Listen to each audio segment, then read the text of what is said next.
Rude Shock, Book 4 of the America Falls series, written by Scott Medbury, narrated by Adam Barr. Part 1, The Valley. 1.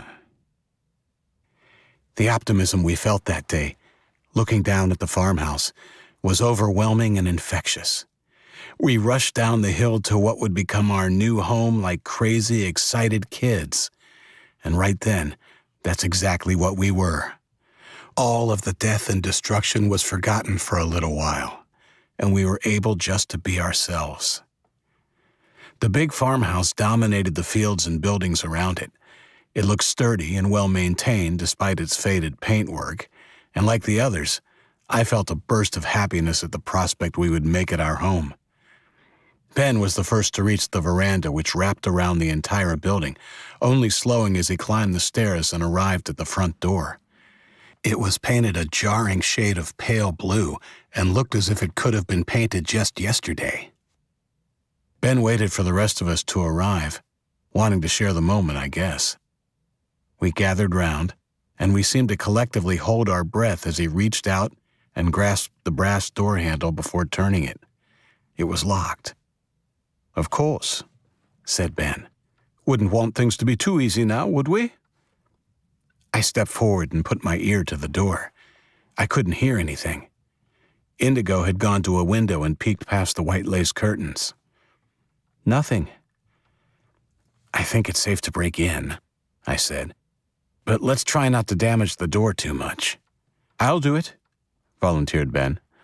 He stepped back a few paces, ushering the rest of us out of the way, then shoulder-charged the door and promptly fell on his backside, leaving the door unscathed and us in stitches. "I'll try," said Bo from the rear of our group as Ben climbed to his feet, rubbing his shoulder and looking sheepish. We let him through, and he produced a small red-handled chisel from his pocket. "Where did you get that?" asked Luke. "Back at one of the houses we raided. It was in the garage." He stepped up to the door and placed the point of the chisel where the door met the jamb, just next to the handle, and began working it. It wasn't an easy task, but after a few minutes and several of us having turns, there was a splintering sound as the latch pulled free of the timber and the door creaked open.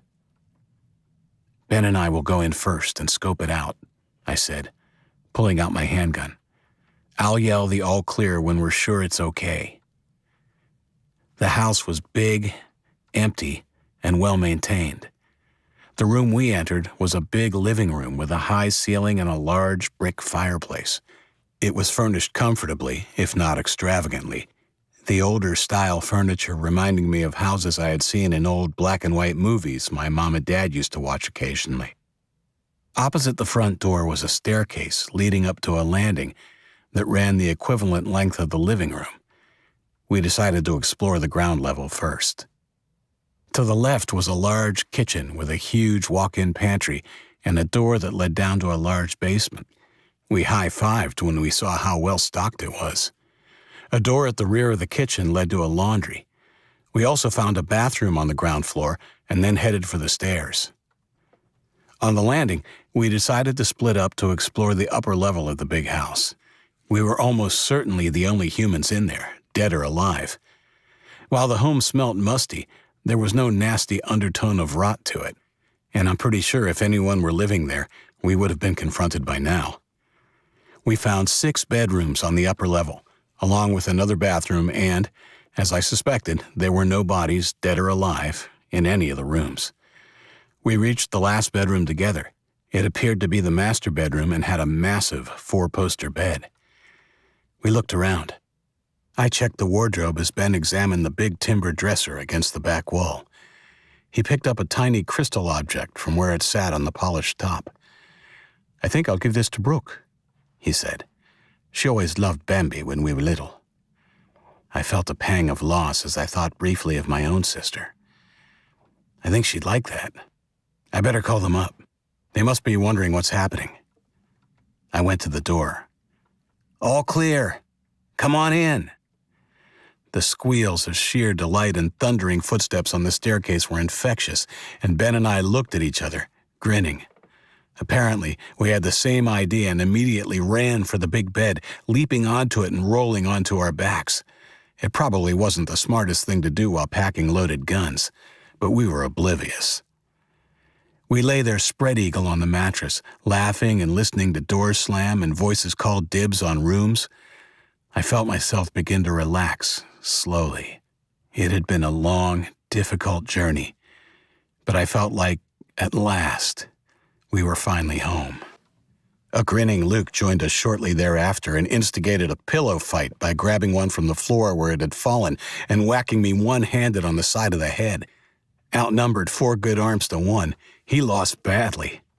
It appeared the house had been vacant at the time of the infection, and while Ben, Luke, and I were acting out upstairs along with the others, Indigo and Brooke, far more practical than us, were checking the pantry. Ben and I had looked briefly, of course, but the girls went through it and made an inventory of everything in there. It was extremely well stocked, with an assortment of canned foods and dry packaged goods like flour and sugar. It appeared we had struck the motherlode. We spent the next few hours exploring every nook and cranny of our new home. The house had its own generator, which Bo managed to fire up. We would be able to power the house at least until we ran out of fuel for the generator. There were a few modern appliances, including a stove and oven in the kitchen and a TV in the living room. But apart from that, it was pretty much technology-free. The big fireplace in the living room would come in handy once winter set in. As the girls prepared a warm meal, our first since we had escaped from Drake Mountain, I couldn't resist turning on the TV. I flicked through the station slowly, knowing I wouldn't find anything, except possibly Chinese broadcasts, but hoping just the same. Apart from one channel which had a black screen, all the rest were digital snow. "Nothing, huh?" Luke asked, coming up beside me. "Nah. Didn't think there would be, but, you know. I thought there would be a Chinese channel at least. It might be a sign the professor's attack was successful." "Maybe. I guess we'll find out soon enough." During our trek from Drake Mountain, I had reconciled my mixed emotions regarding the retaliatory attack on the Chinese. As we passed the empty houses and towns which were a testament to the ruthlessness of the Chinese government, I wondered how we could ever remain free while a regime like that established itself in our country. While it was horrible that thousands would die if the reverse-engineered virus had been effective, there was no other way we were ever going to have a chance to live out our lives as free people if it wasn't. Perhaps the end did justify the means after all. "Yeah. Hey, on a brighter note, there are a few animals out in the yard, but I don't think it was a functioning farm. Not for a long time, anyway. I think it was more like a hobby farm. Probably owned by some rich city dude who only came on the weekends or something." "Yeah, or maybe it was a bed and breakfast," said Brooke, coming up beside us and looking at the black screen. "What's on?" "Oh, I think I've seen this show. It's called Blackout, right?" We laughed at her lame joke and Luke grabbed her in a bear hug. The pretty English girl squealed in delight as she struggled to escape his grip. He let her go eventually, and she told us the dinner was ready as she left the room, looking happy. "What?" asked Luke when he saw my knowing smile. "Huh? Oh, nothing. Nothing at all. Was just thinking you two would make a great couple." He blushed, and I slapped him on his good shoulder. "Come on, let's go eat." The meal Brooke and Indigo had prepared was nothing fancy, but it was a feast to us. Although it was dinner time, the mix of foods on the table would actually have made a hearty breakfast. Bo had collected eggs from an abandoned chicken coop he found.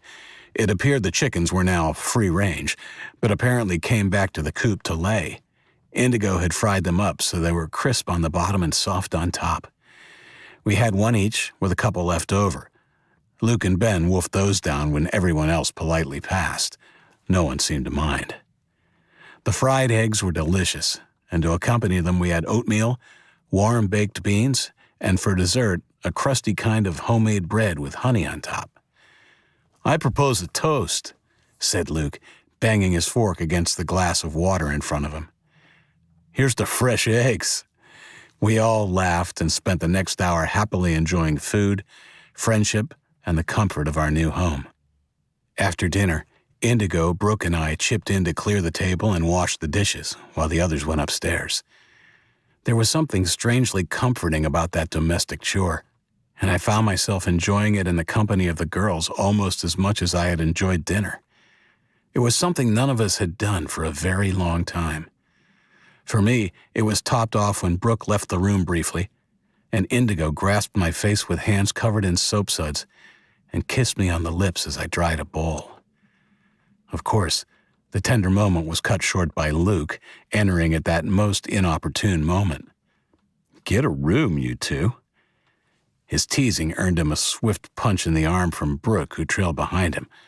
I was too happy at the sweet promise that kiss held to let anything faze me.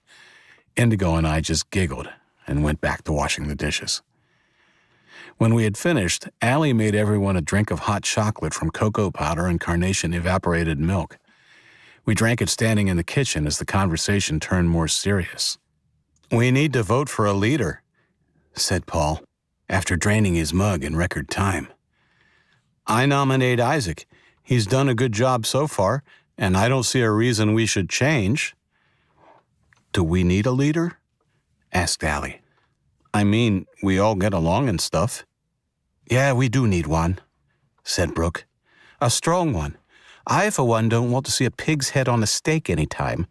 If we were on an island, I would be freaking out right now."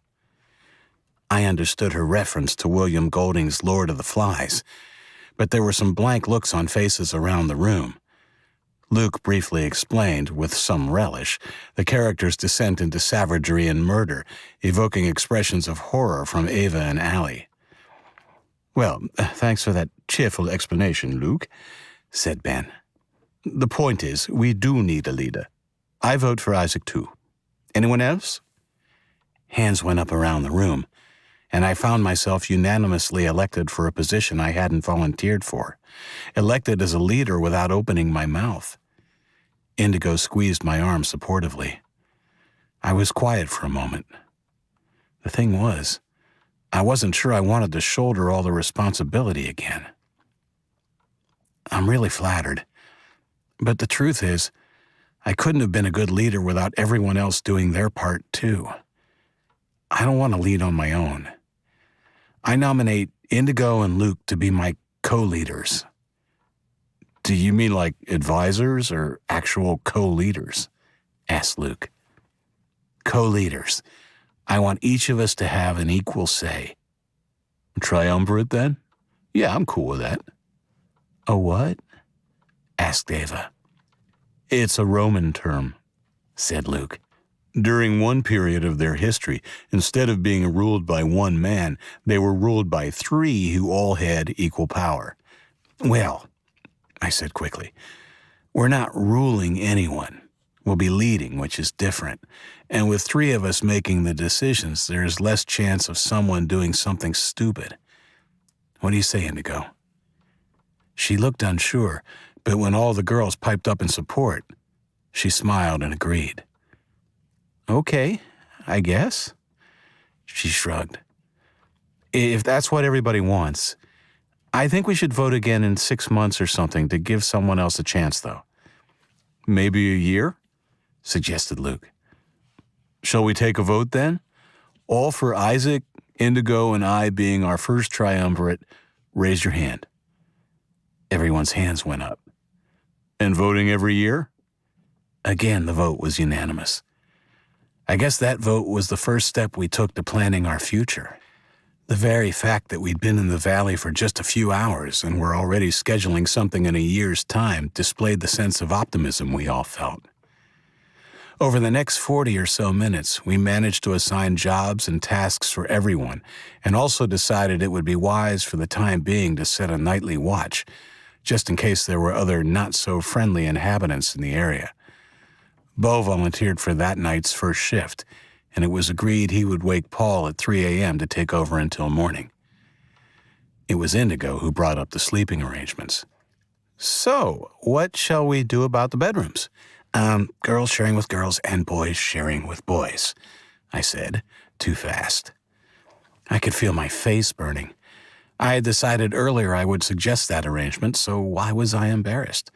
Probably because of Luke's wicked grin and my own teenage awkwardness. Of course, as soon as the words were out of my mouth, I started to think that maybe Indigo would think I didn't want to share a room with her. I mean, I had just assumed she wouldn't want to share with me, but I didn't want her to think that I didn't want to share with her, just in case she did want to. I was very confused. She came to my rescue. "Okay," she said, a little smile curling her lips. "Sounds good. Brooke and I can have the room with the single beds, and Ava and Allie can bunk together in the big room." "Are you sure?" asked Ava. "I can have a single bed if you want." "No, don't be silly," said Brooke. "In your condition, I think you deserve the big bed." "Okay, cool," I said, the roaring flames of my embarrassment slowly dying to embers. "I'll share with Luke." "I'll share with Bo," said Paul. "Excellent. I'll have a room all to myself," said Ben. After that awkward conversation, I brought up a far more serious one. It's been a few days now since the professor's drones went out. I want to take a small group scouting to see what's happened. I plan to head back to Plymouth on foot to survey the damage, if there is any. It shouldn't take more than a day and night. We'll leave before dawn the day after tomorrow. Any volunteers? Ava was the only one who didn't put her hand up. Given her condition, that wasn't surprising. Not you, Luke. You only lost your hand a few days ago. I want you to rest up and let it heal properly. For once, he didn't argue. Ben and Paul, I'll take you two. Indigo and Brooke, I'd rather you two stay and help Allie make sure everything runs smoothly for the first few days. Bo, I want you to start getting the farm and the animals we have into shape. Luke can help as much as he can. Ava, you just need to rest up and look after you and the baby. I told them I would organize the mission the next day, and we began discussing our plans for the farm and writing the list of chores for everyone to do. Among us, only Bo had any kind of farm experience. During our journey to the valley, he had told us he had spent many a summer holiday on his uncle's farm in Vermont. We had an ample water supply. The pond at the rear of the property was huge, and there was also a large rainwater tank adjacent to the farmhouse. Luke informed us the tank water would be okay to drink, but we should still go through the process of boiling our drinking water. Of course, we would have to do the same with the pond water if we ever needed it. We set up a roster for someone to collect water from the tank and boil it every day. Like the chicken coop, we had found the gates to the pig pen open when we arrived, and one of the girls had since spotted the escapees roaming the farm. With a bit of luck, they would all be on the farm somewhere. Bo's first task would be to catch the pigs and the chickens with the help of a few volunteers. The cattle were in good shape, grass being in plentiful supply. There were 4 cows, a calf, and a bull, but only the mother was giving milk. Another was pregnant, and Bo informed us she would be ready to milk after she gave birth. The other 2 are kind of useless for milk, unless they become pregnant. 2 should produce plenty of milk for us, though. That bull's been a busy boy, opined Ben. Maybe he's taking turns. Yeah, well, we'll have to get him into another paddock so we can work with the cows. We'll take care of the pigs first, though. Much to Luke's amusement, Paul, who had actually put us on the path to the farm, was horrified at the thought of milking a cow when it was suggested we make a roster for that chore, too. Dude, it's easy, said Luke, demonstrating. His arms moved up and down. His good hand squeezed air while his bandaged stump moved up and down in sync. You just grip and squeeze, grip and squeeze. We all laughed. All except Brooke. I noticed a tear glinting on her cheek in the candlelight. Luke noticed too. His smile turned rueful, and he brought his stump up and looked at it. Yeah, I miss it too. It's like my hand is still there sometimes. It aches, and I swear I can even feel my fingers. But when I check, well, it's just old Stumpy here. Which reminds me, I think bionic hands are in short supply these days, so I will need a hook. That's my first order of business. No badass post-apocalyptic survivor should be without one, said Ben, trying to lighten the mood. I was pretty handy at metalworking at school, so when we get back, I'll help if you need it. Thanks, that'd be cool. As we were saying our goodnights, Ben took the opportunity to give Brooke the crystal reindeer. Oh, thank you, Ben. It's beautiful. She kissed her brother on the cheek, looking happier than she had a few minutes before. It had been another long walk to reach the farm, and now the excitement had worn off, and we were all tired. Still a little awkward from the discussion about sleeping arrangements, I hung back awkwardly as everyone got up and went their separate ways. Indigo wasn't awkward, though. She made her way between bodies and grasped my hand in hers before whispering in my ear. You're so cute. I blushed again, secretly pleased at her compliment as she pulled me towards the hall doorway. We made our way up the stairs hand in hand, and at the top, she kissed me gently on the lips. Get a good night's sleep. I'll see you in the morning.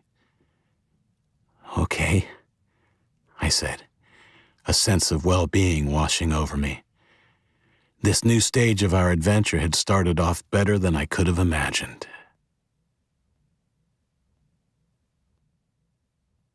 2. The next day was busy, but a lot of fun. In the morning, we all pitched in to catch the pigs and chickens.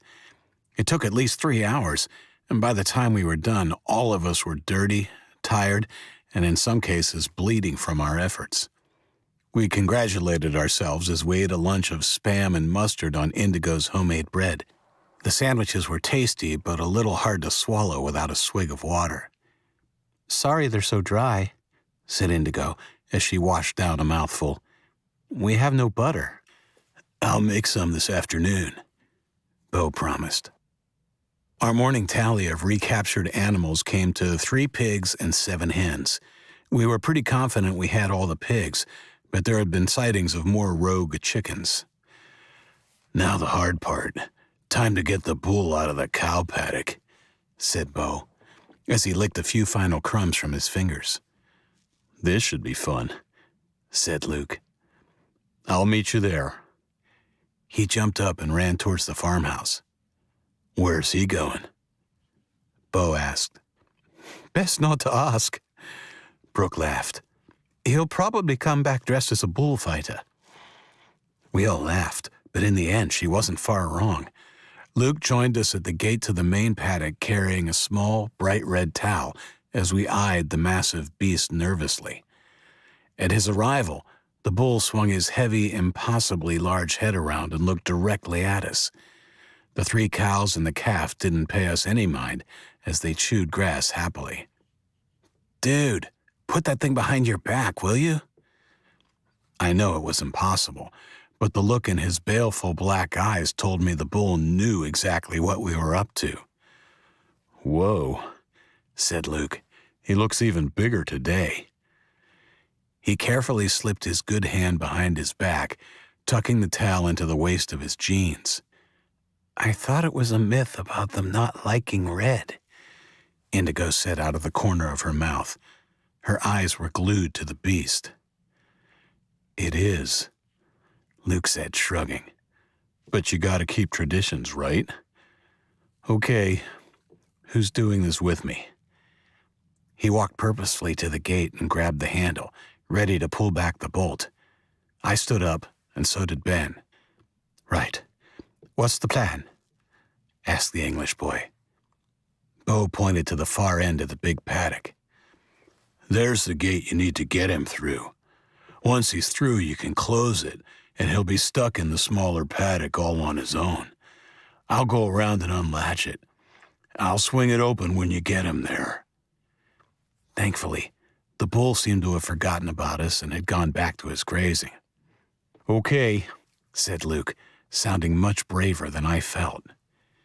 He pulled open the gate, and the 3 of us walked in slowly, Luke closed the gate and reached over and shot the bolt home.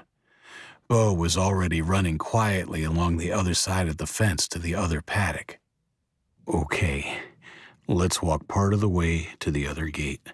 For the moment, stay close to the fence," Luke whispered. We must have looked comical as we began to tiptoe through the long grass, not taking our eyes off the bull. "Be careful," Allie called from behind us, and the bull's head shot up. Now, you've all heard the saying, "scared the shit out of me." I don't know if that's actually possible, but right at that moment, I think I came the closest I've ever come to doing just that. My guts felt like they'd turned to water, and my heart hurt with the shot of adrenaline that jolted me. "Don't move," Luke whispered, as we all froze in place. A few seconds went by as I willed the bull to go back to his grazing. He didn't. He took one heavy step, then another, then paused and snorted. I felt relief. It was short-lived. The bull stamped the ground twice and then charged. He reminded me of a steam train my dad had taken us to see once. He started off slow, seeming to struggle with his own weight, but soon he was steaming along invisible tracks towards us. "Run!" Luke shrieked, unnecessarily. I was already in motion. Beside me, Luke pulled the red flag out of his jeans and began to wave it around, screaming at the top of his lungs. "Come and get me, you big ugly bastard!" I didn't even look over my shoulder. I was too focused on getting the hell out of there. It wasn't until I heard screams of terror behind us that I looked back. Ben wasn't with us. In fact, he hadn't moved. He was frozen against the fence, his mouth agape as the bull barreled towards him. We stopped and looked helplessly at our friend. "Ben, run, you idiot!" I yelled. It was too late. If he ran now, the bull would mow him down like a tank over a rabbit. "Fuck," Luke moaned. I winced in anticipation of the impact. Miraculously, at the last possible moment, Ben seemed to come to his senses and, squealing in a high-pitched voice, he turned and almost without touching it, scaled the gate, falling on his face behind it as the bull crashed into it. Not only the gate, but the whole fence shook and trembled with a terrific impact. For a second, I thought it might fall, but it held. The bull reeled back, almost falling to its haunches before shaking its stunned head in a very human way as it steadied itself on 4 wobbly legs. I sighed in relief at Ben's escape, but barely had time to draw a breath before Luke again called out, "Run!" The bull was already charging again, and I turned on my heels and ran for my life, literally. Luke was waving the red towel and yelling obscenities at the bull. If I'd been able to, I would have told him to shut up, but I didn't have breath to spare. I could see Bo at the gate about 30 yards ahead. He had already pulled it open and was yelling with a look of horror on his face, beckoning wildly for us to hurry. Luke had stopped yelling and waving the stupid towel and was concentrated on pumping his arms in order to get as much velocity as he could. His look of horror mirrored how I imagined my own looked. And if the situation hadn't been so potentially deadly, I probably would have laughed. It felt like we had run a mile as we closed on the opening, and I would have felt relief, but the thundering of hooves directly behind me told me I was in imminent danger. I heard faint screams from the group watching us, and in front, Bo sprinted out of the opening to the side, ready to slide the gate back home when the bull was through. The thud of the hooves drew closer, and I could now hear a rhythmic snorting like the bellows of a steam train. I envisioned 2 sharp horns about to jab me in the butt and push my chest out like a sprinter about to break the ribbon of a finishing line. If it had been a race, Luke and I would have tied. We crossed the threshold to the other yard in a dead heat. I veered right as he veered left, the direction Bo had gone. I heard Luke whoop, and I was about to do the same when something hard connected with my hip and sent me flying. Later, Luke told me that I flew at least 10 feet. My legs were still pumping as I landed and was carried face first into the grass by my own momentum. Behind me, I heard a mewling kind of roar and a heavy thump and skid. On hands and knees, my chest heaving, I glanced in the bull's direction. When I had veered right after passing through the gate, the bull had swung its head and struck me a glancing blow, but in the process had knocked itself off balance and skidded into the turf. Now it was struggling back into a standing position. My hip throbbed, but apart from that, I was relatively unscathed. I wasn't about to stretch the friendship any further and quickly rose on unsteady legs and ran back towards the gate. "Hurry up, Isaac! He's coming!" called Luke. Once again, I heard the horrible thumping pursuit of hooves and found an extra burst of energy. I passed through the gate and the boys slammed it home. The bull pulled up clumsily just short of crashing into the gate, apparently having learned a lesson after his earlier collision. A wave of relief washed over me, and exhausted I fell to the grass and rolled onto my back, peering at the sky as I got my breath back. Luke and Bo soon fell to the grass behind me. Luke was the first to giggle. "Dude, the look on your face." His giggle turned to a laugh, and soon Bo and I joined in, slowly at first, then more heartily. Pretty soon we were all holding our stomachs and squirming on the grass in helpless amusement. Our friends, who had been watching on helplessly, were less amused, and Luke and I both received a scolding. 3. After our close encounter of the bovine kind, we headed back to the farmhouse, where Ben, Paul, and I sat down and put together a plan for the mission into Plymouth. We would leave at dawn the following morning, each of us armed with handguns and also carrying a few spare clips of ammunition in our backpacks. If the virus had been effective and had done what it was designed to do, we expected to return with more weapons and ammo and whatever supplies we could bring with us. Our success would all depend on what had happened over the past few days. If the Chinese were unaffected, it was unlikely we would be able to bring anything back, but at least we would have the intel. The three of us had an early night that evening, going to bed just after dinner and sleeping in the same room so as not to disturb the others when we were woken by Indigo, who had volunteered to wake us just before dawn. I took this as a sign she couldn't bear for me to leave without saying goodbye, and I fell asleep thinking of her. I was tired and felt like I had barely been asleep a few minutes when Indigo's gentle shaking woke me. "Time to get up, sleepyhead," she whispered and kissed my forehead. Remarkable what a little kiss can do. I suddenly didn't feel so tired anymore and jumped out of bed, regretting it instantly as my bruised hip protested loudly. I swallowed the discomfort and helped her wake the other two before grabbing my coat and boots and following her downstairs. We each ate a can of SpaghettiOs and a slice of Indigo's homemade bread for breakfast. Not as nutritious as it could have been, but I had turned down her offer to fry us some eggs. I wanted to get going as soon as we could. "I cannot wait for that cooked chicken you promised when we get back, Indigo," said Paul, looking distastefully into the bottom of the SpaghettiOs can. Despite the look, he was doing a fantastic job of getting every last drop of sauce out of it. "Yep, I'll get to work on it while you're gone. Tomorrow night, hopefully," she said. I wolfed my SpaghettiOs down.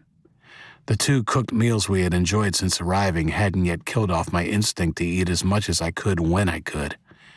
I grabbed a small backpack and began to stock it with the cans of food Indigo had gathered for us. We also had enough water to get us through the next 24 hours. If it's safe, I'm hoping we can bring more food back with us, too. "Amen," said Ben. "And I want some boots. These shitty canvas shoes are just about done." "Good thinking. We'll try to bring back clothing as well." "Are you thinking we'll be able to steal a vehicle?" asked Paul. "Yeah," I said after a moment. "Hopefully, we won't even have to steal one. If the professor's virus was as lethal as it was on Sunny, I have a feeling we will have Plymouth pretty much to ourselves." "If it is safe and you see a drugstore, we need some girl items too," said Indigo. This time I wasn't the only one who went red. Indigo sighed in mock exasperation. "Don't worry, boys, I'll write you a list." We were ready to leave a half hour later. By then, Luke had awoken too, and he and Indigo walked us out onto the creaky veranda just as the sun was starting to lighten the sky in the east. Ben and Paul stepped off the veranda and began talking quietly as I turned to Indigo.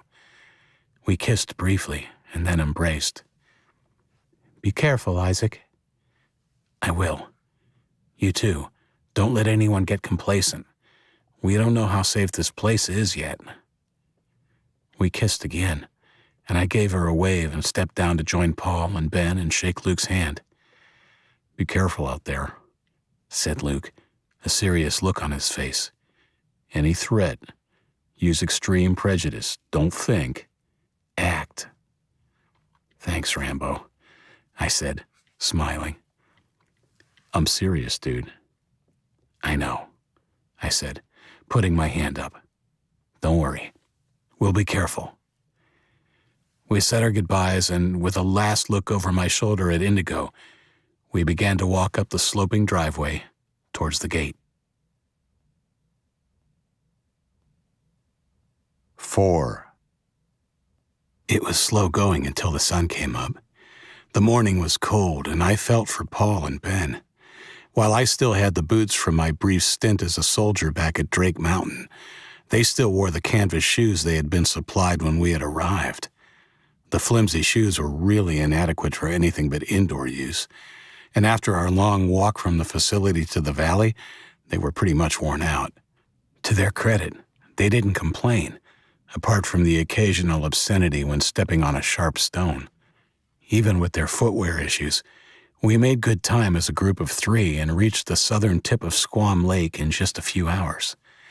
We rested there a while and ate some Hershey's bars Indigo had found in the farmhouse pantry. The day had warmed considerably by then, and Ben suggested we go bathing before we headed off again. Paul looked at the English boy as if he had lost his mind. I started laughing. "He means go for a swim." "Oh," said Paul, and raised his arm, sniffing under it. I didn't think I smelled that bad. "It sounds great, but shouldn't we keep going? Besides, we don't have towels, and I don't want to walk while I am wet." "Yeah, we really don't have time, Ben. I want to get this over and done with." Ben shrugged. "Okay, you go on ahead. I'll be with you in a second." Without waiting for a response, he jogged over to the water and gracefully dived, fully clothed, into the water. He surfaced a few seconds later, then swam out about 30 feet before swimming back to shore and emerging soaking wet. "I don't know if that was such a good idea," Paul said, laughing, the squeaking, slushing sound of Ben's wet shoes punctuating each step he took. "If the Chinese aren't dead or gone, they'll hear you coming a mile off." By the time we reached Route 175, I was regretting I hadn't followed Ben's lead. While the morning had been cool, the late winter's day was unseasonably warm, and the forest that lined the blacktop seemed to contain the heat. It would be a warm summer. We stayed on the road this time. It was faster and easier to walk. In the event of a Chinese vehicle coming from either direction, I was confident we would be able to hear it and get into the trees before we were spotted. A couple of hours after Ben's impromptu swim, we took a left onto 175A, which led right into Plymouth. At that point, when we could, we traveled closer to the tree line and hurried past those spots where the trees were further back from the road. After about 4 hours, we reached an underpass bordering the eastern fringe of Plymouth and stopped to drink, eat, and rest before we went into town. Not only was it cool in the shade of the underpass, it gave us good cover from which we could survey the road ahead. We hadn't heard the sound of choppers or any other aircraft since leaving the valley, and even as we approached Plymouth, we didn't see or hear any vehicles. From the shadows of the underpass, I could see a gas station about 200 yards down on the left. It had some vehicles in front, but we could see no movement. Further on, there was no traffic on the road or any other sign of life, for that matter.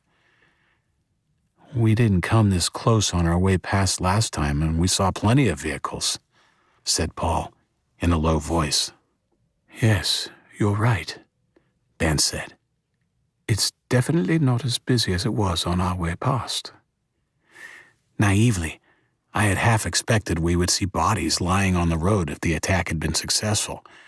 But of course, the nature of the virus meant any casualties would not have been instantly incapacitated. Like our own victims of the virus, most would have been bedridden or indoors hours or days before dying. I didn't speak for a minute.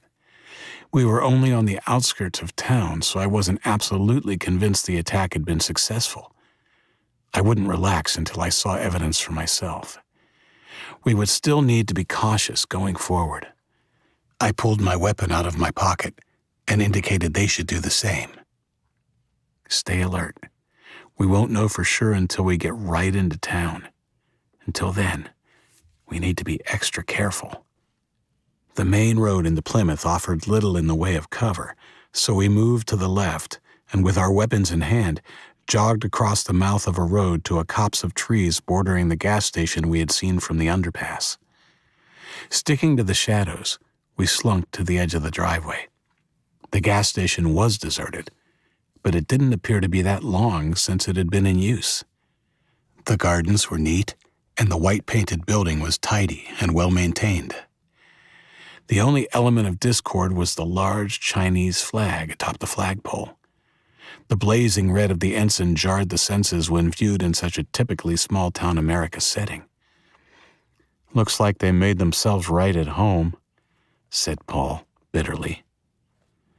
I scanned the area and spotted a camouflaged Humvee at the end of the long drive that went down the left side of the building and into the back of the lot. I slotted that information away in my memory bank. If everything went well, we might be able to load it up and drive it back to the valley. I pointed it out to the others. "We'll come back for that. Let's get moving." The abandoned gas station was promising, but at this point I still wasn't willing to take risks until we saw more. We moved on cautiously, passing a Citgo gas station further down the road to the left and an overgrown baseball field to the right. Again, there were a few cars parked in the Citgo, but no signs of life. We passed something that looked like a rental car business, its lot full of white cars in need of a wash. If worse came to worse, we could raid it and take one or two of those cars, but I would prefer a Hummer, or two. We stopped and squatted in the shade of a large, neat red brick building. I quickly surveyed the road ahead before turning my attention back to the building. The wall above us was marred by a large, white Chinese character. It was spray-painted on, and I was curious to know what it meant. The building looked like it may have been a library in its previous incarnation, but there were no signs now to indicate that. "What do you think that says?" asked Ben, pointing at the stark white symbol. "I don't know, but I might go and have a quick look inside. You guys stay here and keep an eye out." Without waiting for an answer, I ran across the lawn and up to the corner of the building, stopping and peeking around the corner. There was no sign of movement inside, so with my heart beating fast, I turned the corner and followed the path to the doors. It was dark inside. I tucked my gun into my belt and cupped my hands around my face as I peered in. The desk was directly opposite the doors, and a sign over the reception desk announced Plymouth City Library in brass-plated letters. To the left of the desk, a large arched doorway opened up into a dark, cavernous space. I couldn't make much out at all, just tall shapes I assumed were bookcases. There didn't seem to be much else of interest. I shrugged, and as I was turning to go, bumped against the door, which moved inward slightly before closing softly. It wasn't locked. I looked over my shoulder. Ben and Paul were still out of sight in front of the building. Knowing I shouldn't really waste time exploring before we went into town, I decided it wouldn't hurt to take just a quick look inside, and went in. Standing in the foyer, I immediately noticed the smell. It was more than just stale or musty air. I detected a subtle undertone of corruption. I turned to the left and walked towards the arched doorway. With every step, the scent of corruption grew stronger, and so did my sense of disquiet. The stink was at its most unpleasant at the threshold to the main part of the library, clearly the source of the rot. While it was unpleasant, it wasn't enough to make me turn around. I wish I had. As I let my eyes slowly adjust to the dimness, I could make out rows of bookshelves marching like stiff-backed soldiers to the front of the building. I also saw there was something wrong with the floor. Beginning barely a foot in from the threshold, an assortment of sheets, blankets, and tarpaulins covered the floor. It was uneven and bumpy, the lumps and humps as much as 2 feet high in some places. Worse were the unmentionable dried stains marring the coverings here and there. I felt a chill in my bones that had nothing to do with the temperature of the building. I felt frightened as I took a step forward. I knew what was under there, but I had to confirm it. I knelt and reached out with a trembling hand, grasping the edge of the blanket closest to me while staying as far away from it as I could. I took a deep breath and lifted the blanket. It came away with a sticky, ripping sound and revealed its horrible secret. A little girl. I couldn't see all of her. I didn't want to. Her blonde hair was a pool of gossamer around her head, its vibrancy a stark contrast to the gray, shrunken skin of her face and the black crust under her nose. It was the teddy bear that got me, though. It was clutched in her shriveled hands against her chest, a cherished toy that would never leave her side. Tears sprang to my eyes, and I suppressed a sob. The bear was just like one my sister, Rebecca, had carried everywhere. I wiped the tears from my eyes and dropped the blanket back into place. I shuffled along and lifted another. This was an adult male. The crusted black stains on the parchment, like the skin under his nose and around his mouth, showed clearly he had died of the flu, too. I checked another. A woman this time. Same. The library was now a mausoleum. I looked around and tried to estimate how many bodies were in the room, but it was impossible. Between the bookcases, the undulating heaps were shoulder high. No, this was not a mausoleum. The word mausoleum implied a respectful burial. This was more a dumping ground. A dumping ground where the dead of Plymouth had been piled like so much unwanted garbage. I had seen enough. I was about to stand up when the hand fell upon my shoulder. I jumped in fright, but Ben's soft words calmed me immediately. "We should go, mate." I nodded, stood up, and followed him out. He didn't say anything until we emerged into the sunlight and fresh air. "Heavy stuff. You okay?" "Yeah." He looked me in the eye for a few seconds, then nodded, satisfied.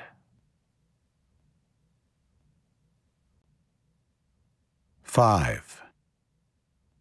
The further we went without any sign of life, the more I could sense Ben and Paul relaxing.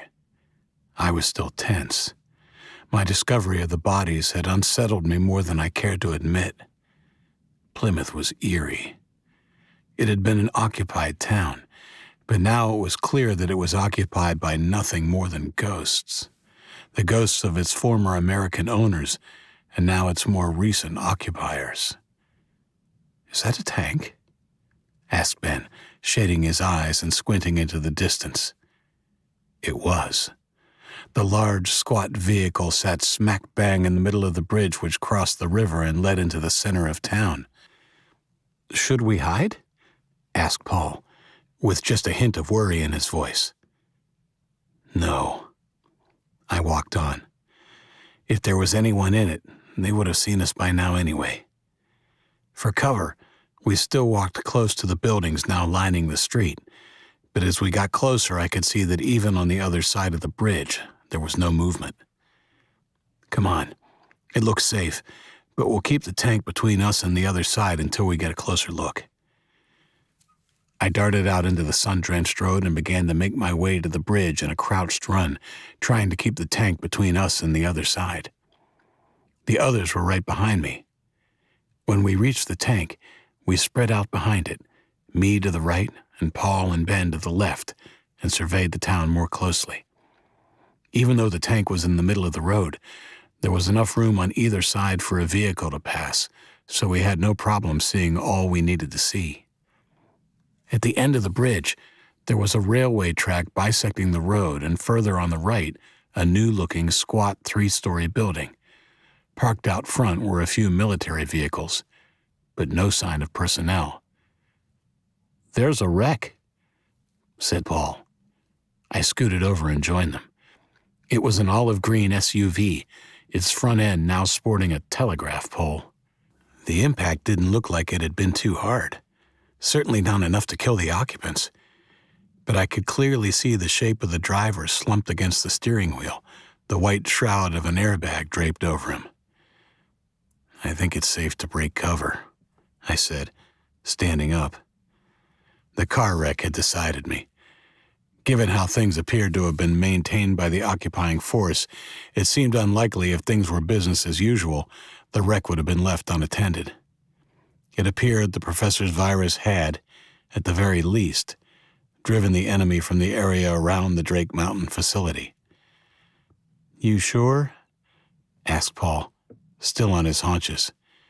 Ben had already joined me. "Yeah, come on. Keep your eyes open and your gun ready." Paul stood up, still looking a little unsure. I didn't think him cowardly, just cautious, and I took into account that he wasn't as battle-hardened as Ben or I. I gave him an encouraging pat on the shoulder. We walked across the bridge slowly but deliberately and headed towards the wreck. I put up my hand when we were about 20 feet away. "Stay here." I walked the rest of the way alone with my weapon pointed at the vehicle. I was in no danger, not from the occupants of the vehicle anyway. The driver was dead, a messy mix of mucus and blood coating his mouth and chin, his sunglasses pushed askew by the impact leaving one puffy eye exposed.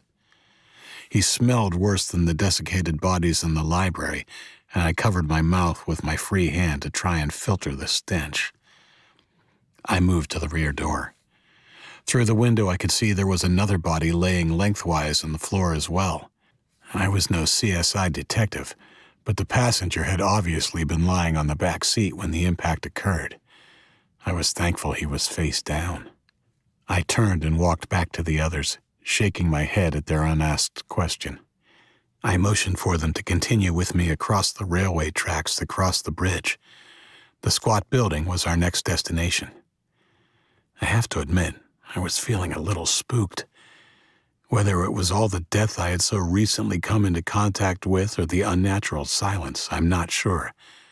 But my spider senses, as Luke called them, were tingling. We scanned the area as we made our way cautiously to the building. When we stopped on the road out front, keeping a Hummer between us and the entrance, I checked the windows for any sign of movement before deciding to take a closer look. The doors to the entrance were wide open, and I motioned for Paul and Ben to stay back as I crept forward. With my back to the wall, I took a quick peek through the doorway, my gun at the ready. The foyer was empty. There was an overturned chair and some papers scattered on the tiled floor. Opposite the entrance, there was a large, unmanned reception desk. "It's clear. Let's go." We entered. To the left of the desk was an elevator door, and to the right, an entrance to a hallway that led deeper into the building. We went to the desk first. On the desktop was a scattering of papers along with a machine gun and a couple of clips of ammo. I picked up one of the papers. The writing was Chinese.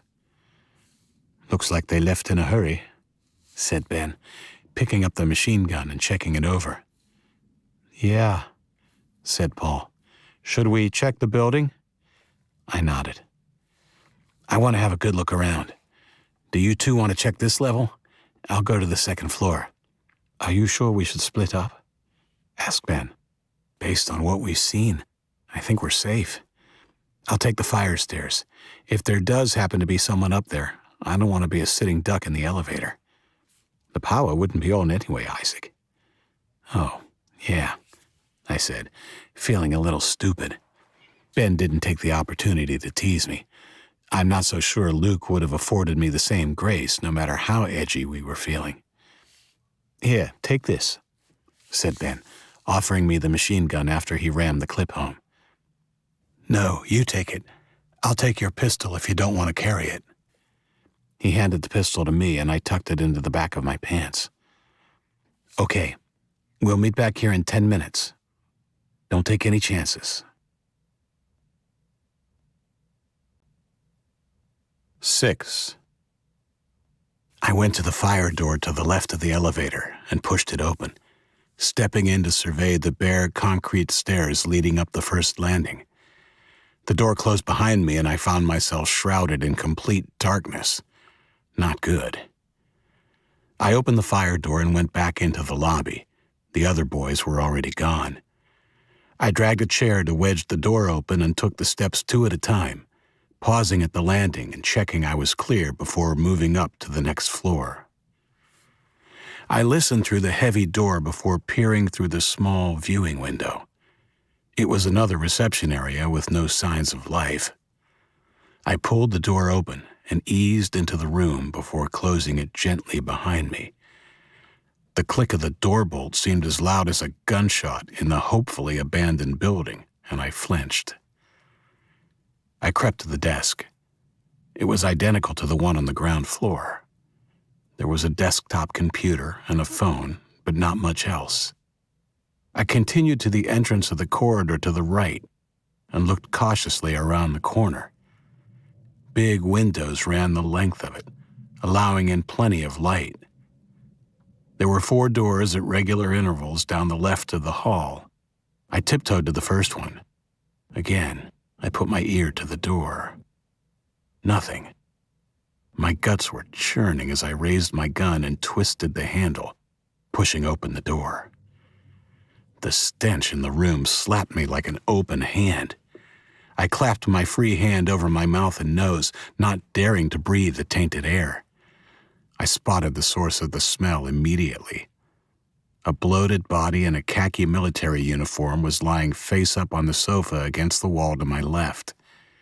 There was a gaping, blackened hole in the top of his head, and a spray of dried brains, blood, and bone chips fanning out over the arm of the sofa and the carpet beside the body. The gun lay where it had fallen from the dead man's grip.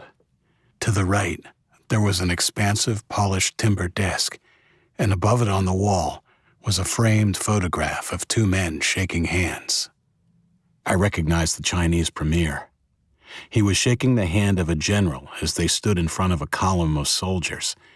I didn't want to go any further into the room, but forced myself to take a few steps forward and have a closer look at the body. It was the general in the photograph.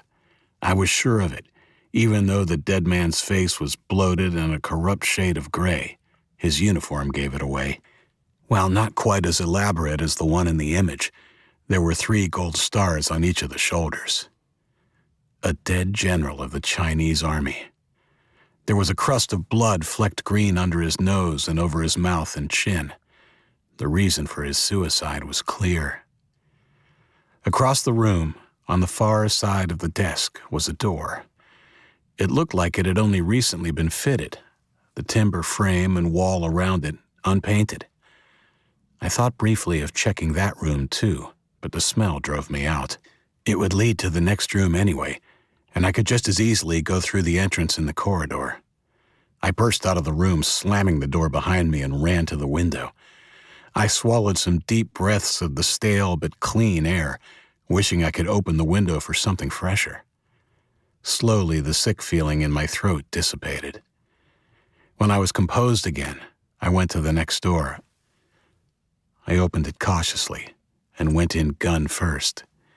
It had clearly been a small office, but now was furnished with a large king-sized bed. The general had been bunking next to his office. There was nothing else of interest in the room, and I moved on. The next room was more interesting. It looked like it had been converted to a makeshift dormitory. There were 6 bunk beds, all unmade and messy, and a scattering of clothes and weapons covered the floor on a table in the corner. I picked up a pillow, removed its case, and began to pick up the discarded weapons. It was quite a haul. 2 handguns and a machine gun, the same as the one Ben had found downstairs, plus 6 clips of ammunition. I also found a Kevlar vest. There was no way I could fit it in the pillowcase, and I didn't want to carry it, so I put my haul on the bed and slipped it on. There was nothing else of value in the room. I left the room feeling pretty good. If nothing else, we would be going back with weapons, and there was hardly a more valuable commodity in the world at that moment. I was conscious of time and toyed with the idea of not bothering with the other room, but decided I would do a quick scan just in case it contained more weapons. There was an overturned chair by the door, and the fact there was a deadlock on this one, a few inches above the handle, and clearly not a part of the original door furnishings, intrigued me. I had to check, right? There was obviously something valuable in there. I tried the handle. It was locked. I thought briefly of trying to shoot the deadlock, but had a vision of the bullet ricocheting back into my eye. I stepped back, put down the pillowcase and my gun, and gave the door a solid kick just below the door handle.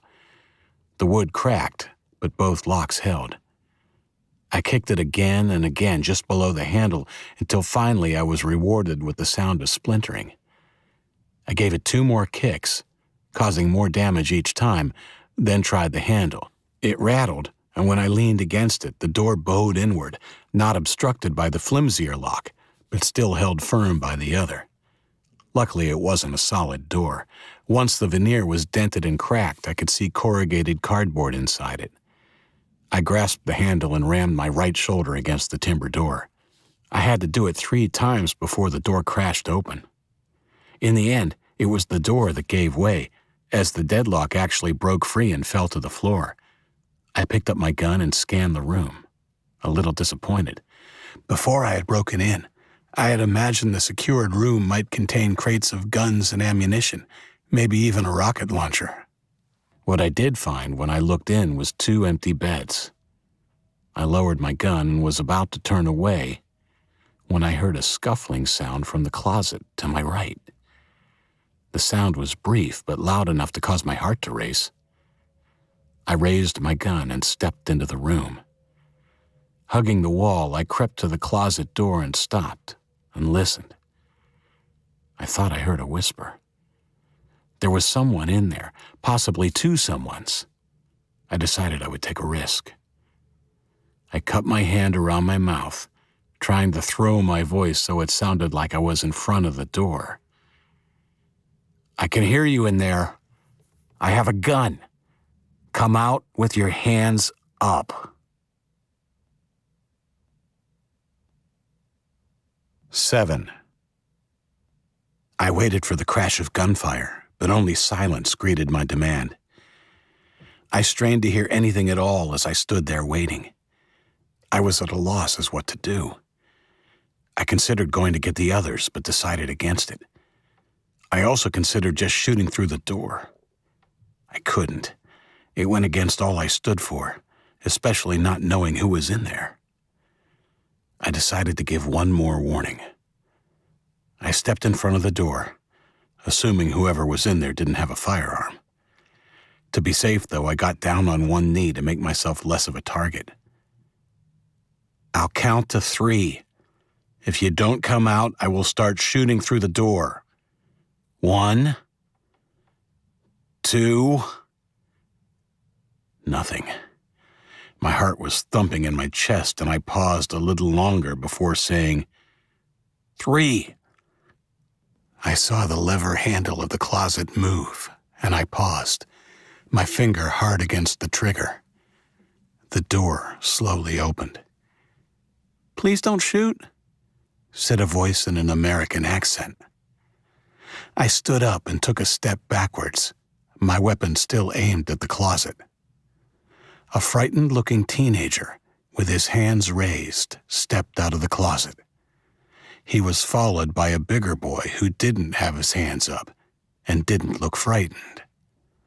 I was struck by his pale blue eyes. Both of them were about my age and sported shaved heads and a uniform of black pants and a shirt with red piping. "Stop there." They both looked underfed and pale. I pointed my gun at the bigger boy. "Put your hands up, please." His eyes locked on mine, but he didn't obey my order. "Ash, please, put them up," the smaller boy pleaded. Without taking his eyes off mine, the one who had been addressed as Ash slowly raised his hands. I walked over and warily patted them down, one-handed. Neither of them were armed. "You can put your hands down," I said, stepping back in front of them. They lowered their hands. "Thanks," said the smaller one, looking relieved. "What are your names?" "I'm Danny. This is Ash." Danny seemed happy and eager to please, now that he had assessed me as non-threatening, but his bigger friend looked indifferent. He was well-built, with chiseled features. Danny had a softer look about him and a spray of freckles on his nose and cheekbones. "You were hiding in there?" "We heard a noise and a crash down the hall," said Danny. "It must have been you. We've been locked in this room for days. We thought it might be the Chinese coming back." "I don't think they're coming back. Not for a while, at least." "Why? What's happened?" "I know you've got lots of questions, and so do I. My friends are downstairs waiting, though. Let's go down. We can talk then." I still had my gun in hand and kept a wary eye on them as I directed them through the door. I tensed when the one called Ash paused and looked down at the pillowcase, its opening bristling with weapons. He moved on in short order, but I couldn't shake the feeling he had been tempted. I bent and picked it up as I followed them down the corridor. Before we entered the fire stairs, I turned to them. "We're going to walk down the fire stairs to the ground floor. Walk in front of me, and don't try to run, or I'll shoot." It didn't seem right giving orders and making threats to kids my own age, but until I was surer of them, I had to give the impression of strength. "We're not going to run," said Danny sincerely. His closet buddy gave me an unreadable look before starting down the steps. When we reached the exit to the foyer, I told them to wait until I gave them the all clear. I didn't want to surprise Paul and Ben and risk an accidental shooting. I pushed the door open and walked around the chair. Ben and Paul were lounging on sofas when I emerged. They shot to their feet at the sound of the door, but quickly lowered their guns when they saw it was just me. "You're back," said Paul. "We were about to come looking for you. Did you find anything?" "You could say that," I said. I held the door open and placed the pillowcase on the floor with a clunk. "Don't freak out." I waved Danny and Ash into the lobby. "Whoa," said Ben when he saw the strangers. Paul didn't comment but pushed his glasses a little further up his nose, his gaze thoughtful and wary. "This is Danny and Ash. I found them upstairs, locked in a room. I also found a dead general and more weapons and ammo." I didn't fail to notice the look that passed between the two shaven-headed boys. "General Chang is dead?" asked Danny. He looked surprised more than anything. "What about the rest of them? Are they all dead? We knew they were getting sick and leaving. No one has come for days." "I'll answer all your questions," I said, holding up my hand and then pointing to the sofa. "But I have some for you first. Sit down, please." "We under arrest or something?" asked Ash. The first words I had heard him speak, dripping with sarcasm. No," I said, a little taken aback at his question. "Just sharing information, I guess." He looked at my handgun pointedly. That look made me feel like a kid playing cops and robbers. I reached behind me and slipped it back into my belt. He seemed to relax a little after that, and they both sat down without any further prompting. Danny perched on the edge of the seat, almost eager, while Ash slouched back and folded his arms over his chest. I sat on the sofa opposite to them. Okay, so I guess the first question is, what were you doing in this building? Danny answered. This was their headquarters in the region. General Chang was the regional commander. We were like his assistants, I guess. More like slaves, said Ash bitterly. I'm glad that asshole is dead, and I hope the rest of the ugly fuckers are too. Danny paused before he went on. I couldn't help but feel he was frightened of Ash. We ran errands and fixed his meals when he ate in his quarters. Also did the cleaning and other stuff they didn't want to waste soldiers on, I guess. But he treated us okay. He glanced at Ash, who stared straight ahead with an ugly, faraway look on his face. Mostly, anyway, continued Danny. Better than the chain gangs, anyway. Chain gangs? I asked. Yeah, they were more like slaves than we were. They had to clear all the dead out of the buildings and houses. The memory of the dead girl floated across my mind, and I forced myself to concentrate on what he was saying. After that, they were working on cleanup gangs and stuff, making the town look good, I suppose. Where was this chain gang kept? At the hospital. They made the main building into a barracks for the soldiers, but the car park was fenced in and they put up a few portable buildings. That's where the kids are locked up when they're not working. I've been there once. I can show you, said Danny. I was thankful for Danny's willingness to share. By contrast, Ash seemed disconnected.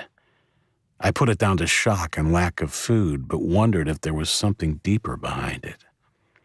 Thanks, I said. That's really good intel. Just sit here for a sec. I need to talk to my friends.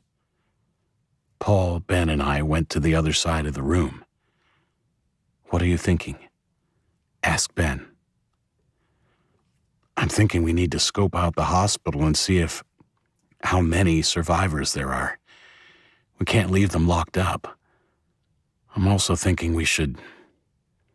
I was going to say take whomever was willing back to the valley, but thought better of it. Well, just wait and see what we find when we get there.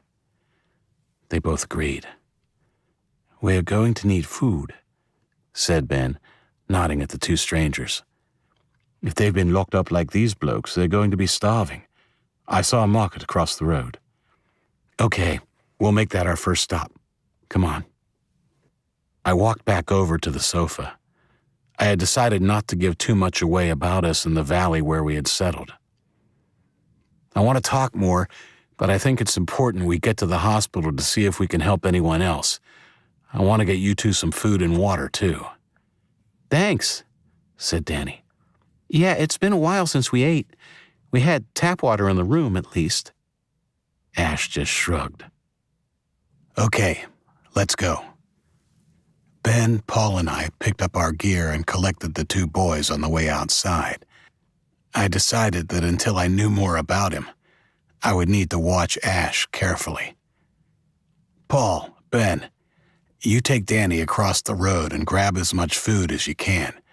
Make it simple, ready-to-eat food. Chocolate bars, cookies, that kind of stuff. Okay, said Ben. Come on. I turned to Ash as the others ran across the road. I smiled and nodded to the nearest Humvee. Any chance you know how to start that bad boy? He shrugged sullenly. Could probably work it out. My smile faded as he turned his back on me and walked towards the vehicle. Despite my best intentions, I found myself annoyed at his attitude. The Humvee was unlocked, and I went to the passenger side as he climbed into the driver's seat. I had considered putting the weapons in the back, but decided to hold on to them for the time being. Is there a key in the ignition? I asked. No, doesn't operate by a key. I craned my neck. I could see a switch on the dash by the wheel.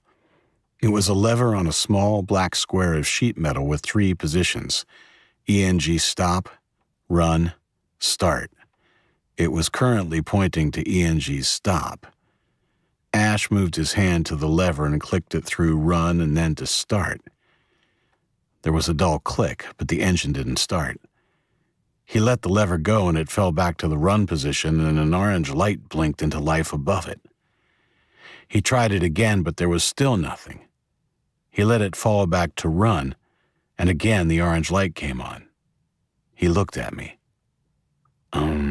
Maybe a dead battery? I said. It shouldn't be, though. Hasn't been that long since they evacuated. I looked over the other gauges and buttons on the dash, but couldn't see anything else that would give us a clue as to how to start it. Pity Luke wasn't here, I thought. I was about to say we would try the next vehicle when the orange light above the switch winked out. Did that mean it was ready? Try it now, I suggested. This time, when he clicked it into the start position, the diesel engine rumbled to life. Yes! My high five was met less than enthusiastically, but I was too happy at our success to let it bother me. I looked down at the automatic gear shift. It looked simple enough. Okay, cool. Looks pretty easy. Let's help the others. I pushed my door open and stepped out, looking back at him. He was looking through the windscreen into the distance, and for one horrible moment I thought he was going to drive off. If he was considering it, he didn't follow through, and shut the engine off a second later. Feeling uneasy, I met him at the back of the Hummer and opened up the rear hatch. A second later, the door of the store across the road opened and the boys spilled out carrying 2 bulging plastic bags each. I smiled when I saw Danny. A chocolate bar protruded from his mouth, gradually getting shorter as he chewed his way through it a bite at a time. How did it go? We did great. It was pretty well stocked, said Paul. We got some canned stuff to take back too, although most of it had Chinese labels on it. I guess it'll be a mystery box kind of thing until we open them. Danny struggled and lifted his 2 bags into the rear of the Hummer, then grasped the melting bar in his mouth and finished it quickly. I pulled one of the bags open. It was loaded with a variety of candy bars. I picked up the bag and spread it further, offering it to Ash. He didn't hold back, nor did Danny, quickly diving in for seconds. They tore into the packaging like their lives depended on it. How long since you guys ate? Ben asked Danny. We had some nuts the day before yesterday. I was beginning to get worried, though. The windows were too high up, and we had been working on getting through the door but didn't seem to be getting anywhere. Paul pulled out a bottle of water for each of them, and we waited patiently while they had their fill. Probably not the most nutritious of meals for someone who hadn't eaten in days, but we didn't really have a choice. When they were done, I closed the hatch of the Hummer. Okay, let's get to the hospital and see if we can find these kids they put on the chain gang. Everyone started to pile in the back doors, but Ash and I found ourselves both at the driver's door, his hand claiming the handle before mine. I'll drive for now, I said, firmly. Thanks for helping me get it started, though. I braced for an argument as he stared down at me challengingly. He held the door handle for a moment longer, then after an awkward moment or two released the handle and shrugged. Sure. I wasn't sure if he was trying to intimidate me or not, but he did. He intimidated me in a different way than the way Rag or Chen had intimidated me. Sure, he was big and there was something not quite right about his attitude, but he was also extremely good-looking. He was a typical square-jawed all-American boy, and an insecure little part of me couldn't help but worry how Indigo might feel about him if we took them back to the valley. I shrugged off my disquiet about him. It wasn't fair to project my insecurities onto him. He had been a prisoner of the Chinese and starved for the last few days, so it was no surprise he might be a bit off. I just wished it could be a bit more like Danny. I repeated the process Ash had gone through to start the Hummer, and the diesel engine rumbled to life again. I exhaled silently in relief, aware he was watching me from his seat. "Okay, which way?" I asked Danny. "First, you drive to the intersection ahead, then take a right." I put the Hummer into drive and put my foot on the gas pedal. The vehicle jerked forward, and I eased off the gas before rolling into the roundabout and swinging right onto the main street of Plymouth. We followed it a few hundred yards past empty stores and windows. "Turn right here, just past the post office." The red brick post office was just as you would expect. Picture perfect and quaint, apart from the Chinese flag over the door. I felt a sense of loss wash over me. I guess the others did too. Everyone was silent. Plymouth represented a perfect American town, but was strikingly different now, devoid of people and bearing the subtle signs of occupation. "It's just up this hill a ways and on the left." I drove the Hummer slowly up the hill, still wary. The town appeared to be abandoned, but there were lots of trees and places to hide or set an ambush in this part of town. I slowed the vehicle as we were passing the fire station, its bright red trucks still in their open garage bays waiting for a call that would never come. I pulled to a stop and glanced over my shoulder at Danny. "How much further?" "It's the next block." I made a quick decision and put my foot on the gas. We jerked forward, and I swung into the drive of the fire station, screeching to a halt and throwing everyone forward in their seats. "Sorry about that. Bit rusty. We'll go on foot from here. If everything is okay, I will come back and get the Hummer. Danny and Ash, could you bring the bags of food?" Shouldn't Danny and I be armed? Asked Ash, looking at me with an unreadable expression on his face. 3 guns should be enough, I said smoothly, and turned, letting him know it wasn't up for debate. Fucking jerk. It was a whisper, but I heard it, and I'm pretty sure the others did too. I felt a stab of anger, but chose to pretend I hadn't heard the insult and walked purposefully up the hill. "No offense, Isaac," said Ben loudly, clapping me on the shoulder, "but that was a bloody uncomfortable ride." Then more quietly, "We'll have to watch that one." I nodded and felt relief that I wasn't the only one who was bothered by the sullen Ash. It was late evening now, and the shadows were lengthening. We crossed the road and stuck to the sidewalk as we approached the hospital. The car park of the hospital wasn't as big as I had expected, but it was just as Danny had described. A chain-link fence topped with razor wire enclosed the paved area. At the end we were approaching from, there was a gate with a guard's hut beside it. Inside the perimeter and at the rear were 3 long, windowless portable buildings. There was no sign of movement, no signs of life. I began to get a sick feeling in my gut. "Ben, can you take Paul and circle the perimeter? Just make sure there's nothing out of the ordinary and no breaks in the fence. They might have already escaped." "Sure." I watched them run across the road with their weapons in hand, then turned to watch the buildings for any sign of movement. Nothing. The boys were back in a couple of minutes, also with nothing to report. There was nothing else to do other than break through the gate and check the buildings. "Come on." We crossed the road. I had seen enough so that I wasn't concerned about the Chinese army anymore. But after my experience in the library, I dreaded what we might find in the buildings. The gate was secured by a heavy chain and padlock, which drove home the makeshift nature of the camp. If it had been a more permanent structure, I'm sure it would have had electric fences and perhaps lighting. I stepped up to the gate and scanned the fence again to make sure I could see no power boxes or cables.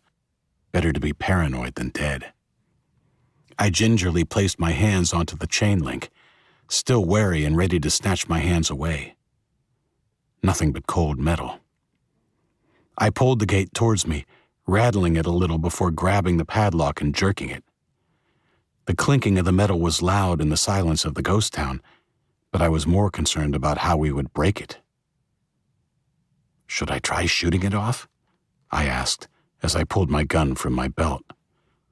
I've seen it in movies. Not sure it's quite as easy as they make it look in James Bond, though," said Ben. "Maybe the fire station has some bolt cutters?" said Danny, sensibly. "Of course." I smacked my forehead. "Good thinking, Danny." He grinned and looked away shyly. I found myself beginning to like him. "Wait," said Ben, and he went to the guard's booth. After a few seconds, he yelled in triumph and walked out holding a bunch of keys. "Might take a while," he said sheepishly. "There are 1,000 keys on this thing." "Well, one thing we have plenty of is time," said Paul. We stepped aside and Ben began to work through the keys, one by one. While we waited, I should have talked to Ash and Danny. It would have been an ideal time to try to get to know them and maybe start to integrate them into our group.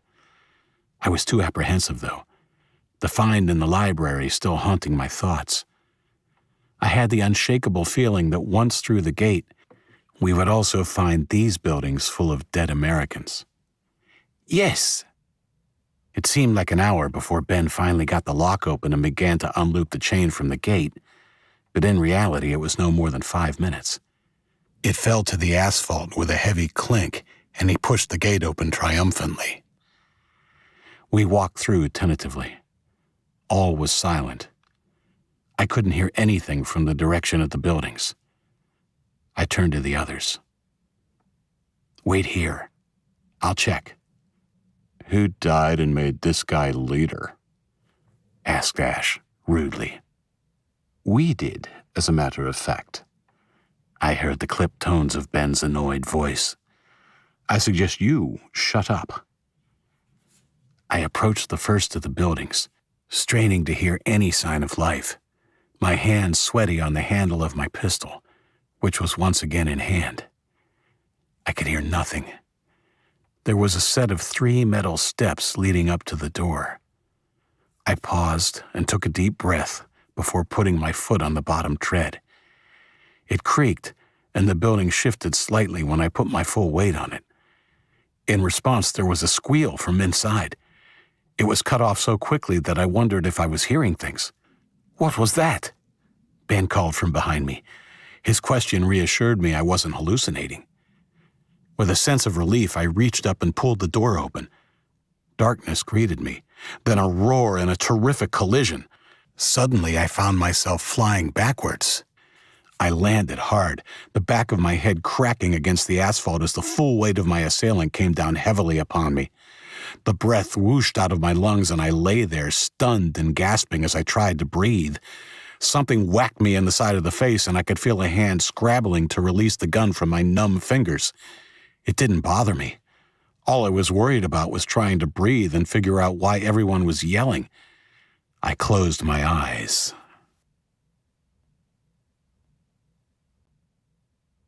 Eight. I tried to ignore the incessant patting on my cheeks. I felt so warm and comfortable, I just wanted to sleep a little longer. "Isaac, wake up, mate." "Isaac?" I struggled to resist the voices a little longer, and then reluctantly allowed myself to float up into consciousness. I opened my eyes. Danny and Ben's concerned faces framed the gray sky. "What? He's awake." I came to my senses and remembered where I was. I immediately tried to sit up, but Ben held me down gently. Easy, Isaac. You took a bad knock on the head. "I'm okay, I think." This time he helped me to sit up, and my gun fell from my fingers. I abruptly remembered how I'd come to be in the position I was in, and twisted my head to look for my attacker. I turned it a little too sharply, and the world spun. When it finally stopped spinning, I was able to focus. I saw Paul a few feet away, his gun pointed at the stranger who had charged me. The boy was big and stocky, wearing a gray jumpsuit. He looked calm but defiant as he held his hands up. Ben helped me to my feet and picked up my gun for me. "You've probably got a concussion. We'll need to keep an eye on that." "I'm fine," I said, touching my hand to the back of my head before raising it in front of my eyes. No blood. That was a positive. "How long was I out?" "A few seconds," replied Danny. "Has anyone else come out?" "No." I looked at the boy from the portable building. "We're not here to hurt anyone.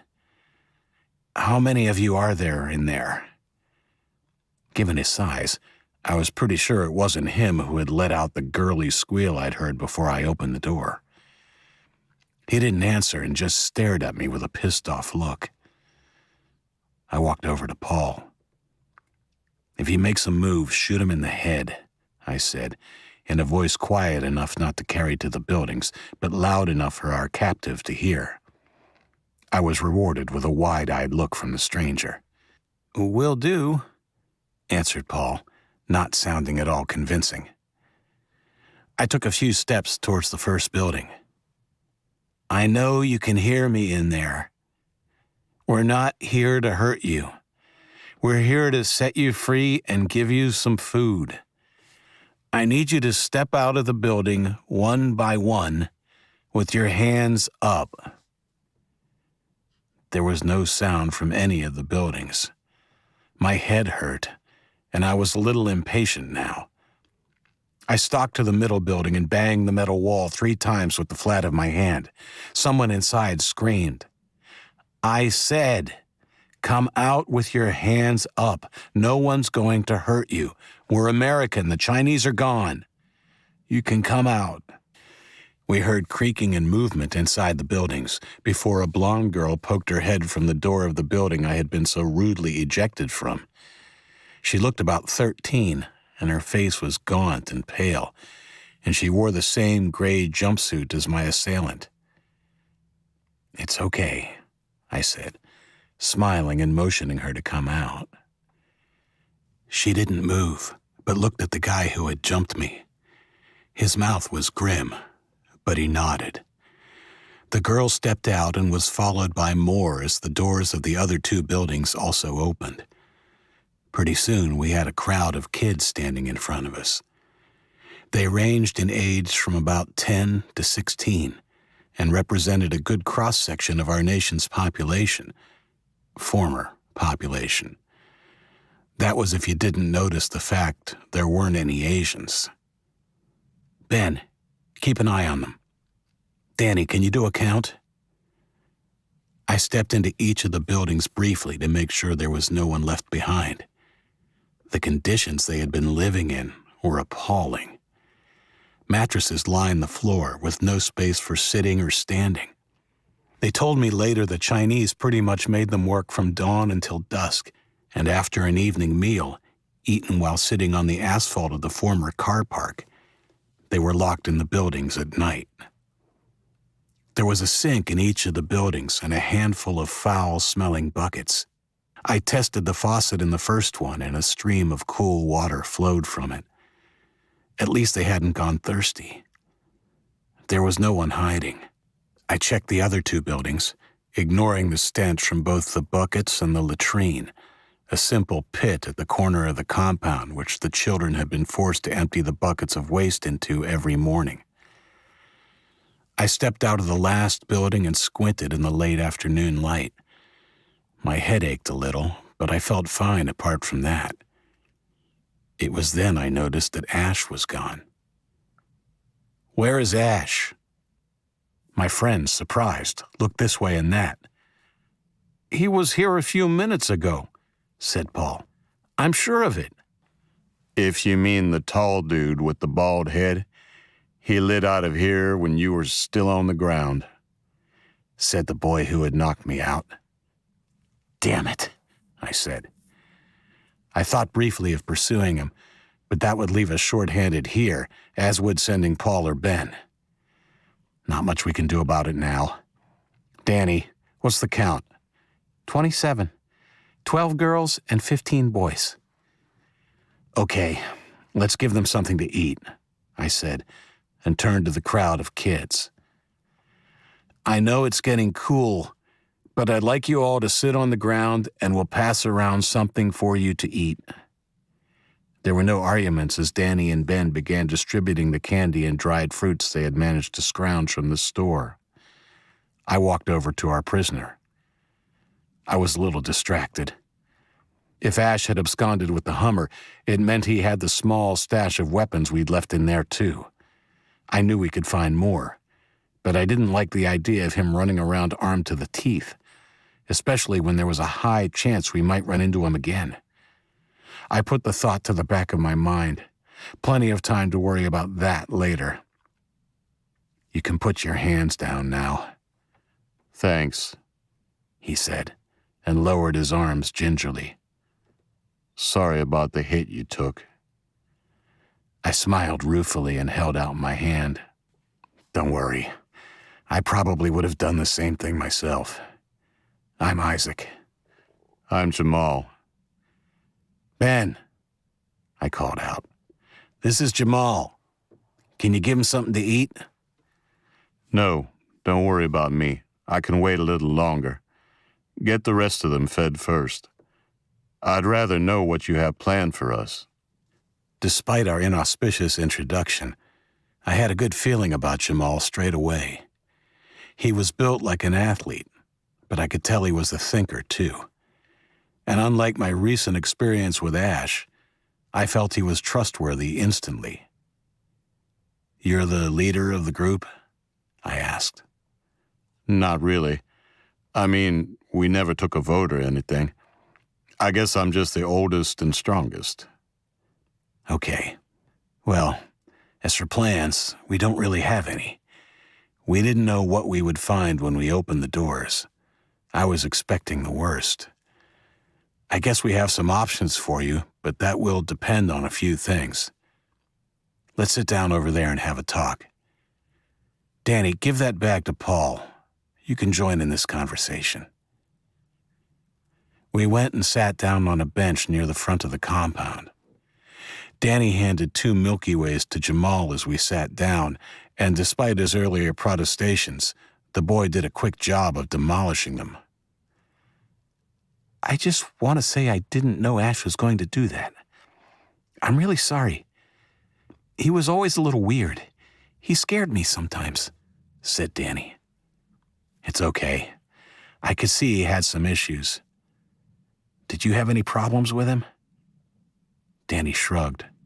Well, he kind of bullied me. Usually after... After what? I prodded. Well, sometimes one of the general's soldiers would come and get him in the middle of the night and take him to the general. He would never say what happened, but I knew it wasn't good. He'd be really mean to me for days after. I thought I knew what had happened, and it made me sick to my stomach. No wonder the poor bastard was so screwed up. Look, I said to Danny, I don't blame you for him running off. I should have kept a closer eye on him. I knew something wasn't quite right. He nodded. Where did you all come from? Asked Jamal. I spent the next 10 minutes or so telling them both about our group and the journey that had started back in Rhode Island, what seemed like an age ago. Hard to believe it was less than 6 months before. I only told them a little about the valley, unwilling to risk disclosing too much, even though I was almost sure they were okay. What about you and the rest of them? Jamal explained that he and most of the other kids in the encampment had been rounded up from all over New Hampshire, along with a handful from Massachusetts. Neither of us talked about the before days. If he was like me, he also wanted to avoid the pain of those memories. What about you and Ash, Danny? Do you know where he was from? Danny and Ash had also been in Massachusetts, in Boston itself, when the flu had struck. He also made no mention of his family or what had happened to them. We were in a camp about 10 times bigger than this one. Doing the same thing, I guess, clearing out the dead bodies in the inner city. I think it was going to be one of their main centers. How did you come to be with the general? I asked. I'm not sure, really. I mean, he picked us, but I don't know why. We were working on Washington Street when his car pulled up. It's like he was inspecting our crew, then pointed at me, and then Ash a few seconds later. Next thing I know, we were put in a truck and driven here to Plymouth. We were taken to the building where you found us, and a few days later, the general turned up. That's when we were given the uniforms and had our heads shaved. We were told by an English-speaking man that we were being given a great honor and would work for the general as his personal servants. I'm pretty sure he was given the job of governing New Hampshire. He had a big map in his office, although I couldn't really understand a lot of what was happening. I could see pins and stuff all over it, and they were moved occasionally, like they were tracking troop movements, maybe? Strange they would pick Plymouth, Jamal said. It's not exactly central. I shrugged. I began to think it was possible the Chinese knew something of the Drake Mountain facility before we thought they did. Anyway, it was a moot point now. The fact was they were gone, for now at least, and we had to get on with things and hope they wouldn't come back. So, what now? Asked Jamal. That depends. Everyone is free to go their own way or do as they please, but we don't know for sure how effective the professor's virus was. Pretty effective, I'd say, said Danny. Yeah, but the fact is they might only have retreated to the next state, and maybe they'll come back when the virus is dissipated. We can't really know. Anyway, I need to double-check with Ben and Paul first. But I'm thinking if anyone wants to, they can come back to the valley with us. You're not worried about strangers coming in and causing trouble? Asked Jamal. We have thought about it, of course, but we also know that we can't all live isolated. If we're going to make any sort of life, we need to connect with others. The more of us there are, the stronger we'll be. Okay, said Jamal. Look, I can't speak for everyone here, but not so long ago I thought I might die behind these fences. If you give me a chance, I'll come back with you and work my ass off to be a part of what you're creating. Me too, said Danny. I nodded. Okay, I'll talk to Ben and Paul. Can you take over distributing the food? Ben and Paul sat down with me on the bench a few minutes later. I want to give anyone who wants it the chance of coming back to the valley with us. Paul's eyes widened behind his glasses. Isn't that dangerous? Maybe, I said honestly. But it's a dangerous world now, and as Luke said, we'll need to expand to survive. I just wasn't expecting the opportunity to come up so soon. I think it's a good idea, agreed Ben. We can't just leave these kids to fend for themselves. They've been locked up since the invasion. We have to offer, at least. Paul nodded. I guess you guys gave me a second chance. It seems like the Christian thing to do. I prefer to think of it as the human thing to do, I said. For the time being, at least, we aren't Americans, Christians, Englishmen, or anything else except survivors. And we need to start putting things back together. Here, here, said Ben. Come on. I stood up and walked to where the kids were sitting and consuming the food and water we had brought them. Paul and Ben stood supportively beside me. It was funny, even after all I had seen and been through, I still felt nervous as I stood in front of all those kids. Hi, everyone. My name is Isaac Race. These are my friends, Ben and Paul. We are part of a bigger group, and we've settled in a valley not far from here. We would like to offer you the chance to come back with us, to live with us as part of a community, I'm sure you realize the Chinese are gone. They may be gone for good, or maybe not. For now, there's no way to tell. But for us survivors, the best chance for us to keep on surviving is to stick together. A red-haired girl in front put her hand up. You have a question? Yeah. How many of you are there? At the moment, there are 9 of us.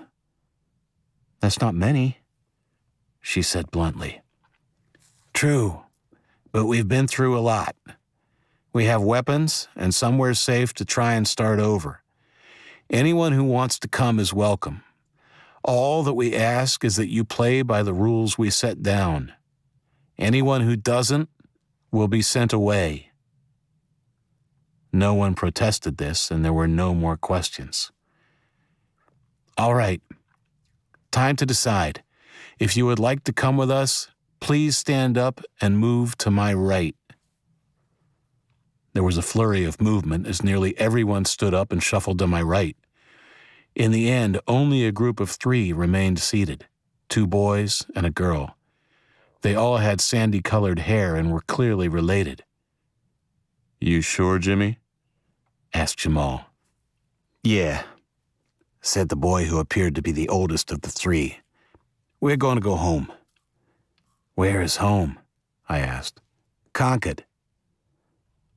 I nodded. I remembered Concord well. It was where we had blown up the bar.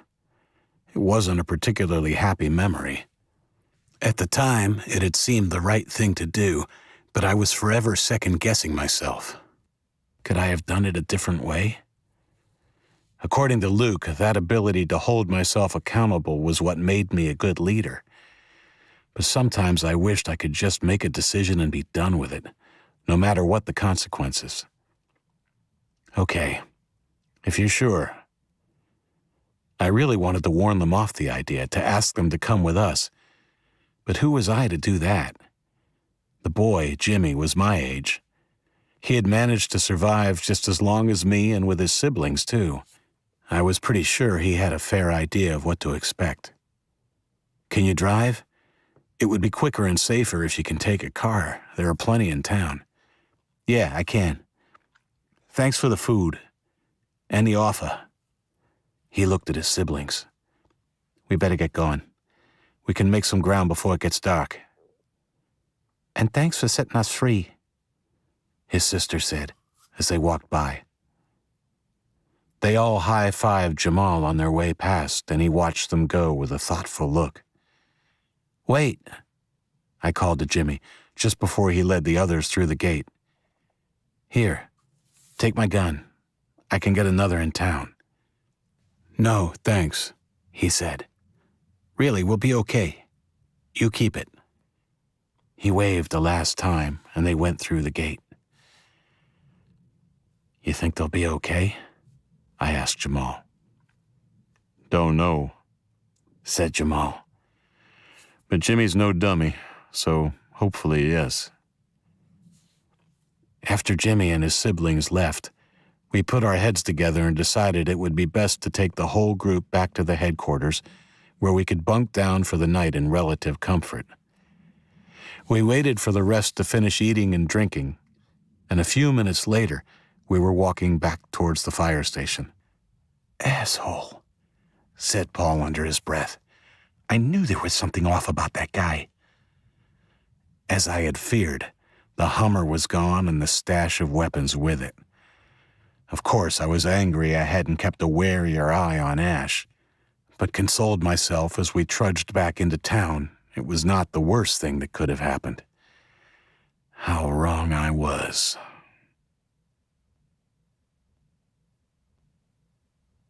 Nine. As we walked back towards town, leading the straggly group of gray-clad refugees, I began to formulate a plan of action for when we arrived back at the abandoned Chinese headquarters.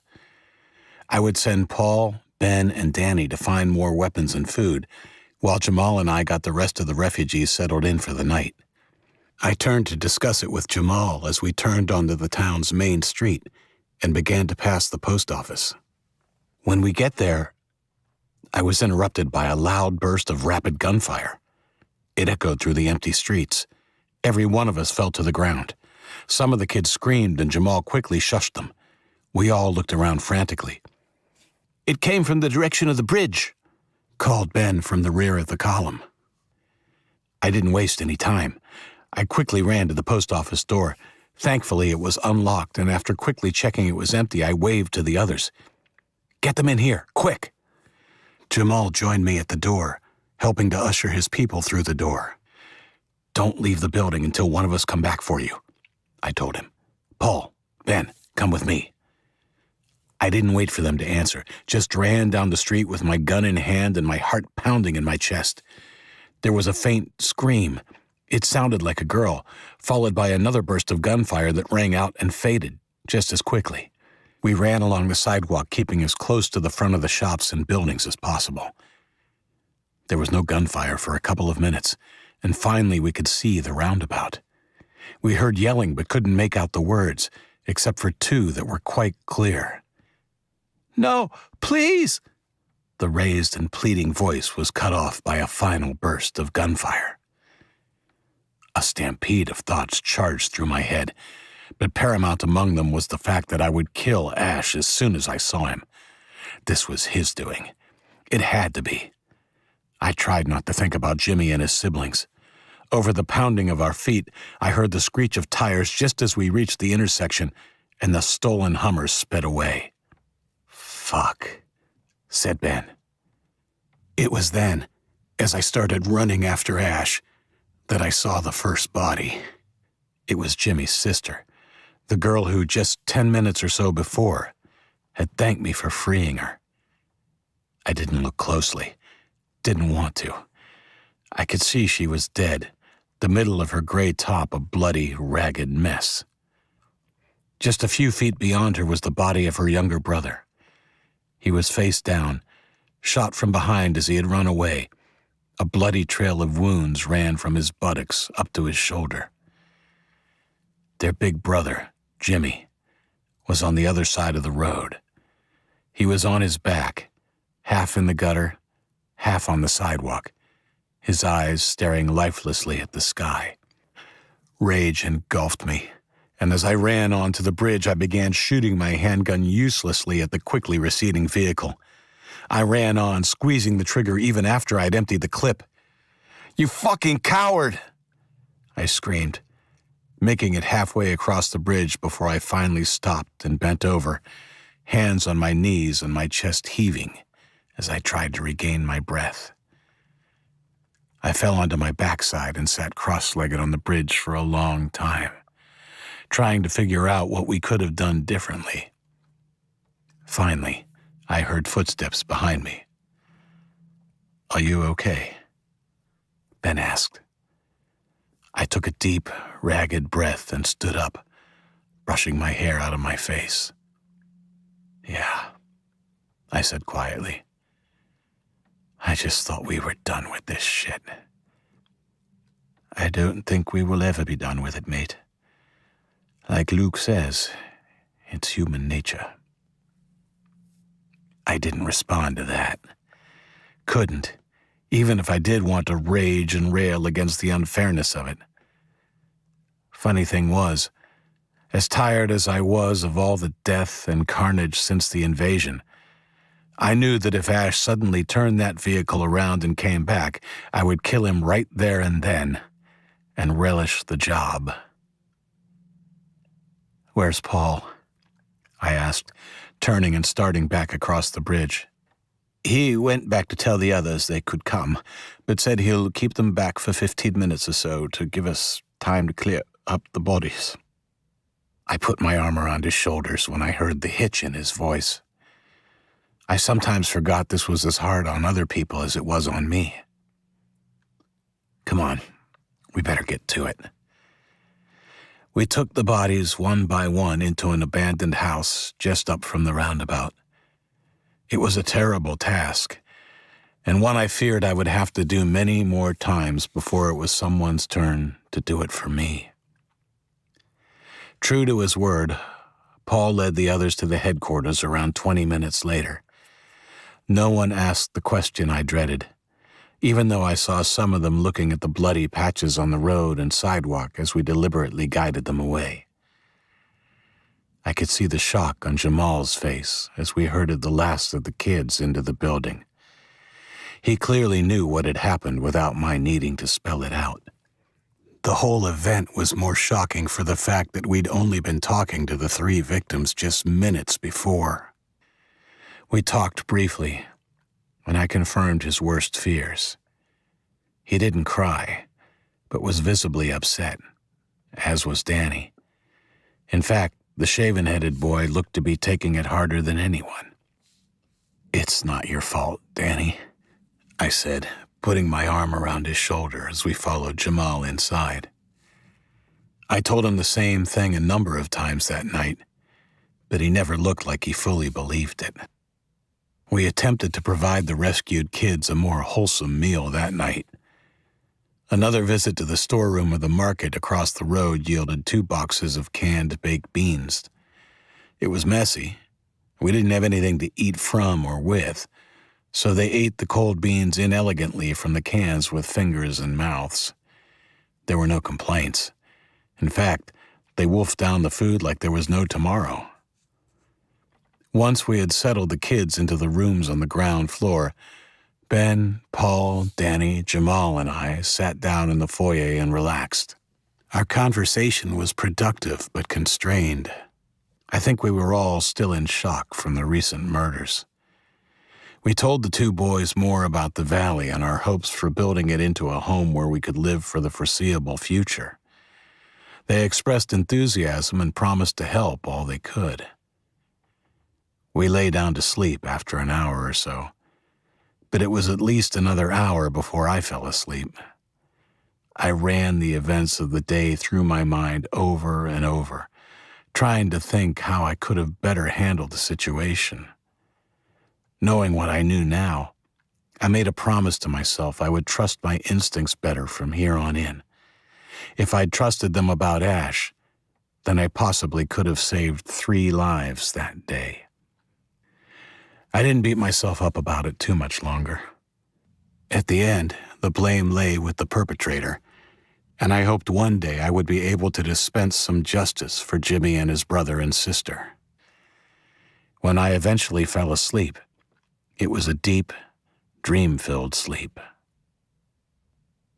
The following morning, we dished up a not-so-nutritious but easy breakfast of M&Ms and Pringles. We had enough for everyone to get at least a handful of the candy and a stack of 5 Pringles. There were no complaints, even though the carton of Pringles cans we found were well past their expiration date and a little stale. Compared to what they had been eating after the Chinese had departed, they had gotten desperate enough to consume grass and leaves. It was a veritable feast. I gave Paul the list of girl things Indigo had given me and tasked him with finding them in the drugstore Danny had given us directions to. He took 3 boys from the chain gang with him.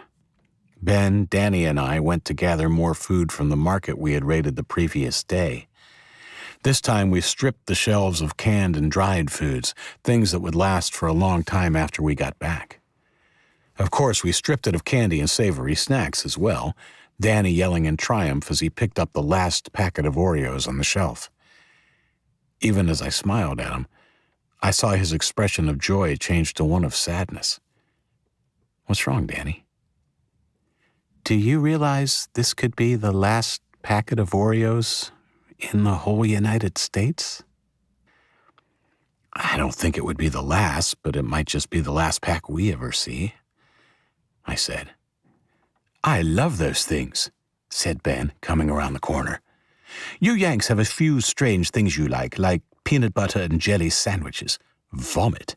But I really like Oreos." "Let's have them," said Danny. "There aren't enough to go around, so it's no use trying to share with everyone else." "Now?" Ben asked, wheeling a cart from the aisle parallel to ours. He had heard the conversation from the next aisle. "Why not?" "Okay, but you need milk if you're going to have Oreos," the English boy said, reaching into the cart he was wheeling and pulling out a quart of long-life milk. We sat in a circle on the floor, and Danny cracked the packet, handing out an equal number of cookies to each of us. We couldn't dunk our cookies, but were satisfied taking turns chugging the warm milk. I never did have another Oreo, but have a fond memory of that few minutes sharing with my friends. We headed back to the headquarters with 4 trolley loads of goods, and Paul and his crew joined us a few minutes later, wheeling another 4 laden trolleys. I noticed the shiny black boots he was wearing immediately. "Nice boots. How did it go?" I asked him. "Great," he said, looking happy with himself. "I got everything on the list and a few more things like painkillers, antibiotics, and bandages." He really had outdone himself. On the way back from the drugstore, he had broken into a small hardware store and also brought back a toolbox, flashlights, and boxes full of batteries. He'd even found 2 big garbage bags of clothes and boots. Great work. "Okay, let's check these Hummers. I want to go back with at least 2. We definitely lucked out. In the rear car park, Jamal found a Hummer whose cargo area contained a whole rack of automatic weapons, 2 crates of ammunition, a box of rocket launchers, and another of grenades. He called me over to show me. Wow. Thank God that wasn't the one Ash and I stumbled across first. "You can say that again," said Jamal.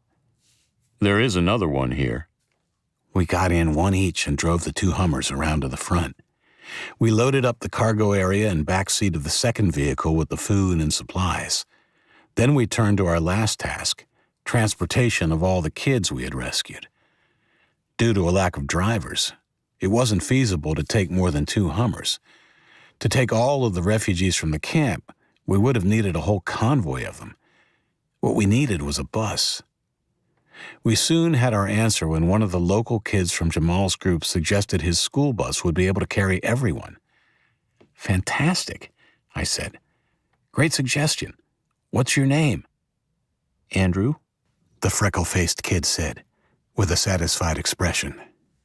"Great, thanks, Andrew. Jamal, why don't you take Andrew and go and see if you can get the bus started and back here?" "Sure thing. Come on, Andrew." They began to walk off, and I had a thought. "Jamal, wait."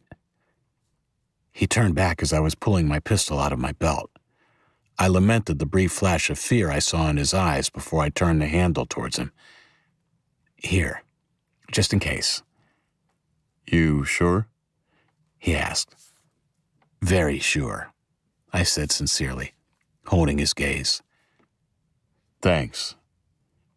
While they were gone, I sent Ben in with Paul and 5 others to collect all the pillows and blankets they could find and to keep an eye out for any more weapons. 2 hours later, we were loading the kids and bedding onto a tired-looking school bus. It was funny, but the sense of excitement that gripped the recently freed kids was infectious. Even I felt it. It was like the excitement and anticipation I felt as a kid when going on a class excursion. Despite the recent tragedy, I found myself happy to be going home. Our small convoy started off with my Hummer in the lead. Danny rode shotgun, with every other available spot taken up by our supplies. The old school bus followed, driven by Jamal, the only one among us who could drive a stick shift. Ben brought up the rear with Paul in the second Hummer holding the weapons, ammunition, and more supplies. Jamal and I managed to steer our respective vehicles past the tank with no problems. I watched my rear view as Ben drove past it. He was not so successful, and the scrape and sparks I witnessed meant he would be in for a decent ribbing about the quality of English driving when we got back. The trip back to the valley was uneventful and surprisingly quick now that we were driving. Danny and I chatted happily along the way, carefully avoiding any mention of Ash. When we drove slowly over the last rise and towards the gates, I was gratified to see Luke and Brooke at the gates, with their weapons drawn and aimed at us. I waved my hand out of the window, confident he would have the sense to wait until we were closer before shooting. Danny didn't look so sure. The rest of our group was running up the hill armed and looked more than ready to fight. I looked for Indigo but didn't see her. I felt a little niggle of worry. It only took Luke a few more seconds to see that it was us, and he quickly put his hand on the barrel of the rifle Brooke was aiming at us and pushed it down toward the ground before calling out to the other defenders. Brooke took his pistol so he could pull open the gates with his good hand. His hook glinted in the sun as he waved us through with a flourish. I drove through, unable to take the smile off my face. "Dude," he said, coming to my window and clapping me a high five with his good hand. "Welcome back. What's with the convoy?" "Long story," I said. "But we have some new arrivals. I'll fill you in after we get them settled. This is Danny. Danny, Luke." "Hey, Danny," Luke said. "Hey." "Where is Indigo?" "Don't freak out, dude. She's inside." "Oh, good. How is your hand? How is your—" "Stumped, dude. You can say it. Won't offend me. It hurts like a bitch when the painkillers wear off, but I think it's getting less and less achy each time, which is just as well because I'm running out of tablets." "Well, we have more if you need them, along with a bunch of other stuff." "It's okay. I want to wean myself off them. It's good you have more, though, and we can always do a supply run to a hospital or something if we run out down the track. Might have to, given this little population spurt." He stepped aside, and I drove through and started coasting down the dirt driveway. The bus and the other Hummer followed us through, and I heard Ben tooting his horn. I pulled to a stop and felt a rush of adrenaline when Indigo opened the door of the farmhouse and ran down the stairs. I jumped out quickly, and we embraced like a couple from one of those old black and white movies. She looked at Danny when we finished kissing. "Hey," she said to the red-faced boy. He'd gotten out of the vehicle and had been waiting patiently as we greeted each other. "This is Danny. Danny, this is my girl, Indigo." "Hey, Danny." "Hey," my new friend said shyly. "I'm so glad you're back," she said, hugging me again, burying her face in my shoulder. I pushed her away so I could see her face. "Why? Is everything okay?" "Yes, of course. I just missed you, silly." The bus pulled up with a squeak of brakes, and the excited kids began to pile out, looking at their new home.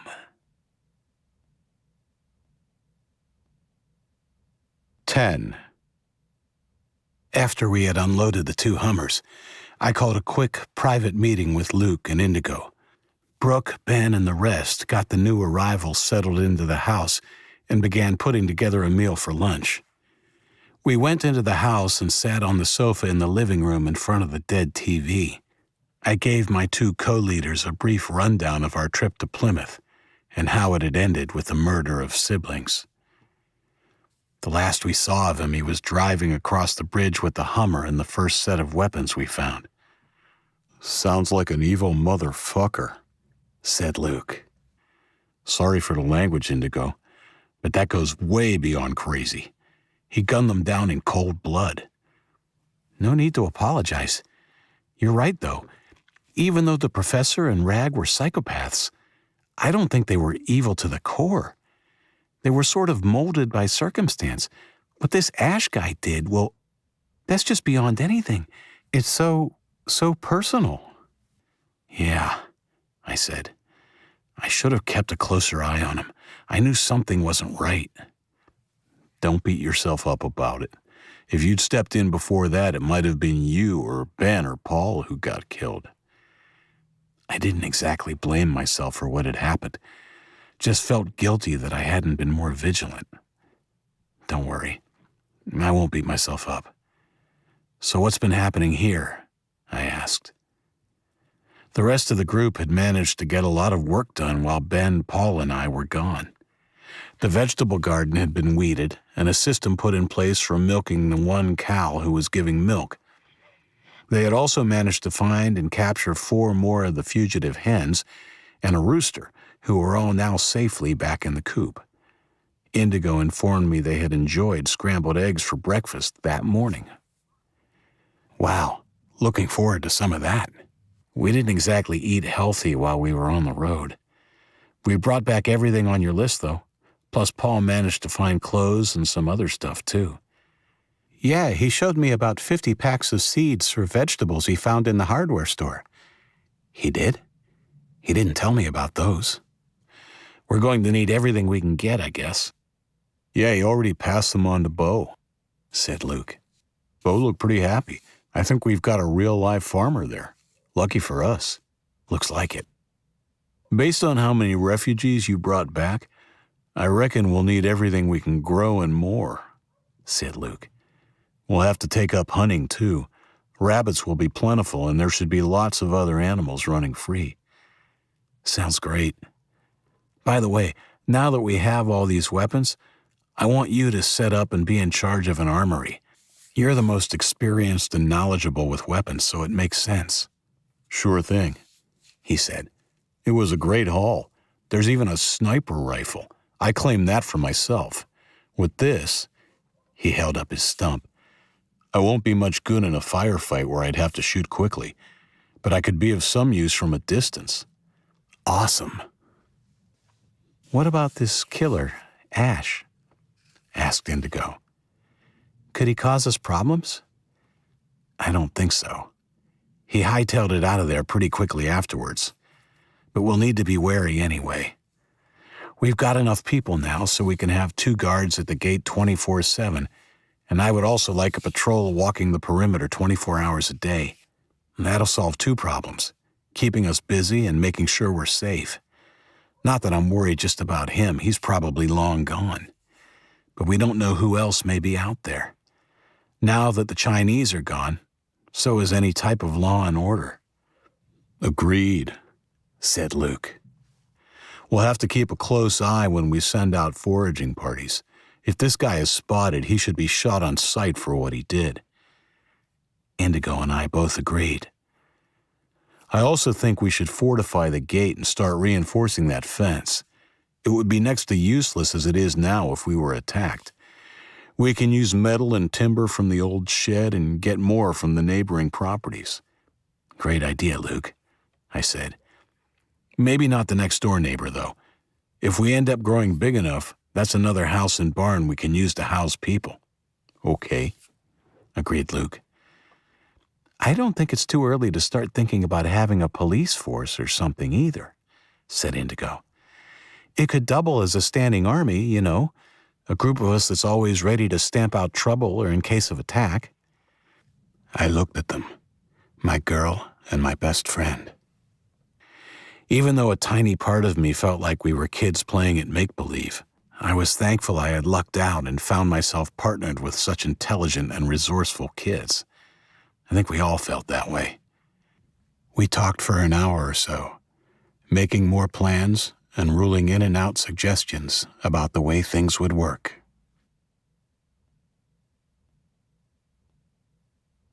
(11) That afternoon, we had a feast to celebrate our new arrivals in our new home.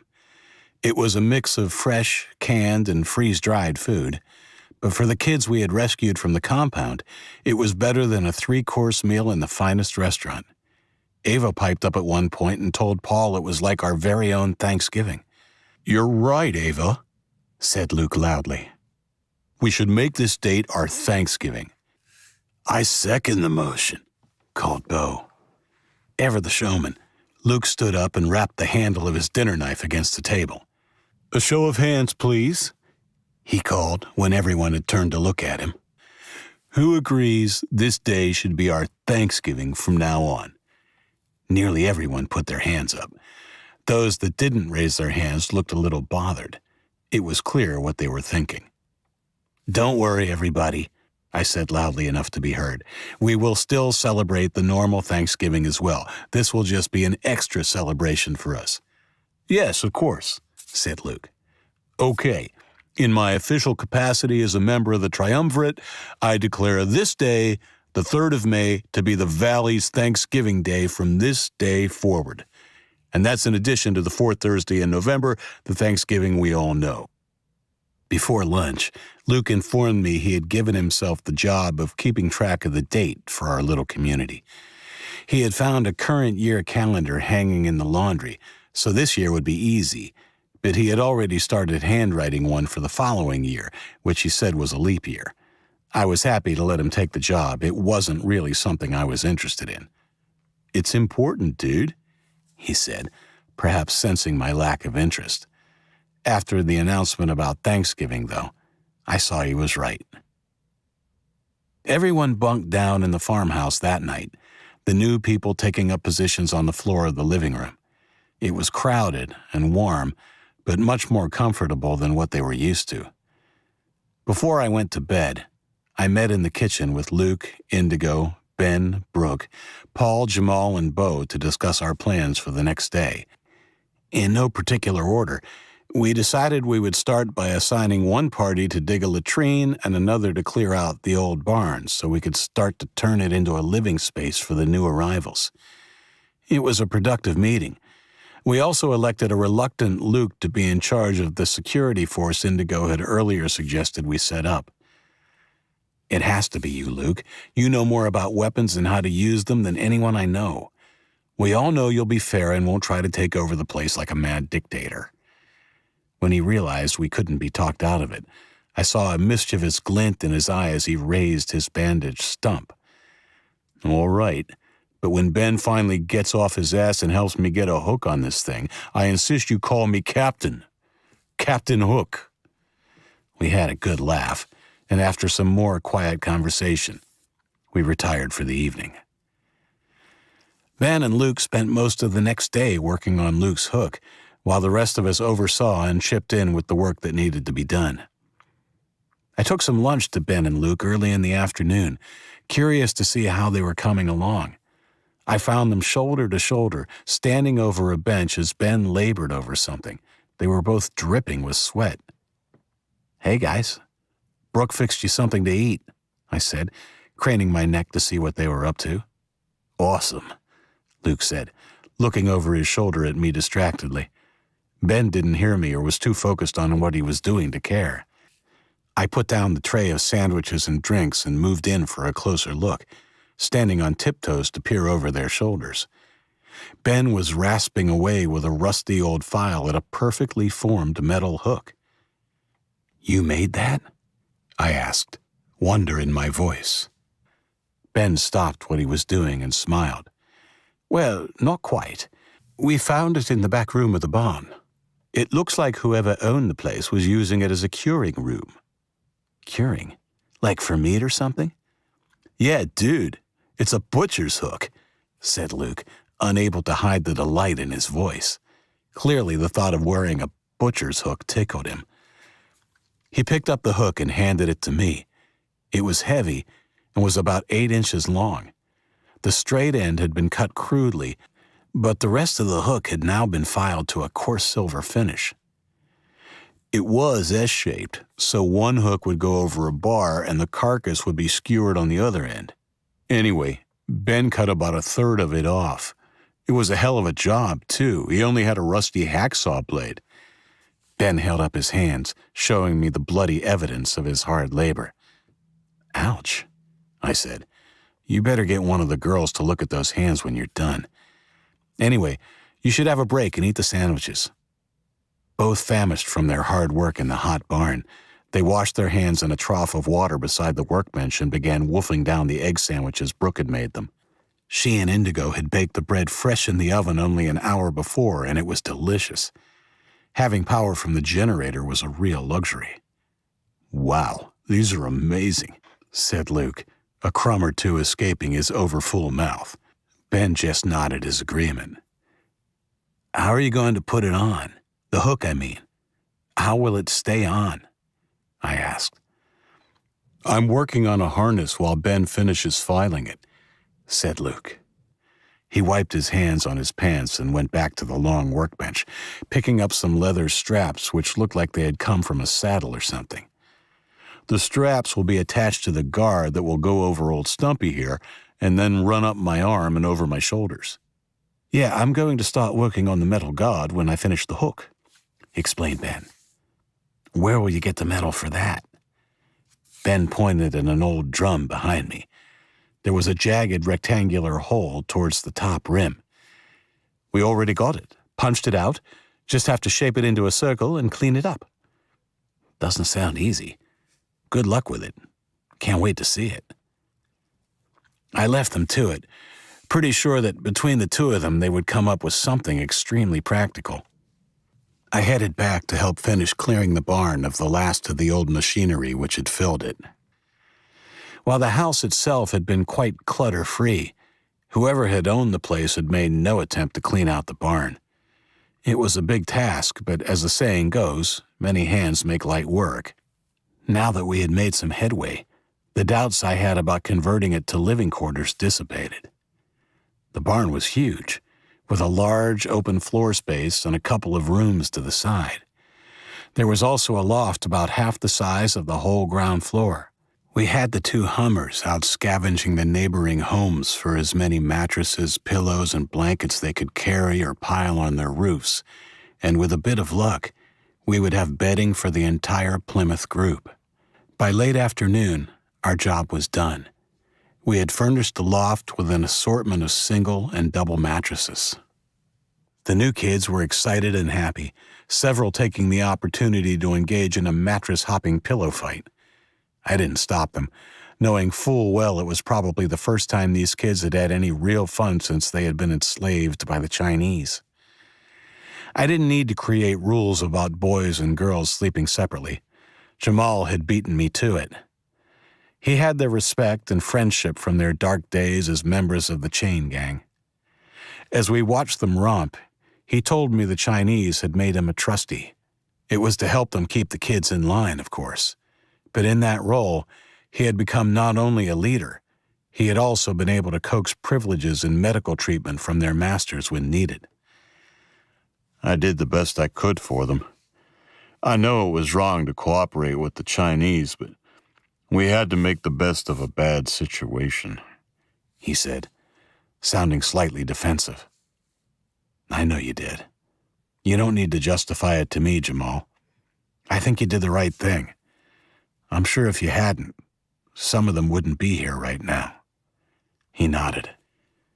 Jamal seemed happy to maintain the role of authority over the kids who had been in his charge, and I was more than happy for him to continue in it for the time being. Earlier that day, when we had first begun clearing the barn, I offered him a bed in the farmhouse. He had refused, saying he wouldn't feel right leaving the kids in the barn while he slept in relative luxury. I was coming to respect him more and more each day, and I definitely felt better knowing he would be there to supervise. 12. The boys did indeed do a good job on Luke's prosthetic. He unveiled it that night. It was just our original group in the kitchen, along with Danny, who had said yes to my offer of a place in the house, and Jamal, who was about to head down to the barn for the night. Everyone had eaten by that time, and the rest of the new arrivals had already retired to the barn. An exhausted-looking Ben came through the door first. With the poor selection of tools and equipment they'd had, it had literally taken the entire day to craft it to Luke's specifications. The English lad's face and hands were filthy, but his smile shone like that of a proud father. "Ladies and gentlemen, I present to you Captain Luke Hook," he announced flamboyantly, directing our gazes to the doorway with his blackened hands. Luke entered, and I was shocked by his appearance.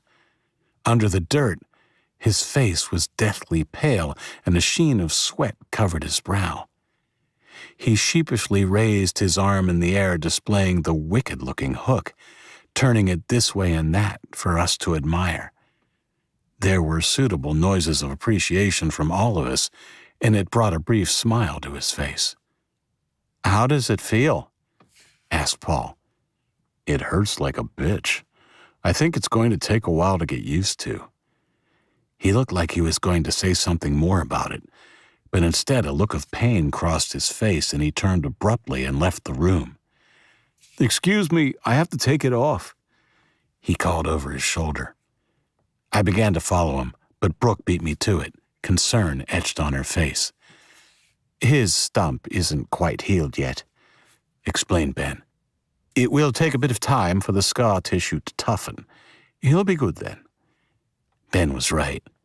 Luke had a really tough few days, and I was thankful Paul had brought back the fresh supply of painkillers from Plymouth.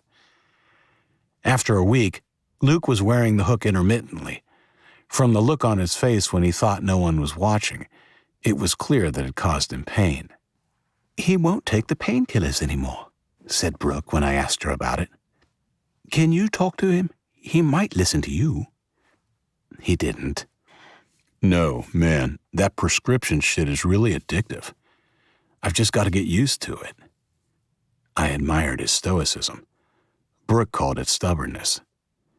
Their relationship had developed into much more than a friendship by then, but Luke wouldn't be swayed to take any more painkillers, not even by her. 13. Even as my own relationship with Indigo strengthened and we grew closer, it was interesting to watch our little community begin to develop and the subsequent relationships form.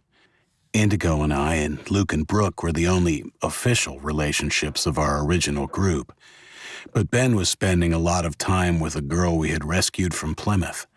Her name was Sarah, and she was a good match for him.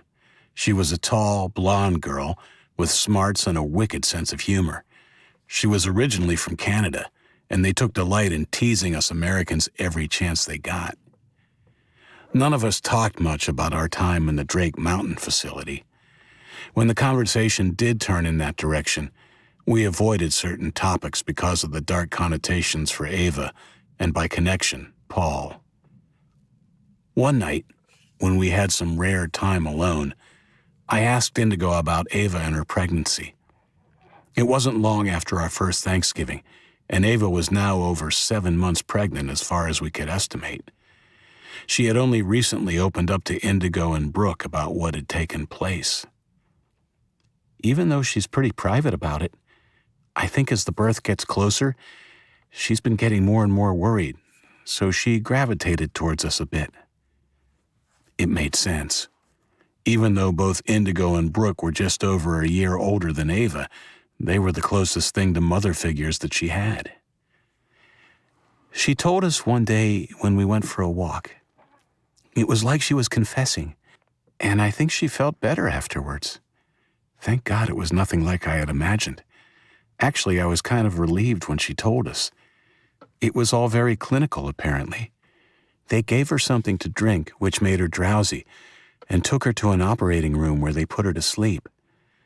Apparently, the nurses and doctors were very nice to her, but she was still upset, obviously, and no one would tell her why she was there. Anyway, when she woke up, she didn't feel any different, but was frightened out of her mind just by not knowing. She went back to the female population after a few days and had begun to put it out of her mind when another girl told her what they had done to her. Naturally, she was upset, really upset, and they had to sedate her several times. In the end, I think the issue with her not talking to Paul was about the shame of it more than anything else. She felt like it was her fault, like she should have fought them. I shook my head. The bastards. Anyway, all she could do was hope the experiment had failed. The checkups began almost immediately, every week, like clockwork. When she missed her period, she wanted to know for sure and hounded them into telling her. After 6 weeks, they finally admitted she was pregnant.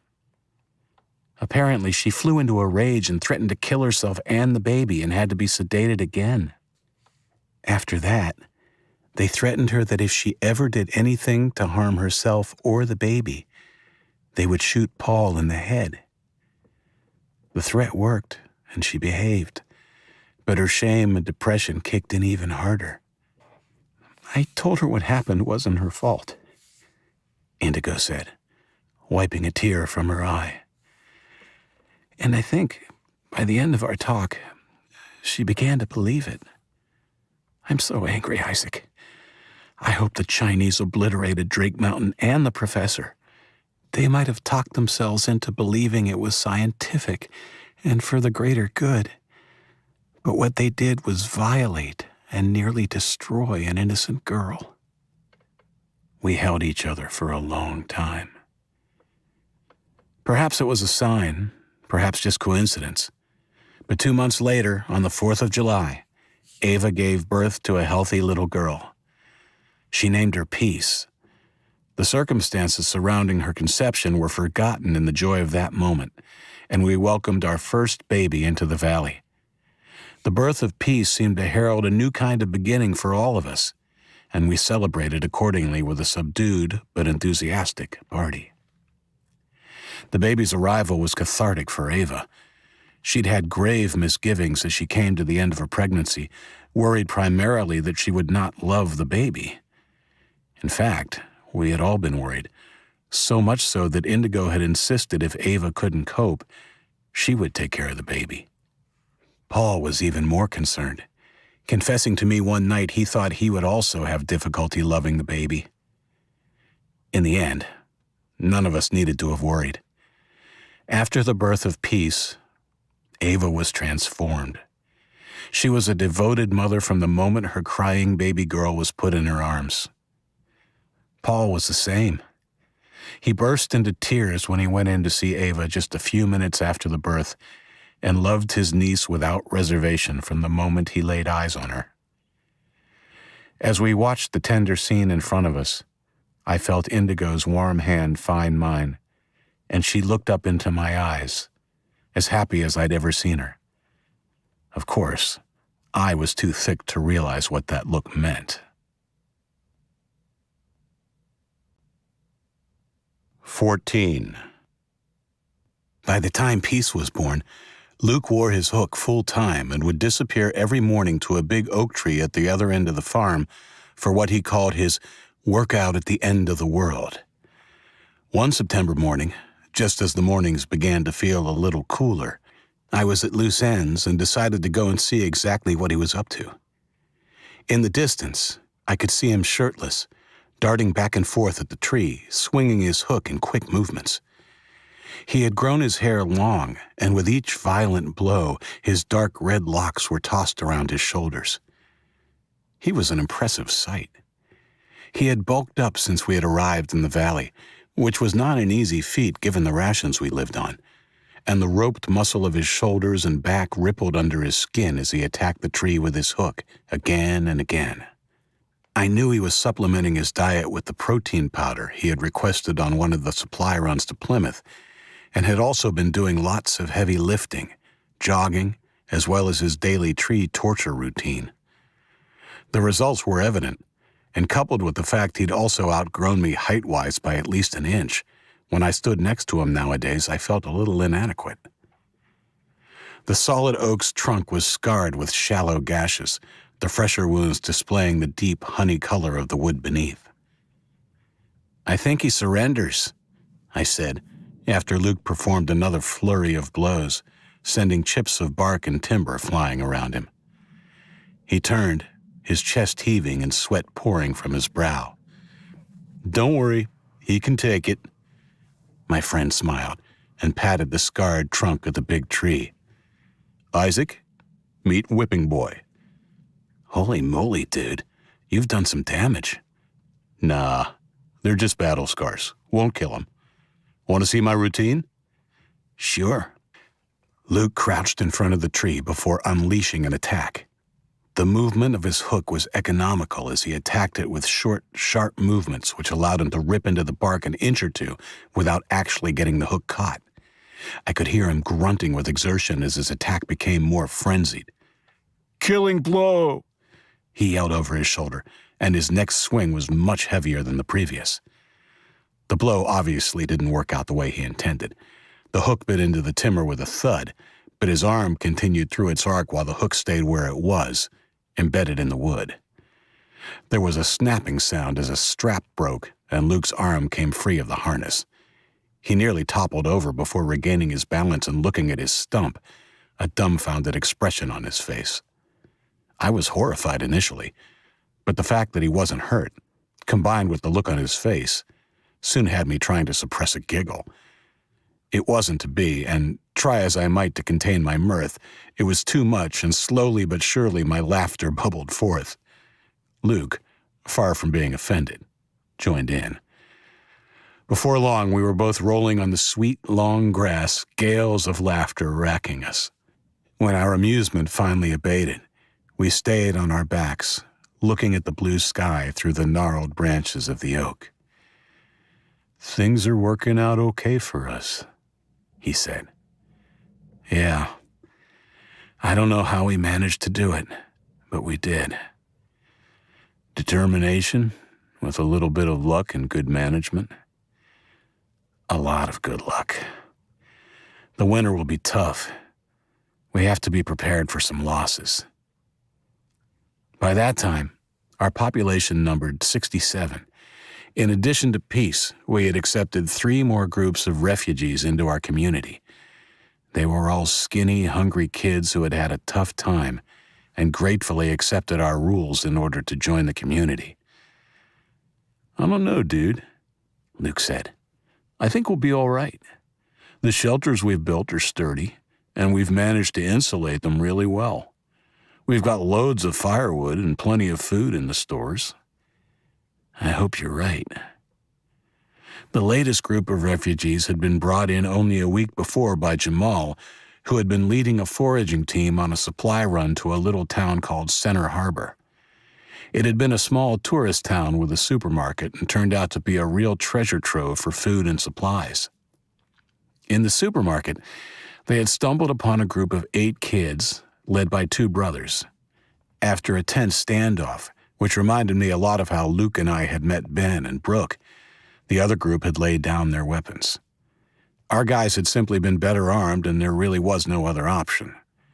I was thankful for Jamal's calm nature. If he hadn't been leading our group, it's possible things may have turned out badly for everybody. During our debriefing of the new arrivals, we found out they had good reason to be wary. The brothers leading the group, Joe and Brock, told Luke and I they had numbered over 30 just a month ago, but had clashed with another gang of about the same size. "We were in Plymouth, and were on our way out," the younger brother, Brock, said. "Everything had been pretty much picked over. We were on foot and were about to go under the I-93 overpass when we heard them coming. They were in cars and on bikes. We didn't really have time to hide or anything. Besides, back then we made a habit of talking to people and joining together when we could. That's how we got so big in the first place. Anyway, when they pulled up, I could tell there was something off about the leader. But I like to, give people the benefit of the doubt." I could see tears in his eyes, and his brother put a hand on Brock's shoulder. "Anyway, this guy got out of his Hummer, and our friend, Brett, he was like our unofficial leader, waved to him and went over to introduce himself. The guy yelled at him, 'Did I give you permission to speak to me?' Then he fucking shot him in the face." Brock couldn't go on. He was too upset at the memory. We gave the 2 boys a few minutes to gather themselves, and then I asked the question I think I already knew the answer to. "What did he look like?" I asked Joe, a sick feeling in my guts. He was tall, good-looking, and he had these crazy blue eyes." Luke and I looked at each other. After Brett was shot, their group had scattered. It had been a cold-blooded massacre, but Brock, Joe, and a few of the others managed to escape into nearby trees. "I don't know how many survived, but we managed to make it out by going deeper into the forest. If we hadn't, we'd be dead too." "Why didn't you fight?" Luke asked bluntly. I wanted to cuff him over the ear, but the brothers didn't seem offended. "We were unarmed," Joe said, in a matter-of-fact tone. "Brett made a rule we would never carry guns. He said that's what had gotten the world into the mess it was in the first place. Once we escaped, well, we changed that rule." We saw that group again a few days later. We were resting on a hill. We were traveling cross-country then, and avoiding roads altogether at that point. Anyway, the hill overlooked a small town. We could see that group had set up a camp in the football field of a school. It wasn't a huge group, but there were definitely more kids than just the ones we saw the first time. They had tents and stuff, with a big bonfire in the middle of the field. Are you sure it was them? Do you remember the name of the town? Ashland. And yeah, it was them. I went down for a closer look. I wish I hadn't. Why? Near the bonfire, in the middle of the field. They were hanging people. I saw Freddie, one of the kids from our group. They must have... Fuck! Yelled Brock, startling me. You didn't tell me that. Jesus, poor Freddie. Sorry, said Joe. I thought everyone had been through enough by then. It seemed better to keep it to myself. Did you see the leader? The guy with the blue eyes? I asked. Joe nodded. He was like the master of ceremonies. He reveled in it. If I'd had a gun then, I would have walked right up and shot him. I believed him. His eyes had a murderous glint. Ash, Luke said. Yeah, it could mean big trouble, especially as the first time they ran into him it was in Plymouth. Where is this Ashland? I asked. I've seen it on a map. It's a few miles south of Plymouth. The name would have appealed to that asshole, like it was fucking named for him. Our teams will need to be extra careful when they're doing supply runs from now on. Make sure they have a description of Ash, and if they run into him, they have to know they can't negotiate. He's a killer, and they should kill him if they get the chance or get the hell away as quick as they can. Yeah, extreme prejudice, said Luke, running his finger over the sharpened point of his hook.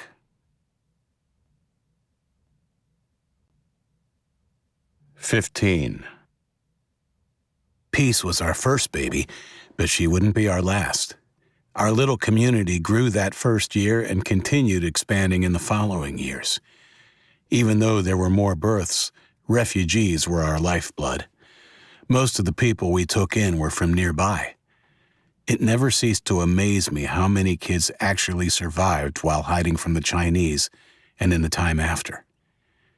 As for the Chinese, they didn't come back. We heard rumors and wild speculation from refugees. They had gone back to China. The retrovirus had killed them all. NATO had nuked them in retaliation. The scenario most plausible to us was the Chinese had abandoned the East Coast altogether, but still controlled Canada and Central and Western United States. Given that the Chinese didn't return, and no other nations sent aid or forces to help what was left of us, we came to the conclusion the Chinese had simply left the East Coast as a dead zone, and the rest of the world had written us off. It didn't mean the Chinese wouldn't come back in the future, but clearly the territory they had conquered and now had control of was vast. If our speculation about the reasons behind the Chinese attacking the U.S. were correct, they now had plenty of living room and resources. So life went on for us, and it was good. Sure, we had tough times mixed in with the good, but as our group grew bigger, our community spirit seemed to grow too. No problem seemed too big to overcome. Over the subsequent years, new arrivals brought other news of the outside world. Lots of it had to be taken with a grain of salt. But most disturbing of all were the tales about a group called the Marauders. It wasn't hard to figure out it was the gang led by Ash, and not so much a gang now as an army. One of our scouting teams confirmed the Marauders had indeed based themselves in Ashland not long after the arrival of Joe and Brock's group, and we made a deliberate effort to avoid any contact with them. It was disturbing to know they had flourished, even as we ourselves had. From rumor and eyewitness reports, the Marauders apparently ranged far and wide from their home turf, killing wherever they went. It was lucky we were so remote and away from the highways, but deep down I knew we couldn't rely on luck to keep us safe forever. We strengthened our fortifications and conserved fuel for the small fleet of vehicles we were amassing in case of a forced evacuation. With each new report, our alert levels would rise, but then drop to normal again as time passed, incident-free. Eventually, we were finding fewer refugees and thus heard less about Ash and his marauders. Within 4 years, our community had grown to the point we began to discuss the possibility of not taking any more refugees. We were crowded. The buildings we had constructed were ramshackle, and the valley looked like a cross between a rundown trailer park and a medieval village. But even so, we had managed to build a vibrant, peaceful community, with everyone sheltered, fed, and happy. As a consequence, however, the 813 souls we now numbered stretched our resources to the limit, and we knew something would eventually have to give. The only viable option was moving somewhere else, and all of us were reluctant to do that, Indigo and I even more so, given that our son, Max, had been born the year before. In the before days, becoming a father at 19 would have been something of a scandal, and I have to admit it had come as a shock. It shouldn't have. Indigo and I consummated our relationship barely a month after finding the valley, and we had moved into a room by ourselves not long after. No, I'm not going to give you any details about that first time and how it happened. That's between Indigo and I. Suffice to say it was surreal, magical, and brief. Of course, there were some awkward moments when we announced we would be moving into a room together. Luke and Ben weren't exactly the types to let such a development go without a little ribbing and teasing. Altogether, however, our relationship transitioned naturally from a crush to the equivalent of a marriage, quickly and easily. Indigo's initial cluckiness over baby Peace faded pretty quickly when she saw how much hard work a new baby was. And even though we had talked about starting a family from early on in our relationship, it was always understood this would happen somewhere in our future. Birth control was something we were both serious about, but of course no birth control is perfect, and given the limited supply and life of those products, it was perhaps surprising it didn't happen sooner.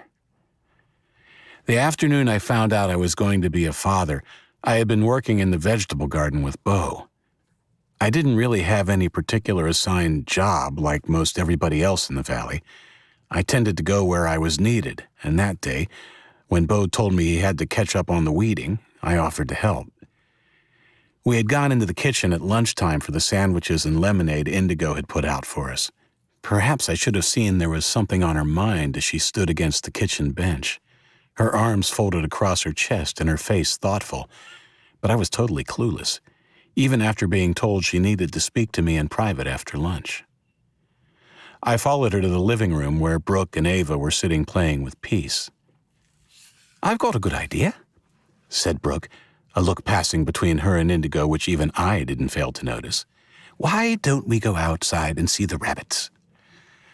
"What a good idea," said Ava, bending over and scooping up Peace into her arms. Brooke must have seen the wary look on my face. "Don't look so worried, Isaac," she said, cheekily. "What's going on?" I asked after they left. Indigo sat down and patted the sofa beside her. I sat down. Indigo had a strange smile on her face. She opened her mouth to say something, but suddenly her face crumpled and tears welled in her eyes. I reached out and grabbed her hand, alarmed. "What is it?" I watched her struggle to regain control, wiping a tear from her eye. "You're going to be a dad," she said, before bursting into tears and burying her head in my shoulder. It's hard to describe what I felt in those first few wonderful, scary moments. The most amazing wave of joy washed over me. It was the most physical emotion I have ever felt, starting with a jolt deep in my chest which emanated like a tide of well-being through the rest of me. I began to cry too. They were tears of joy, just like the cliché. And I hugged Indigo to me, both of us rocking back and forth, crying and laughing. "Why are we crying?" I asked Indigo, when we had finally calmed down. "This is really great news. We should be dancing." "I know. I don't know why. I'm scared, I guess. Scared and really, really happy. And I didn't know how you would feel." "I feel amazing, Indigo," I said, looking into her eyes. "Better than I've ever felt in my entire life." She hugged me again. "Me too."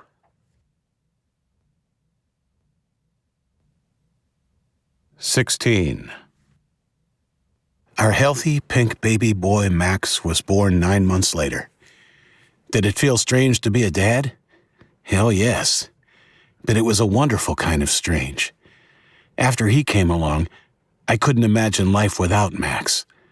Indigo was a fantastic mother, and the two of us became even closer as we went through the trials of parenthood.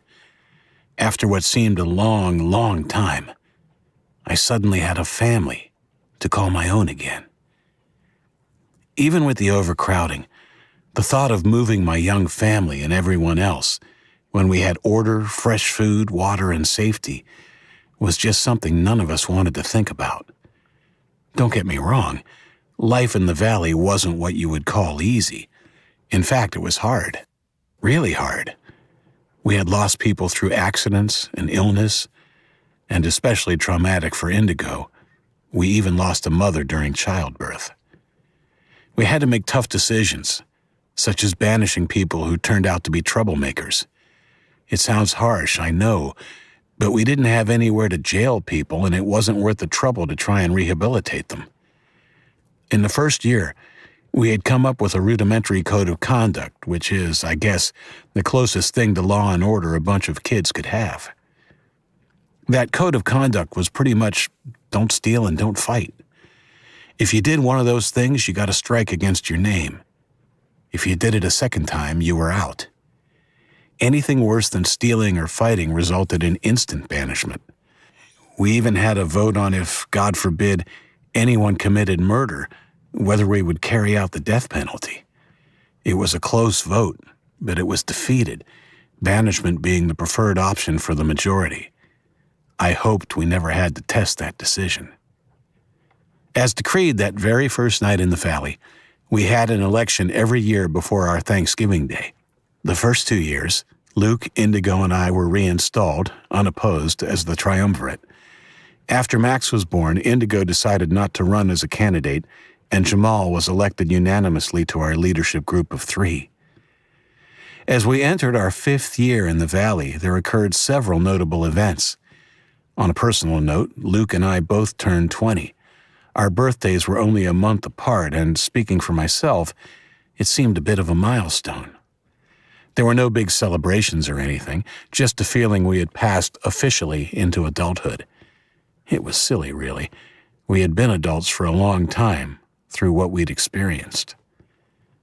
One morning, not long after my birthday, there came an urgent knocking at our door. Dawn was only just touching the sky. With my heart beating hard in my chest, I ran to the door to find a sleep-tousled Luke jumping from foot to foot. Brooke stood behind him, looking sheepish. "What is it?" I asked. "Guess," Luke said excitedly as Indigo joined us at the door. "Sorry, guys," said Brooke, biting her lip. "I told him to wait until breakfast." "We're having a baby." Luke leapt into my arms and I staggered back under the weight of his heavy body. I managed to keep my feet until he jumped off and engulfed a delighted Indigo in a gentler bear hug. "Oh my God, that's so great!" Indigo exclaimed, embracing Brooke after Luke released her. It turns out they had been trying for 6 months without telling anybody. I watched Luke standing over Max's cot and felt a warmth for him.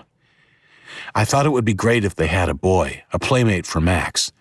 But I knew, boy or girl, Luke and Brooke would be fantastic parents.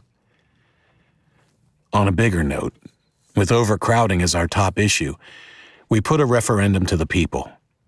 It was decided by an overwhelming yes vote we would not accept any refugees for the following 12 months into the community. It was a win for common sense and came as a huge relief. So we moved into our 5th year in the valley happy and optimistic about the future. It sounds cliché, but for me, and I'm sure for all of us there, those years in the valley were the best of our lives. Now that we had the population question settled, it would hopefully be our home for many years more. Part 2. Rude Awakening. 17. My eyes snapped open. I stared up at the moonlit shadows on the ceiling, wondering if the loud bang had been from a dream I couldn't remember. That was a gunshot. Indigo's soft voice beside me dispelled any doubt that I had dreamed it.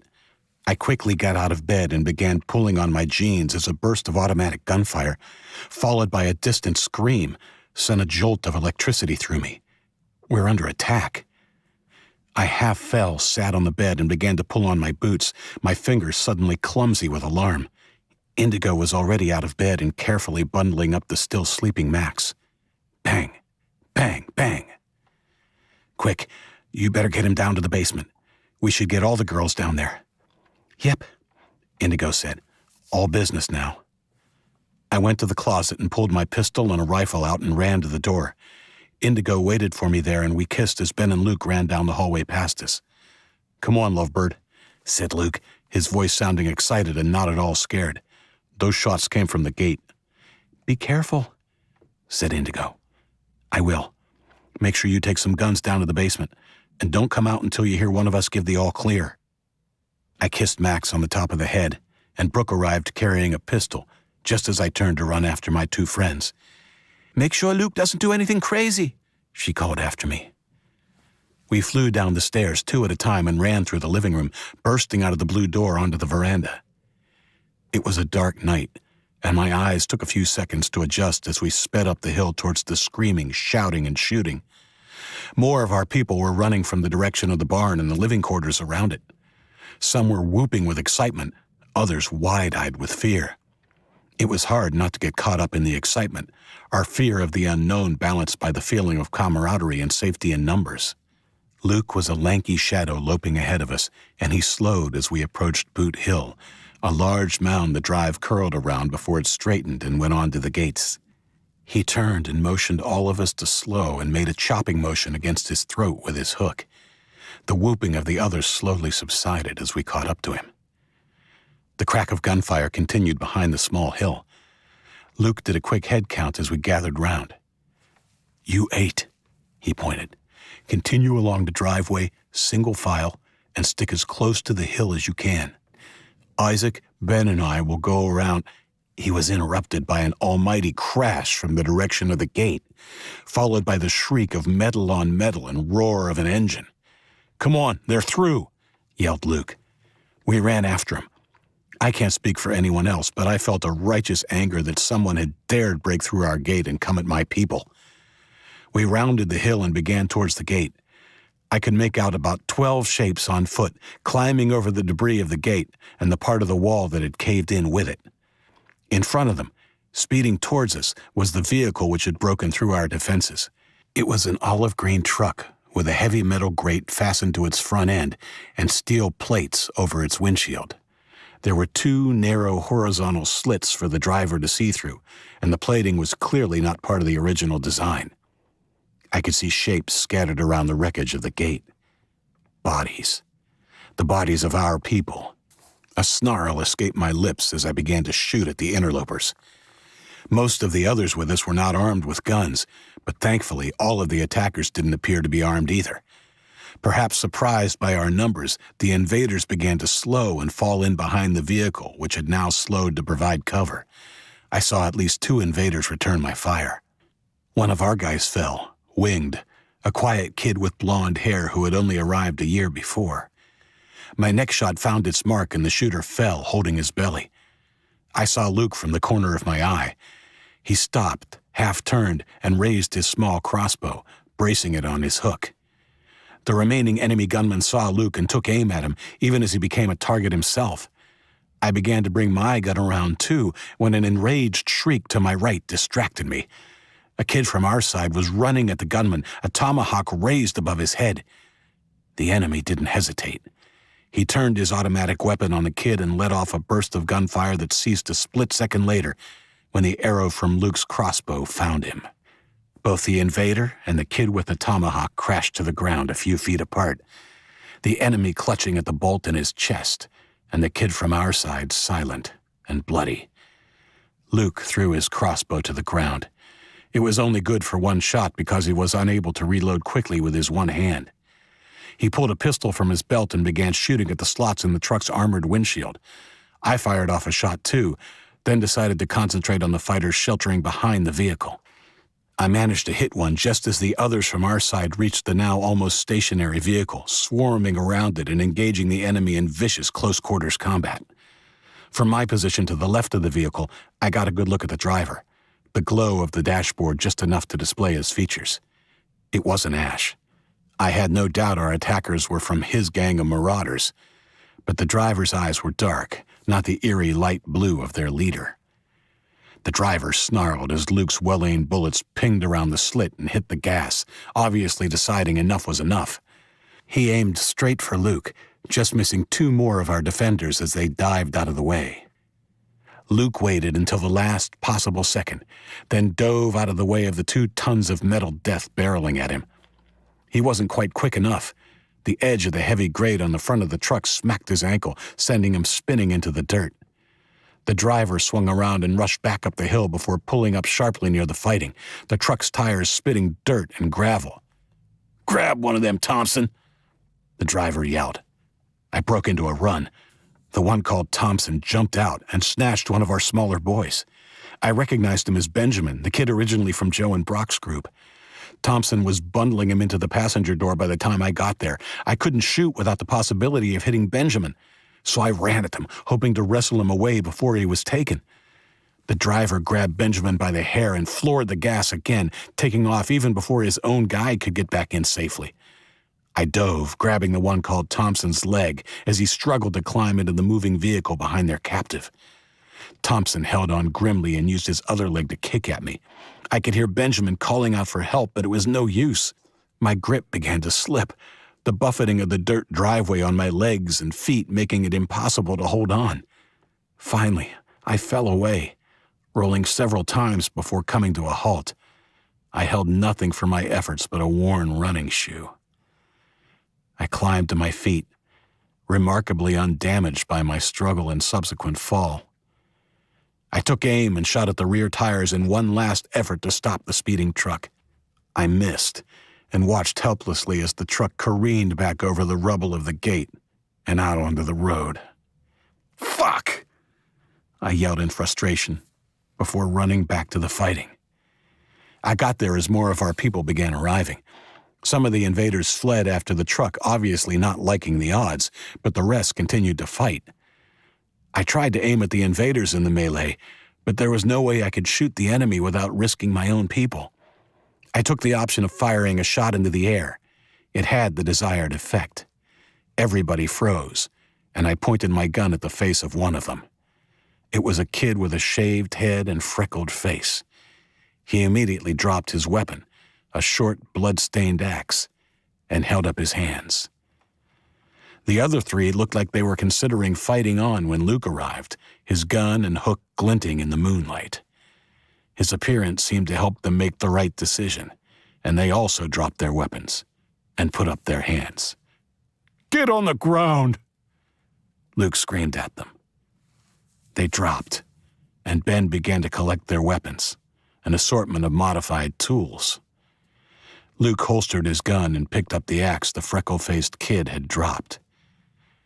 There was crying and angry shouts from those arriving on the scene as they discovered the destruction of life and limb wrought upon our tight-knit community in those few minutes of mayhem. Now that the heat of the battle had begun to subside, I felt sick and noticed that my hands were shaking. Our one pickup truck arrived, driven by Jamal. He, Danny, Allie, and Bo jumped out and began to help Ben tend to the wounded. "Danny, Bo, can you make sure these prisoners are tied up and guarded? Luke and I need to inspect the damage," I said. We ran to the gate. There was no sign of the truck or of the enemy who had run away on foot. It was over as quickly as it had begun, only a trail of death and destruction to mark the enemy's passing. "They must have had another vehicle waiting," Luke said, standing at the broken gates and looking down the empty road. "What are we going to do about Benjamin?" "I don't know." Of course, I wanted to go after them, to bring him back safely, but we couldn't do that right then. Maybe not at all. All 4 of our guards were down and, I feared, dead. They had fought valiantly. We found 3 dead attackers outside of the wall and another inside the perimeter. We checked our people one by one. 2 had been shot, and another, a girl I didn't recognize, had a large, slashing wound across her neck and down into her chest. The axe. Her eyes were wide open, staring at the starry sky as if amazed by what she saw there. I gently closed them and felt a cold rage begin to build in me. The last body was that of a young kid of about 14. He was lying broken and bleeding in tire tracks left by the truck. Luke stood back up and faced me, his mouth grim. "We'll have to work through the night to get the gate back up. We might have to use one of the buses to block it until we can establish something more permanent." 18. We worked all through what was left of the night, and by dawn we had managed to repair the wall and bring one of the school buses up to use as a makeshift gate. We had worked with a sense of urgency because, at that point, none of us knew if or when the marauders would be back with a larger force. Morning finally dawned as we finished. Exhausted, I walked down to visit the injured. Jamal had set up some tents and was tending to the wounds of the injured with what passed as medical equipment in our world. At best, that consisted of splints, bandages, antiseptic, and painkillers. Down the hill, Ben and a few of the others were gathering and organizing the bodies of our dead. Besides the kidnapped boy, Benjamin, we had lost 4 people at the gate and another 2 when fighting off the invaders. The boy carrying the tomahawk was alive, but in a very bad way. The bullets had shattered the bones in his upper arm. Jamal shook his head when I looked at him. There were 3 more injured. 1 had a broken leg, and the other 2 had more superficial wounds from the fighting. They should all be okay if we can keep their wounds clean. All told, we had killed 5 of the enemy and had taken 4 prisoners.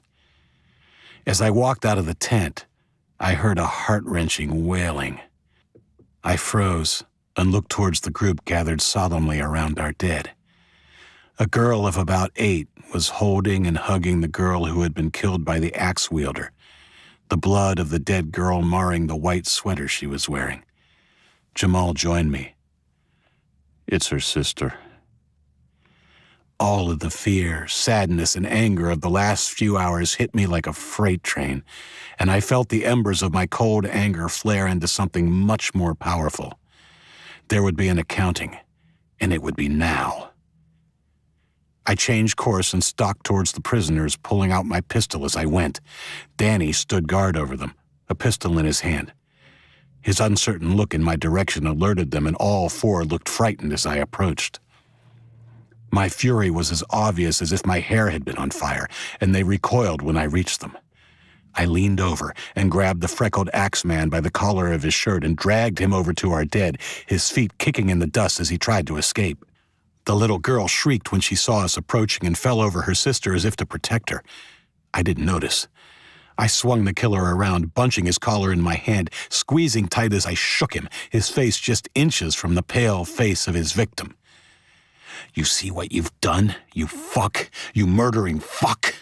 I spat. I jammed my gun against his temple. What do you have to say? I'm sorry. Please don't kill me. Please. Too late for sorry, asshole. I forced the barrel harder against his temple and began to squeeze the trigger. Isaac! Indigo's voice cut through the fog of my rage like a laser through dark night. I froze and looked up. In her arms, she held Max, my beautiful son. Tears filled my eyes. He has to die for what he did, I said simply. Not like this, Isaac. Not here. Not now. She nodded towards the grieving, frightened girl in front of us. It's not how we do things. No, I struggled to find the words to explain why it had to happen. She walked up to me and gently placed her hand over mine. Not like this. From the comfort of his mother's arms, my little boy looked up at me, his eyes deep pools of blue, and smiled a gummy smile. The fight went out of me. I let her pull my gun hand away from its intended target. I released the killer's collar, and he fell to his hands and knees, coughing and choking for air. Luke came over, his face unreadable, and helped the jittery killer back to his comrades. Come and rest, Indigo said, tugging gently at my gun hand. I nodded, tucked my gun into my jeans, and allowed her to lead me back to the house. 19.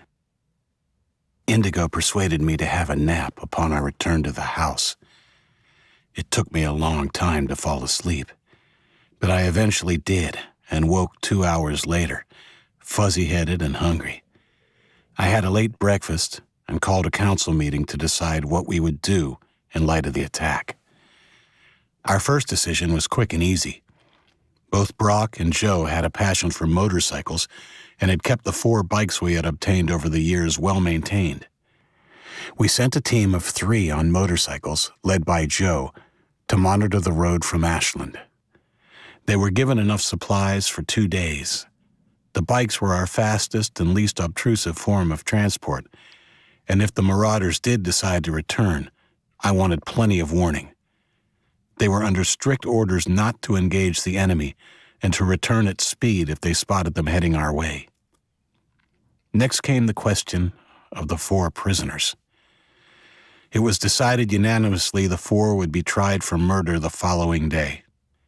The only issue to debate was what punishment would be imposed when, if, we found them guilty.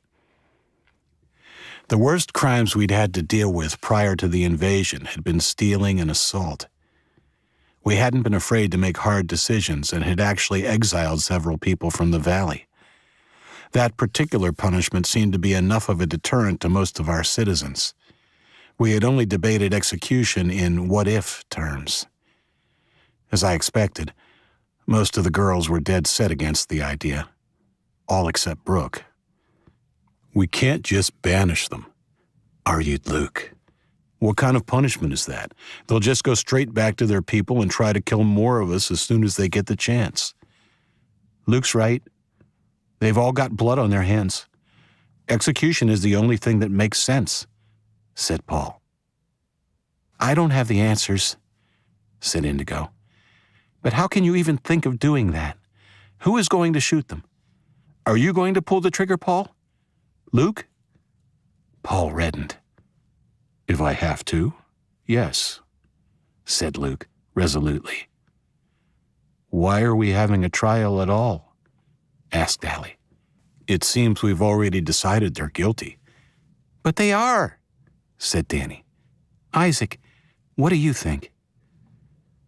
I looked around the room, my gaze falling on them one by one, until finally coming to rest on Indigo. "We can't let them go," I said. "And we can't lock them up. Executing them is the only way." I saw tears in Indigo's eyes. Brooke put her hand on hers, even though she was of the same opinion as me. I felt like the world's biggest bastard, but we had to do what was right by all of us. "We know they're all guilty, but we'll have a trial anyway. Our people need to see that we're not just thoughtless killers. We have to talk about what they did, and then we have to sentence them to death. Not guns, though. I know another way. Quick and painless." 20. The next day dawned bright and sunny. Given what we had to do that day, I would have preferred an overcast, miserable morning. I wasn't in a great mood when I woke up. Indigo had been cool towards me when we had retired for the evening, but at least she hadn't rejected my kiss goodnight. Indigo was silent as we ate breakfast in our room. It was nothing fancy, just some bread and peanut butter we kept in the cupboard in case of hunger attacks. I don't think either of us felt like eating breakfast with the group. Certainly she didn't fight me when I suggested eating in our room. I was feeling lousy, like I had let her down, but I knew in my heart it was the right decision. I washed the last of my bread down with water. "Well, I better get dressed and go downstairs," I said, pushing my chair away and standing up. Indigo grabbed my hand and squeezed it. Her face was sad, but that simple gesture let me know everything was okay between us. That said, as I got dressed, I still felt there was a heavy black cloud hanging over me. Execution might be the right thing to do, the only thing, but being right didn't make it any easier. Luke and I had a brief discussion about how we would conduct the trial, and at 9 a.m. we went out onto the veranda. Luke was holding a bullhorn we had discovered in a school 2 years before. It made a horrible screeching sound when he first put it to his mouth, and those of us closest to him clapped our hands over our ears. No one giggled, though. I wasn't the only one feeling the gravity of the situation. "Attention, everybody. Please gather in the square. I repeat, gather in the square." Slowly but surely, our people emerged from their quarters or left the jobs they had been doing and began to congregate in front of the raised veranda. We had named that patch of ground the square, and it's where we held all of our community meetings and celebrations, including Thanksgiving and Christmas. We were silent as we waited for the stragglers to join us. Looking at the sea of upturned faces and listening to the excited buzz of conversation, I was struck by how big we'd grown. The talk died down as Luke stepped to the edge of the veranda again and held up the bullhorn. "People of the valley, we are gathered here to conduct a trial and pass judgment on the people who attacked our home and killed our people in the early hours of yesterday morning." "Shoot the fuckers!" someone called from the crowd, and it was followed by a chorus of approval and yes. "Quiet down, please," said Luke, holding his hook up like an unintentional threat. The crowd slowly fell into silence. This wasn't to be a trial that would have been familiar to anyone from the before days. There was no judge, no lawyers, no jury. Those of us in the Valley Council were essentially judge, jury, and executioner all rolled into one. Besides the triumvirate, Luke, Jamal, and myself, that year's council was made up of Paul, a boy named Robert who had arrived 2 years before, Allie, and Danny. The council was elected every year to govern the everyday running of the valley, The triumvirate had veto power over any matter, but ever since we'd formed the first council in our second year, we had never had to use it. It was a testament to our single-mindedness when it came to the good of the group. We were all seated on chairs on the veranda overlooking the crowd. Ben was to act as the court attendant. When Luke settled the crowd and had taken his seat, Ben stepped up and cupped his hands to his mouth. "Bring out the prisoners." The 4 prisoners were led out by 2 of our people, members of Luke's security team. The killers had been locked up in the compound, a small enclosure we had built near the trees at the rear of the property. They looked a little worse for the rough night's sleep they had endured. Their hands were tied in front of them, and I made a mental note to talk to Luke about teaching his men to tie them behind in the future. They were brought to a stop in front of the veranda and told to turn and face us. 3 of them had their heads bowed. Whether in contrition or in the hope we would take pity upon them, I'm not sure. The axe killer looked up at us with defiance. I nodded to Ben. "You 4 are charged with murder and injury of the innocent. How do you plead?" "Fuck off," spat the defiant one. I felt fury at his attitude and struggled to find something to say. Ben beat me to it. "I'll take that as a guilty plea," he said smoothly. "Thank you. What about you 3? The others were more circumspect. 2 of them pled guilty quietly. The 3rd started to cry. "I didn't kill anyone," he blubbered. "Did you shoot anyone?" Ben asked, no sympathy coloring his voice. "Yes, but I only winged him. I hit his arm." "Right, so you tried to murder him, but your aim was shit." "Yeah, but I didn't. He's alive." Ben jumped down from the veranda and stalked up to the youth, leaning over him threateningly. The boy cringed from Ben's obvious anger. "He'll be dead by the morning," he said in a low, dangerous voice. The boy's face collapsed, and he began to sob. "I don't wanna die." "Shut the fuck up, Sing. Goddamn crybaby. They'll get what's coming when Ash comes back." Ben turned his attention to the freckle-faced axe killer. "You're a lot braver today than you were yesterday." "Whatever," the boy snarled. Ben turned on his heels and stepped back onto the veranda and faced them again. "You stand before our council," he said more formally. "They will decide your fate. How do you vote, council?" Luke was the first to stand. "Guilty." I stood. "Guilty." Indigo stood, and I held my breath as she paused, looking down at the 4. "Guilty," she said quietly and sat down. The rest of the council stood, one by one, and delivered the same verdict.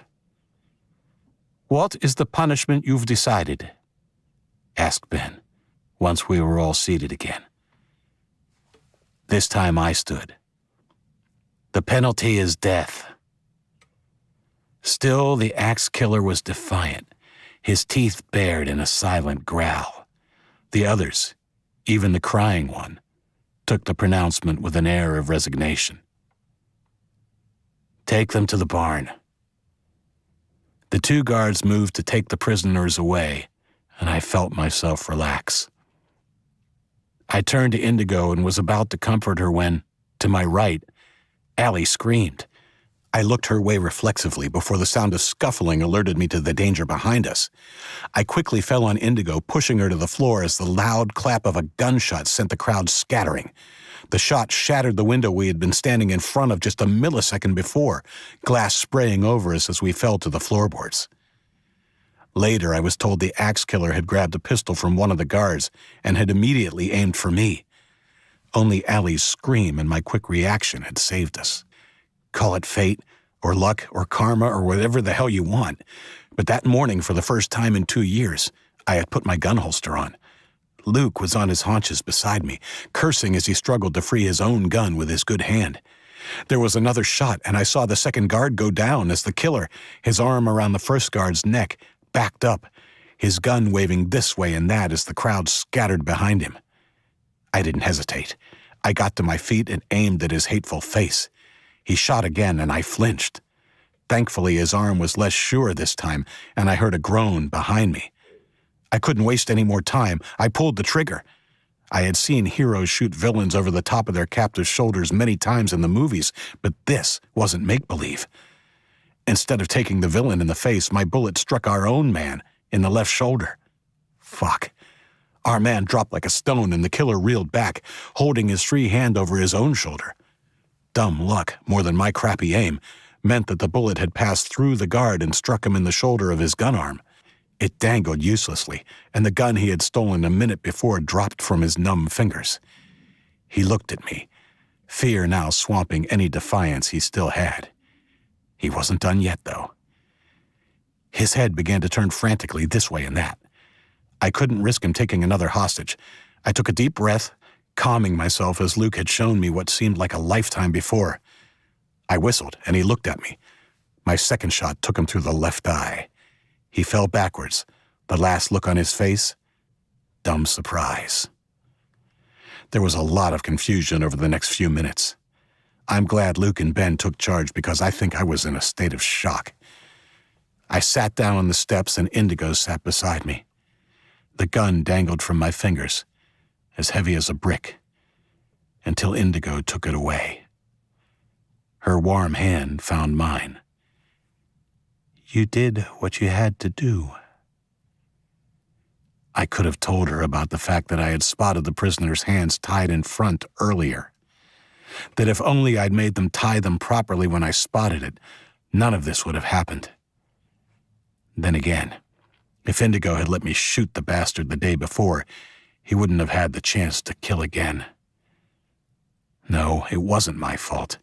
I would put this lapse in judgment behind me, just like I had put others behind me since the Chinese had fucked us over. I had to, not only for me, but also for Indigo and little Max. Bo and Jamal put the guard I had accidentally wounded onto a homemade stretcher and took him to the infirmary. Thankfully, he was conscious and didn't appear too distressed. I hoped that was a good sign. Luke had already covered our latest fatality with a sheet. Another dead kid. It was difficult to think of anyone in the valley as anything other than kids. Apart from Jamal, who had a few months on us, Luke and I were the oldest of any of the people in the valley. But no matter what we'd been through or what we were doing, I still felt like a child, albeit one with responsibilities. The dead boy, Ramsey, was just 18. Another marker in our little graveyard. A graveyard which was growing way too quickly. He'd only just been recruited to Luke's security force, and I hadn't even known his name before he was killed. I said as much to Indigo, feeling shittier than ever. You can't know everyone's name, Isaac. There are too many of us now. Come on, let's go see Max. It'll cheer you up. I felt like I should stay and help clean things up, but she was right. I needed to see my boy. He was playing happily with peace when we went into the house. Has he been a good boy? I asked the little girl. Yep, he sure has, Uncle Isaac. What happened outside? Asked Ava. While Indigo talked quietly to Ava, I picked up Max and gave him a squeeze, smiling at the gurgle he produced. Oh, that's terrible, said Ava. We sat down there for a while before taking Max up for a nap. We lay for a few hours, Indigo and I, in each other's arms while our little man slept. Just before lunch, there was a knock at the door. It was Luke. You okay? He asked. Yeah, what's up? David, The kid who was shot in the arm by the marauders. Died a few minutes ago. Oh. He didn't suffer. He was zonked out on morphine. What about the kid I shot? Jamal thinks he'll be okay as long as the wound doesn't get infected. The bullet went through without hitting anything vital. Okay. That's good. Yeah, listen. We have the 3 prisoners at the barn. We've been waiting for you. Not really fair to keep them waiting much longer, you know? Death row and all that. Oh, okay. Shit. Of course. Sorry, I didn't even think of it in all the excitement. I'll come now. 21. The walk to the barn seemed terribly long on that horrible day. So, what is your idea? Gassing them? I should have known Luke would guess my painless and quick execution method. I nodded. Good idea. That's me. I'm a real go-getter when it comes to killing people. Hey, he said, grabbing me on the shoulder. Remember what they did, what they were a part of. You said it yourself. This is the only way. I held his fierce eyes for a moment, then nodded and looked at the ground. I know, man. I'm just a little down on myself for what happened today. I spotted their hands tied in front, but I thought I could wait. I was going to bring it up with you afterwards. Dude, I saw it too. I made a mental note to say something to the boys. That makes me just as guilty as you, right? At least you were able to draw your gun. Mine was stuck in my fucking pants. I chuckled at his pantomime of the effort he made to draw his gun, his hook waving in the air as his good hand tugged at the handle. Lucky you didn't blow your balls off, I said, laughing for the first time in days. Fine. You're just as much to blame as me. Stop waving that hook around. You'll take someone's eye out. Probably mine. I won't describe the execution in detail, but essentially Luke and I banished everyone else from the barn. We took on the responsibility ourselves, unwilling to put anyone else in a position where they had to witness what was to follow. To say I didn't feel sorry for the boys we loaded into the old Chrysler would be a lie. 2 of them broke down when they saw the hose leading from the exhaust to the rear window of the car. It broke my heart. The one who had pleaded his innocence to the murder charge cried and begged for his life as Luke closed the door on him. I saw tears in my friend's eyes, and it hit me how unfair this new world was when kids had no choice but to kill other kids. I think I can speak for Luke when I say it was the most hideous experience of our lives to that point. Taking a life in the heat of battle or in self-defense is one thing, but to have to stand there and watch those boys die behind the windows of that car, no matter how painless, was monstrous. Luke held his breath and switched off the car when we were sure they were dead. I opened the big double doors of the garage, while Luke opened the car doors to let the noxious gas dissipate, and then ran out to join me in the fresh air. A few of Luke's men were waiting for us outside. No one said anything when Luke suddenly darted to the side of the garage and threw up his breakfast. Give it 5 minutes. Then take the bodies to the trees out back and bury them in unmarked graves, I ordered. Do the same with the one I killed. I put my arm around Luke's shoulder and we walked back up to the house in silence, neither of us in the mood for conversation. Late that afternoon, we buried our own dead in the cemetery we had begun in the top paddock of the farm 2 years prior. A boy named Arthur had been our first casualty. He had fallen out of a tree and broken his neck less than 2 weeks after arriving. The second had been a girl, Jasmine, who died from an asthma attack. The third and fourth were the young mother and her baby who had died during childbirth.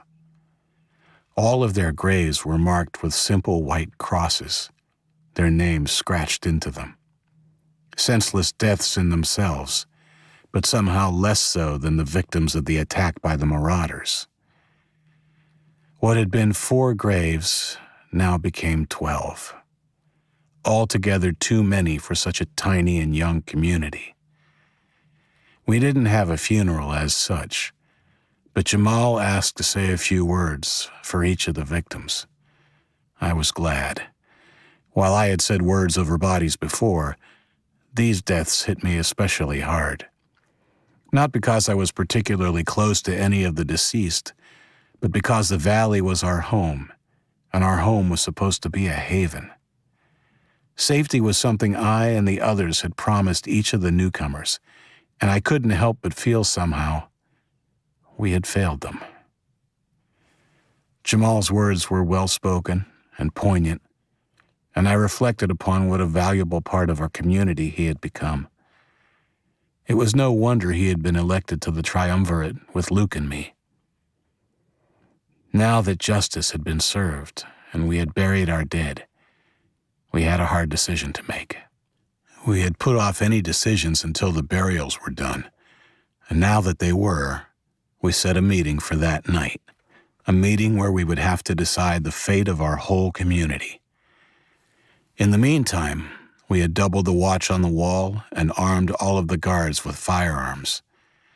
After the executions and burials, Luke had gone to the top of Boot Hill with his sniper rifle and had stayed there for hours before finally handing it over to Brock. He had told Brooke he wanted to give us early warning and an early advantage should the marauders come back, and that might have been a part of why he had gone up there. But I think he also needed a little solitude after the traumatic events of the day. 22. Indigo and I were in our room an hour before the meeting. Little Max was asleep as we talked in hushed tones about the future of our home. Luke wants to stay. It goes against his code of honor to even think of evacuating, I said. I know it does, but we have to think of our people, Isaac. If these marauders come back with a bigger force, they could slaughter us all. You've heard the reports. There could be more than 1,000 of them, and all killers. I know. I've thought about every option. If we stayed and fought, we would probably take out a few of them, but eventually they would overrun us. We can't let that happen, Isaac. I think we have to do something none of us want to do. We have to leave the valley.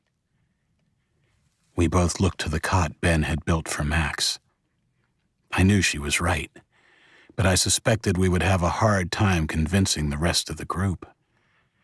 An hour later, we convened in the old kitchen. Indigo and I came in and sat down at the big table. Luke was already there. We were soon joined by Ben, Paul, Jamal, Brooke, Brock, Bo, Danny, and Allie. Indigo chaired the meeting and jumped right in. We can't allow what happened 2 days ago to ever happen again. This special meeting has been called to discuss measures to keep our community safe. I, for one, can't see how we can stay in the valley. Her words were met with some gasps of surprise, and Luke looked at her pointedly. To his credit, he refrained from interjecting and let her finish. We are outnumbered by the marauders, outgunned, and they would show no mercy when they attack again. There are more of them, and they will overrun us. We need to evacuate and find somewhere more defensible and as far away from Ashland as possible. Everyone started to speak over one another, only hushing when Luke rapped his hook on the tabletop. I can see why you feel this way, Indigo, but I say we fight for what's ours. Don't forget, they have a hostage, too. You're right. They would overrun us if we wait for them to come to us. That's why I propose we go to them before they get a chance. We attacked them first, and with the element of surprise on our side, we could take them down before they knew what was happening. Yeah, let's do it for Benjamin. It was Brock enthusiastically supporting Luke. Allie disagreed with them loudly, while the others were now more guarded and remained silent. Brooke particularly. She sat quietly, her hand resting on her belly. Luke appeared ready to go on when Indigo spoke over everyone. "What about Brooke and the baby, Luke?" She said it quietly enough, but her words were just as powerful as if she'd screamed at the top of her lungs. It was one of the few times I had seen Luke without a ready comeback. Brooke's hand grasped his. He looked at her, and she nodded. I spoke in the awkward silence. "Indigo's right, Luke. I've been doing a lot of thinking about this ever since the breach. You make good points, but the fact is, even with the element of surprise on our side, the Marauders are better armed and might outnumber us as much as 2-1. Surprise won't help." I looked around at them. I don't like the idea of leaving the valley any more than anyone else. But I also think we can find somewhere not too far away that will be easier to defend and perhaps give us the space we need to keep growing. Who we are is more important than where we are. I gestured to Luke and Jamal. In our leadership group, we've been talking about the future, even before the attack. And all of us agreed that even though we've stopped taking in new people, we still have to move eventually. The time frame we discussed was 2 years, right? Jamal nodded. "Yeah," Luke said, looking at Brooke again before addressing all of us. "Sorry. You're right. I just want to punish those fuckers so bad for what they did. But if it leaves the people we love dead, it's not worth it." "We all want to punish them, Luke," said Allie. "But Indigo and Isaac are right. It would be a suicide mission. For all we know, they already killed Benjamin," Paul said, saying what everyone else feared was true. Brock looked up sharply, but didn't say anything.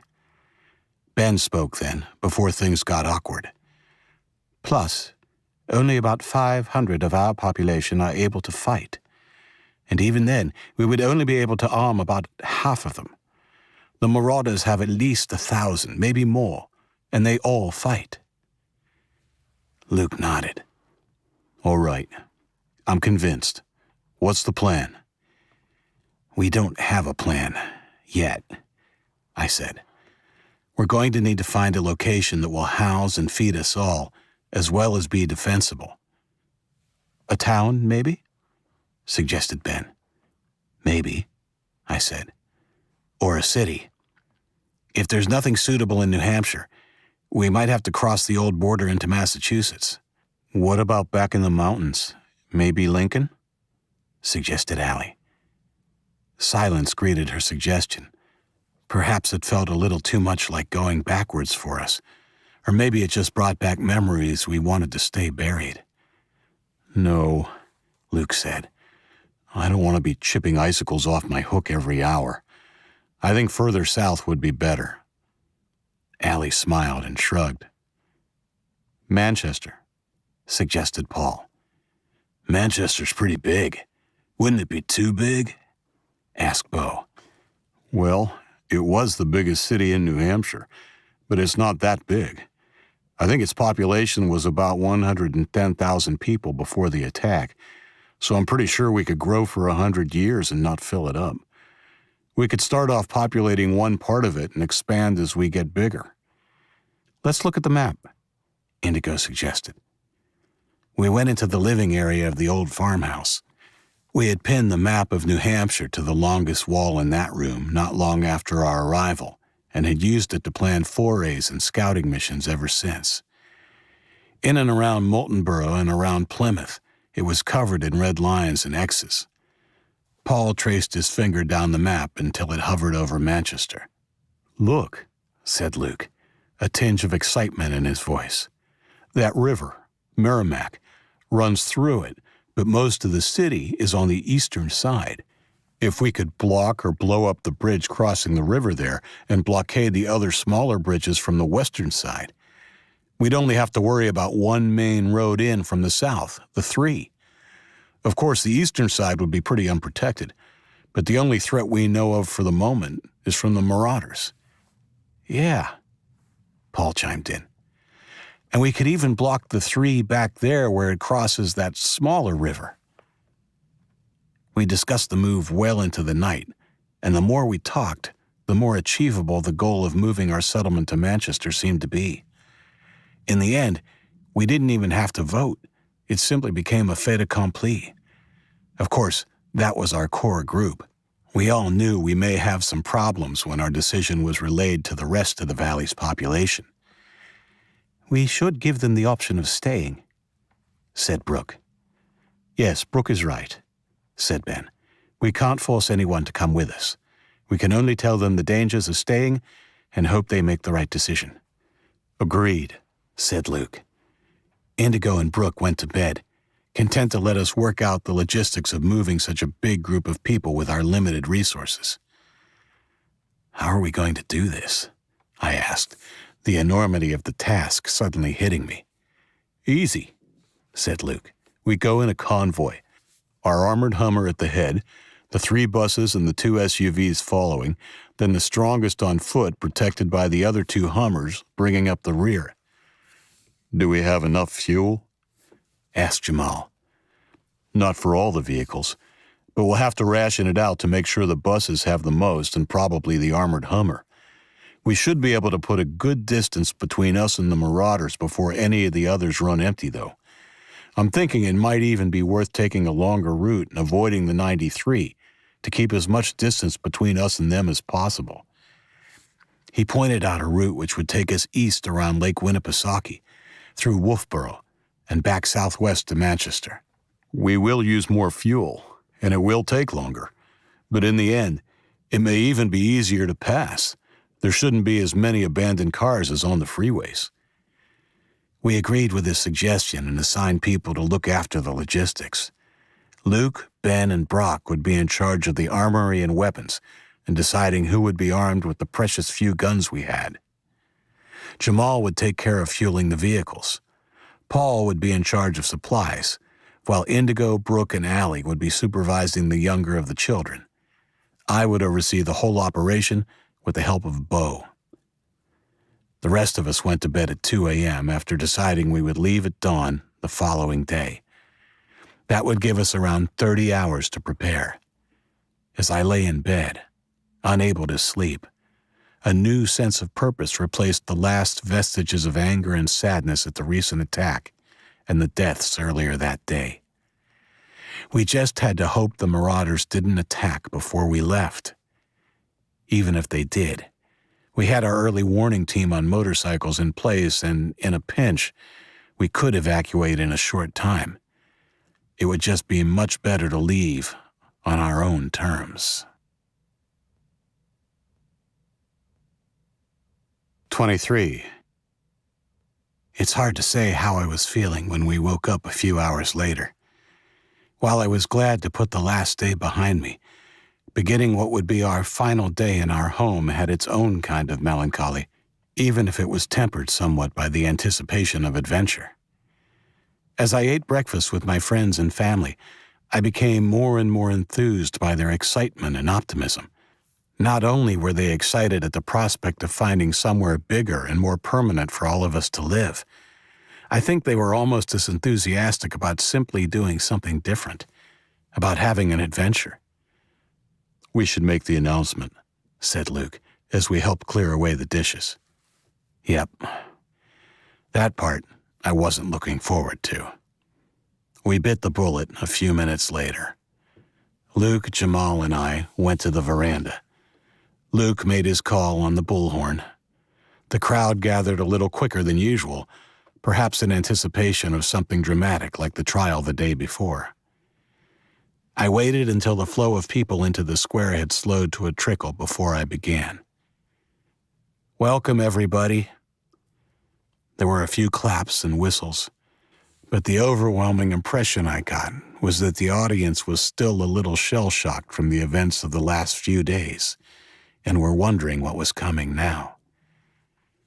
I want to start by saying how proud I and the rest of the council are of the way everyone pulled together after the attack and yesterday's trouble. These have been the hardest few days we've had since we settled into the valley, and everybody played their part in fighting off the invaders. I guess that brings me to why we called this special meeting.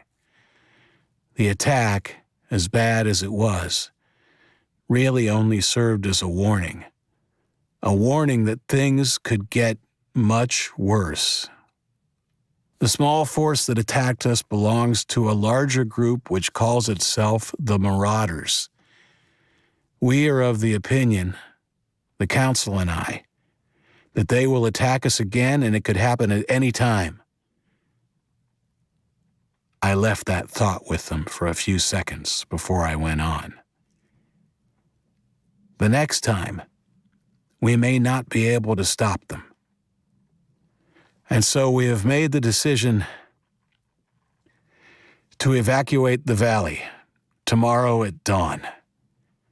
There was a shocked silence for a few moments, and then came the uproar I had expected. No, we can fight them. We can't let them chase us out of our home.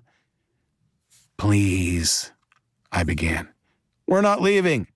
No way. Even with the bullhorn, my voice was drowned out. The calls got louder, led by one or two in the crowd who were whipping the rest up, even as others tried to calm things down. Everybody, please, I would like to explain. It was no use.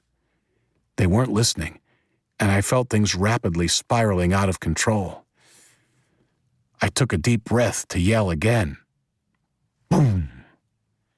I flinched. The gunshot from my right took me by surprise. I wasn't the only one.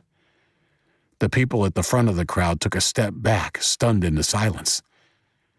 With the smell of cordite in my nostrils, I turned. Luke was still pointing his pistol at the sky, a tendril of smoke curling into the clear morning air. "You hear that?" he yelled. "If we stay, get ready to hear a lot more of that. Get ready to see your best friend, your girlfriend, or your kid get a bullet through the face. If they're lucky, they'll die in the attack. It will be worse for the ones dragged off by those marauder assholes, while you—" He jabbed his hook at one of the ringleaders, a heavy-set teen who suddenly didn't have a lot to say. "Lie bleeding in the dirt." He tucked his gun into the waistband of his jeans and stepped up beside me. I could see he wasn't finished, and I was happy for him to take over. He certainly had their attention. "Now, you all know me. You know I don't run from a fight. At first, I wanted to fight too. But we have to think of the future now."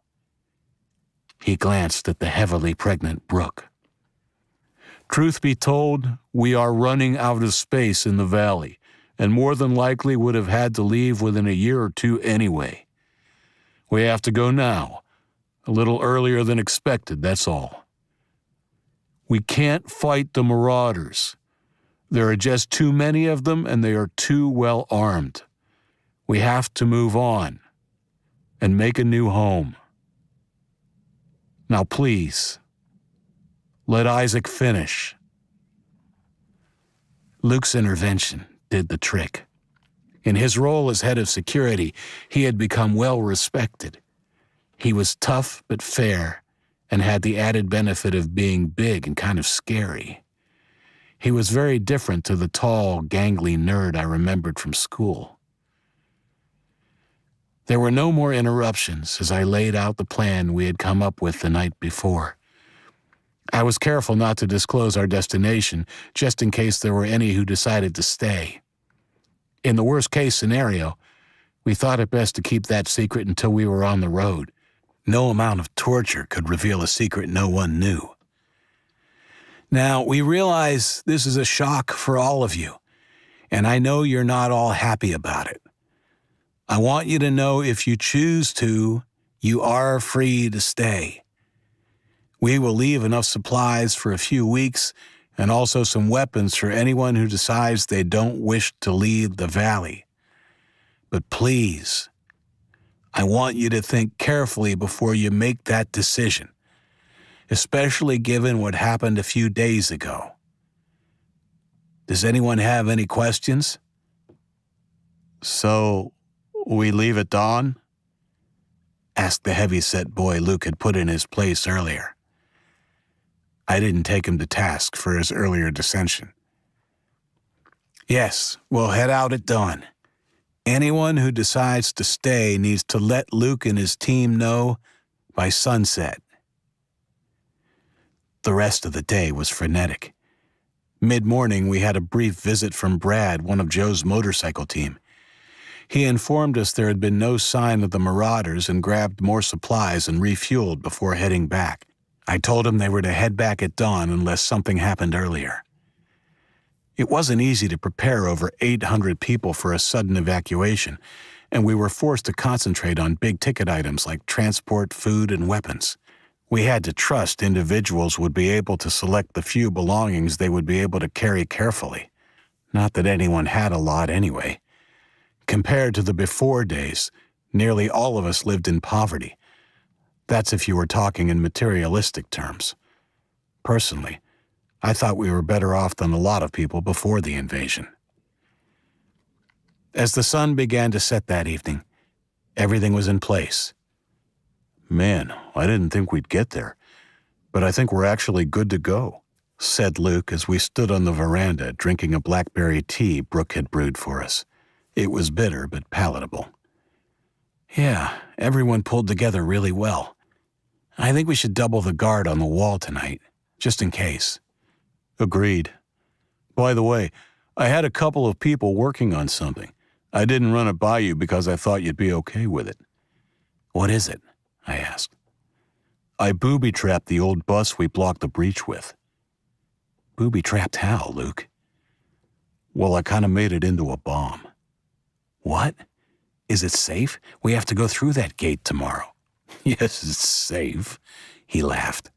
I haven't armed it. I won't do that until everyone else is through the gate. It will be on a hair trigger, though. A nice surprise for those assholes when they come back. What the hell did you make a bomb out of? Lots of stuff, he shrugged.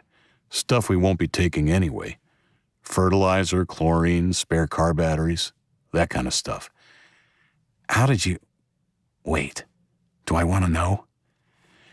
Ingenuity, dude, and a good memory for stuff I looked up as a bored kid.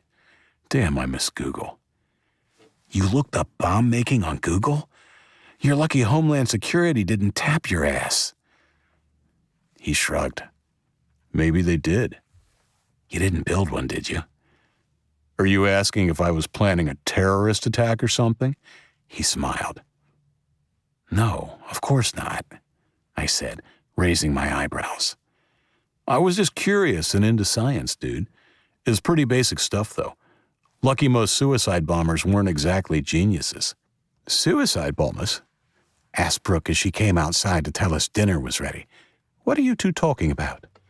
Nothing, my sexy British babe, said Luke, turning Brooke around and encircling her and her belly with his long arms. Better be nothing dangerous, she said, turning her head and pecking him on the cheek.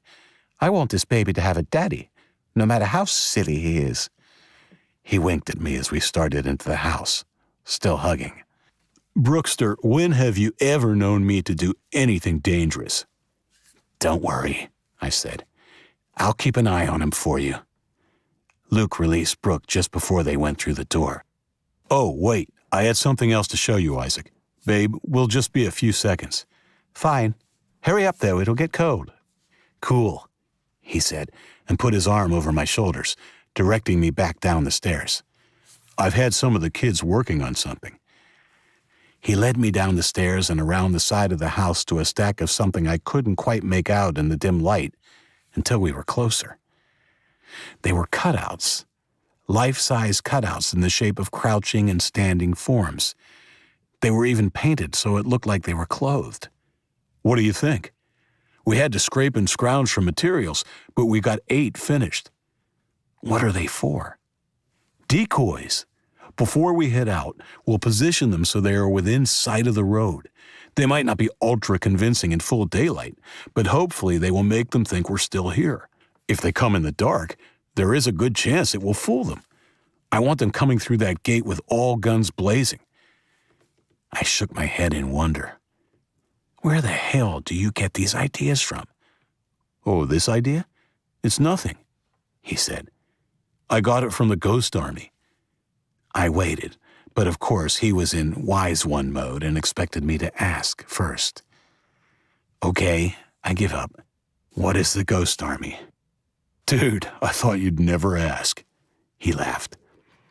It was a tactical deception unit the U.S. Army had during World War II. They would do things to trick the enemy, like use inflatable tanks and planes to fool the Germans into believing there was a large force in a particular area, when it was really just a few guys with air compressors and dummies. I looked at him and nodded, a small smile on my face. What? He asked. You know how I've been writing the story of how all this has happened to us? Well, I think you should start writing a history book of all the weird shit you remember that wasn't even in the history books. He laughed. Dude, it was in the history books. You just weren't reading the right ones. What do you think, though? He asked, gesturing at the cutouts. I think it's an awesome idea. Come on, let's go eat. We need to feed that big brain of yours. We ate a light meal that night as the bulk of the food had been packed into the vehicles. There was quiet talk, but the mood was mostly subdued given that it was our final night in the home we had made for ourselves 5 years before. We had finished eating and seemed to all be waiting for someone to make the first move to retire for the evening when Ben jumped from the table and told us all to wait right there. He returned carrying a cardboard box and wearing a big smile. We all craned our necks to see what was inside. "Nuh-uh, no peeking," he said, putting his arm over the top protectively. He looked at Brooke and smiled. "Now, I was saving this for the birth of my nephew or niece, but I figure because this is our last supper in the valley, we ought to celebrate." He produced a dusty bottle and with a flourish showed us the label. I knew the name, Dom Perignon. I knew it was a fancy champagne, but most of the others just looked blankly at him. I guess they knew it was alcohol of some kind, but perhaps not its significance in the before days. We had an unwritten rule that alcohol wasn't allowed anywhere in the valley. Less than 6 months before, we had banished a boy for fighting after he had gotten drunk on a 6-pack of beer he had brought back from a scouting mission. "It's champagne, people." Allie and Ava both wore scandalized looks when they realized it was alcohol. "You're supposed to look happy, not worried. Don't panic. You won't get more than a mouthful each anyway." Despite his reassurance, both girls looked to Indigo, who nodded. "It's okay." Ben proceeded to pull out a variety of mugs and cups of all shapes and sizes and poured us all a small portion each. "Sorry, sis, in your condition, you can't have any. I'll have your share." Allie raised a chipped coffee cup to her lips. "Don't drink it yet," he yelled. Allie jumped, almost spilling the precious liquid. Brooke rolled her eyes at her brother as the chastened girl lowered the mug. "Don't be so bossy, Ben." "Sorry, Allie. Anyway, charge your glasses," he said, raising his tumbler. I watched Brooke raise her glass of water, and we all followed suit. "Here's to our 5 glorious years in the valley. May our next home be as wonderful to us. Cheers!" "Cheers," we all replied. "Yuck," said Ava, making a face after a tentative sip. "I agree," said Allie, laughing after spitting her mouthful back into the cup. "Savages," Ben mocked. We all laughed. I didn't mind the taste. It was kind of bitter, but it had been a long time since I drank something with bubbles in it.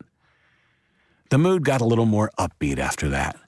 Allie and Ava both finished their cups after some encouragement and seemed to get tipsy on the tiny nip they were given.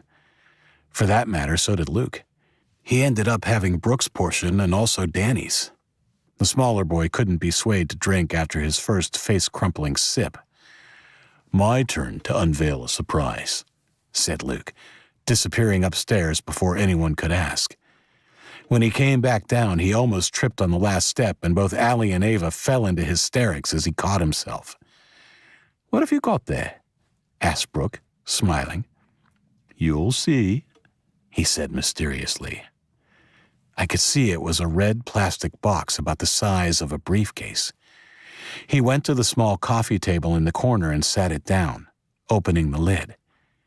It was an old portable turntable, a record player. "What is it?" asked Ava, walking over to him. "This is what they used to play music on. Think of it as an old-fashioned iPod." "Really?" "No," he laughed.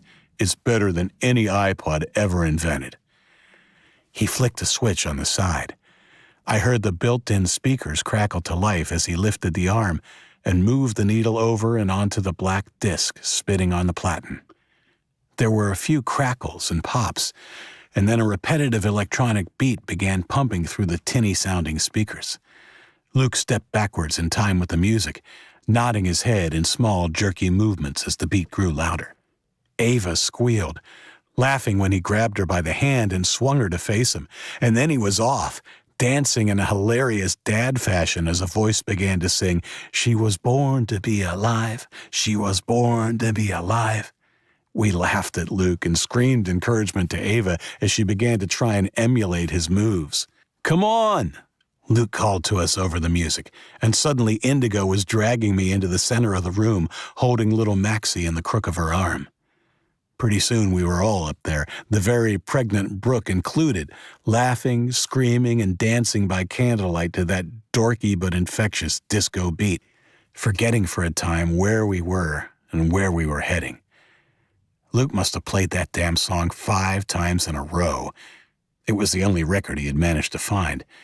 Before, thankfully, the batteries began to die, and the artist's voice slowed to an unbearable horror movie-like drawl. After the old record player died, we sat around and reminisced for about an hour. We recalled the happy moments rather than the more recent problems, and when Indigo and I went back to our bedroom with Max, I was feeling excited and optimistic about our immediate future. There was also worry, of course, but it had been pushed into the background by the fun that evening. Indigo had already packed, so after she put Max to bed, there was little to do except go to sleep. "Good night. I love you, Isaac Race," Indigo whispered, kissing me goodnight. "I love you too," I said. We held each other as we went to sleep. It was our last night in the farmhouse. Who knew when we would next sleep in a bed? 24. I woke to the insistent honking of a horn. I sat up, my head sleep-addled. It was coming from the direction of the gate. An engine was approaching the house at speed, and I jumped out of bed, snatching my pistol from the bedside table and running out of the room and down the stairs 2 at a time, barefoot and in my shorts and t-shirt. "What's going on?" Luke yelled, thundering down the stairs behind me. "I don't know," I said over my shoulder as headlights lit up the front windows. With my heart beating furiously, I pulled the door open and ran down the steps as the Jeep from the gate pulled to a stop in a spray of gravel. An excited Brock jumped out and ran over to me. "We got trouble. Headlights coming from the direction of Plymouth. 3 of them. I think it's Joe and the others. But you know what that means." He didn't need to spell it out. If they were returning at this early hour, the marauders were on the move. Luke arrived at my side. He was naked from the waist up, the harness and his hook missing for his night's sleep. "Fuck," he said under his breath. "We only needed a few more hours." We might still have time, but we need to move now. Brock, drive that Jeep around the valley and make as much noise as you can. I want everyone up and in the staging area, ready to leave within 20 minutes. Yes, sir. He ran back to the Jeep and took off, planting his hand on the horn as soon as it was in motion. A sleep-tousled Paul and Ben arrived as we turned to head back inside. Change of plans, I said before they could ask. We have to leave now. The marauders are on the way. I need both of you dressed and out there rounding everyone up. We're leaving in half an hour. They didn't linger. They knew the gravity of the situation. Come on. We need to get the girls and everyone else ready to go. Can you send Bo to bring one of the buses down here? Yep. Let's roll. Joe and the patrol arrived about 5 minutes after the alarm was raised by Brock. From their vantage near Ashland, Joe, who had been taking the night watch, had seen unusual movement in the Marauders' camp just past midnight. I mean, we watched for a while, but it was pretty clear they were gearing up to move, and it was pretty obvious it was for an attack of some sort. How many? I asked. To be honest, I didn't stay to find out, but to me it looked like the whole camp was being mobilized. I should have stayed. No, you did the right thing. We need time more than intel. I patted him on the back and sent him to help load the buses down by the barn. 10 minutes later, we were loading mothers and younger children onto a bus in front of the farmhouse. That included Indigo, Max, Ava, and Peace. Brooke, in her condition, would also ride with them, with Jamal driving. Both Indigo and Brooke were armed with Chinese pistols. Allie was on the bus, too. She would ride up front with Jamal and was also armed. Take care of my boy, I said, as I hugged Indigo. Of course. You take care of you. I kissed Max on the top of the head and ushered them onto the bus with a lump in my throat. I waited for Luke as he embraced Brooke in a ridiculously long hug. He finally let her go and patted her on the butt with his hook as she walked carefully up the steps. She turned, one hand on her belly, and wagged her finger at him. Keep your hook to yourself. She blew him a kiss before turning and heading into the bus. We both stood there a moment as the bus engine rumbled to life and headed up to the clearing we had designated as the staging area. The whole valley was a hive of activity, roughly illuminated by the occasional torch and the lights of our vehicles. The 2 buses by the barn were filling rapidly, and up in the staging area, I could see the contingent that would be on foot, milling about and ready to move out. For just a second, I nearly freaked out. There were just over 700 that would be walking. It didn't take a genius to figure out that if we did strike trouble, we would lose a lot of them. Come on, I said to Luke, gathering myself. I want to get moving now. We walked up the hill and Luke took the bullhorn from Allie. Open the gates, he called ahead. One of the guards on the hill jumped in the old school bus and the others went to the front and slowly pushed it backwards, unblocking the opening. The last 2 buses rumbled up the hill and Ben and Bo marshaled the pedestrians to allow room for the other buses to join the ones carrying the girls. Line up 5 across, called Ben, as he and Bo walked the line ushering the pedestrians into a marching formation. When they were done, the line curled back down the hill about 150 feet. The rear guard of 2 Hummers pulled in behind them. We had decided to drain the SUVs for fuel and leave them behind. Okay, only one thing left to do, said Luke, and he walked to the lead Hummer and came back holding a rocket launcher. Do you want to do the honors? He asked. I shook my head. We had only decided to destroy the house a few minutes before, and I didn't think I could pull the trigger. Okay. Luke walked 20 feet or so back towards the farmhouse and checked there was plenty of clear space behind him before putting it to his shoulder. The buzzing of the crowd fell silent until all I could hear was the slight breeze rustling the leaves on the trees to our left. Whoomp! The grenade smashed through the front window and exploded, blowing the rest of the windows out in a bright flash. We all watched as our home began to burn. The kerosene Luke had poured throughout the ground floor, doing its job as an accelerant efficiently. Luke tossed the rocket launcher to the ground, and turned around after making sure the flames had taken hold. I nodded and took the bullhorn from Ben as we reached the lead Hummer. Ben climbed into the driver's seat as Luke went to the rear of the old bus we had used to block the gate. Together with the guards, he would push it back into place and then arm the bomb before they all climbed the walls and we moved out. I put the bullhorn to my mouth. "Attention, everyone. We're heading out. If anyone wants to stay behind, now is the time to say so." I paused a few seconds. No one came forward. "Good luck and a safe journey to us all." There was some whistling and clapping as the engines of the Hummers roared to life. I climbed into the lead one and Ben tapped the accelerator as I pulled the door closed. I couldn't resist one last look back over my shoulder at the burning farmhouse as we drove through the gate. We turned left and slowly drove up the hill. We pulled up after about a third of a mile and got out to watch the progress of our convoy. As the last Hummer was coming through the gates, I saw the yellow roof of the old bus as it was slowly pushed back into place. A few minutes later, our entire convoy was ready to move. The guards from the gate joined the pedestrian contingent. Luke was picked up by Brock on one of the bikes, which would serve as outriders, and it raced him up the hill towards us. He waved to the front bus on his way past. I had to admit, from the head of the column, our convoy, or road train, or whatever you wanted to call it, looked pretty impressive. Only a really big force like the Marauders would give us any trouble.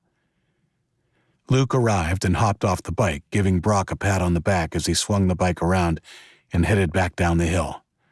Luke's cheeks were flushed with excitement. "Brock will be hanging back and waiting at the top of the hill when they arrive. We need to know whether the booby trap works and also how many of them there are." "Good call. Hopefully they're still an hour or two away.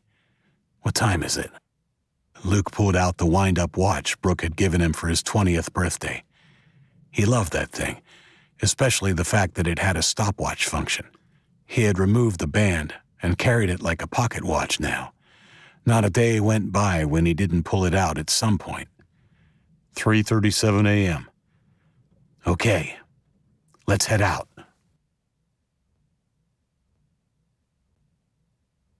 Part 3. Convoy. 25. No matter how impressive our convoy looked, it moved slowly, especially up the hills. We couldn't really have expected anything else considering more than 2/3 of us were on foot. By the time the sun began to brighten the horizon of the eastern sky, I had a sick feeling in my gut. We had made the turn off 25 onto 109 not long after we left the valley, but had probably only traveled a few miles, 3 at the most. "I'm worried we won't put enough distance between us and them," I said to Ben and Luke. "I know," Luke replied. "We're only as fast as our slowest walkers. We probably could have all been walking and gotten this far." "Do you think they're in the valley yet?" I asked. "Yeah, I'd say they would have planned to attack under cover of darkness. I'd guess they've been there a while now. Hopefully they take their time to scope things out before they break in." "Won't they be suspicious of the fire?" Ben asked. "No, I don't think so," said Luke distractedly. "It should have burned low by the time they arrive. Hopefully it just serves to light up my cutouts from behind. About a quarter of a mile down the road, we can hang a right to stay on 109, or we can go left and follow 171. "What's the difference?" I asked Luke, looking down at the map he was holding. "Well, 171 is a bigger and better road, but 109 hugs the lake and is probably more direct. I'm sure 171 would have been quicker back in the old days, but it's not like we have traffic to worry about. Let's take 109. We reached the turning point a few minutes later. "Pull up, Ben. I'm going to give everyone a pep talk. After I'm out, you speed up a bit. We'll drag them along if we have to." I jumped out with the bullhorn and walked back along our convoy. As I passed the buses, Indigo spotted me and stood up, pulling open her window. "Hey there, handsome," she said with a cheeky grin. "Need a ride?" My mother warned me never to get into a vehicle with strangers. "Aw, fine then. Not enough room for you anyway. What are you up to?" "Just hurrying everybody up. We need to move faster. How's Max?" "Max is fine. More comfortable than the rest of us, I guess. These seats aren't exactly luxurious." She craned her head to look down the line behind the bus. "Don't be too hard on them." I nodded and blew her a kiss as she sat back down. I let the buses pass me and brought the bullhorn to my mouth. "You're all doing really well. We will stop for a 10-minute rest in another hour. For now, though, we need to pick up the pace. The marauders will have reached the valley by now, and it won't be long before they pick up our trail." Of course, one could live in hope they wouldn't pursue us, but something told me it wasn't going to work out like that. I remembered the bodies of the two brothers and their sister back in Plymouth, and I knew there was no way the psycho, Ash, would let us go in peace. There were a few moans and groans from the walkers, but they all managed to pick up the pace. I decided to walk with them for a while, to show I was willing to lead by example. About 50 minutes later, I heard the sound of motorcycles behind us. Joe and Brock. I strode towards the front of the convoy as the noise of the engines grew louder. The two riders slowed as they caught up with me, but I waved them ahead, pointing to the lead Hummer. I decided now was the time for a rest, and motioned for everyone to come to a halt. "Okay, everybody, time for a break. Let's stop here for 10. I watched our road train pull up, and the walkers slowly begin to sit on the road in the grassy verge as the gate guards handed out bottles of water. I went forward and reached the lead Hummer as Ben and Luke got out and accosted Brock. "Did it work?" asked Luke, before the riders had even managed to pull off their helmets.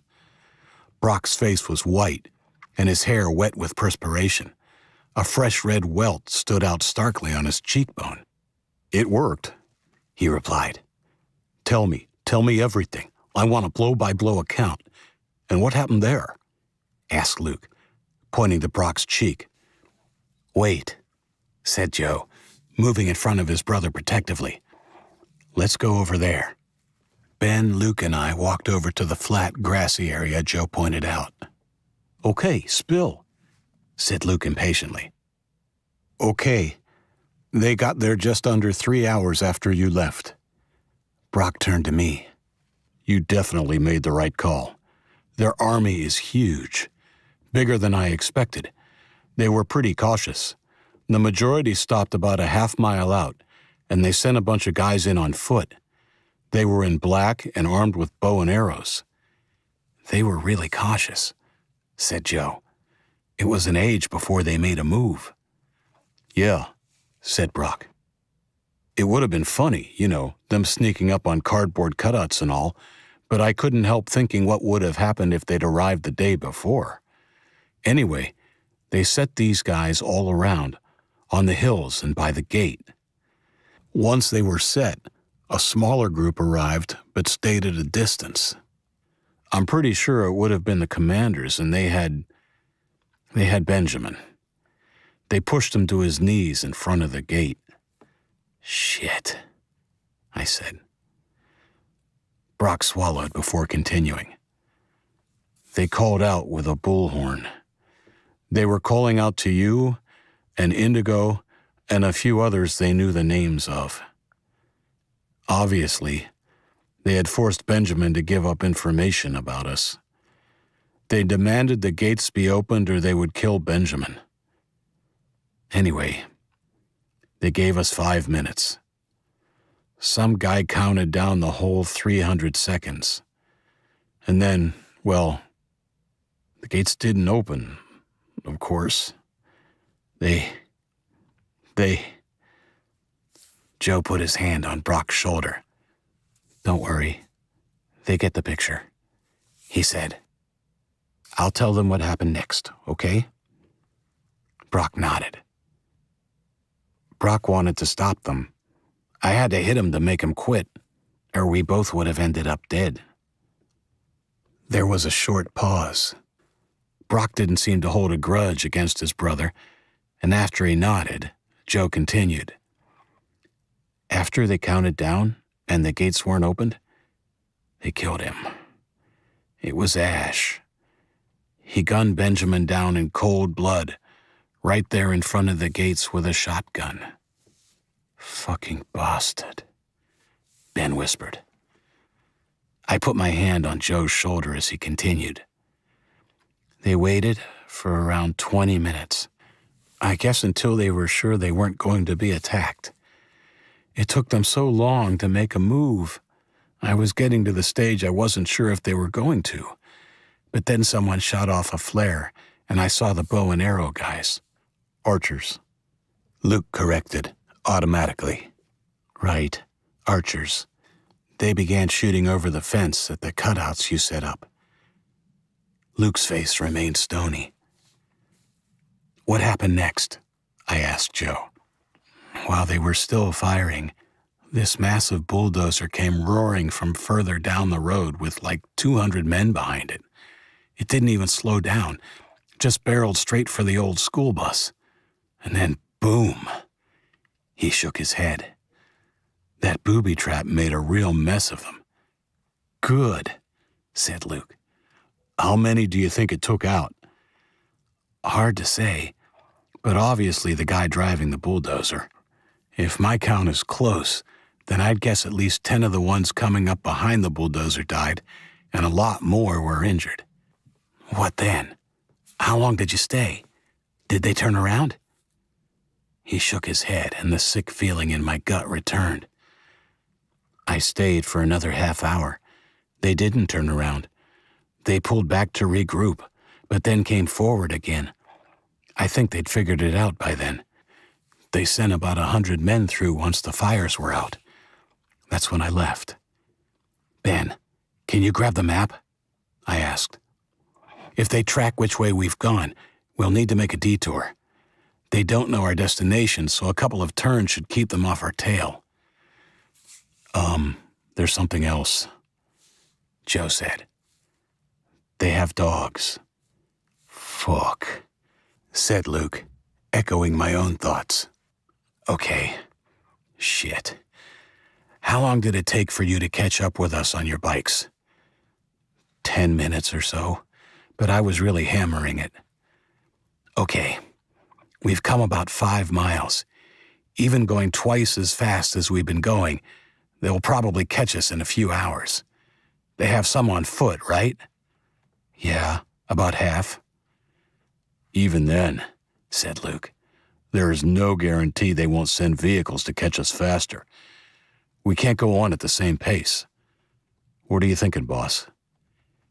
He hadn't called me that in a long time. We have to send the buses on ahead, escorted by a Hummer packed with as many guards as we can get in. Once they've reached Manchester, they can leave everyone and just send the buses back for us. We won't all fit, but at least we can evacuate about 100 more quickly.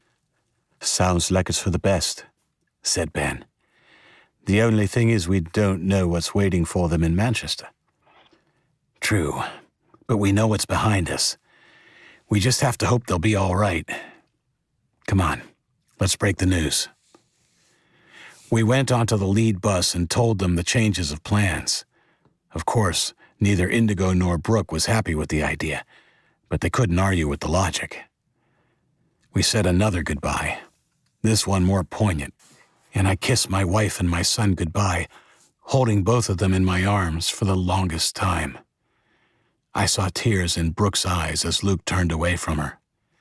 I vowed silently to bring him back safely to her. Can we send Ben with them? Luke asked. You know he'd rather die than let anything happen to the girls. Yeah, I thought the same myself.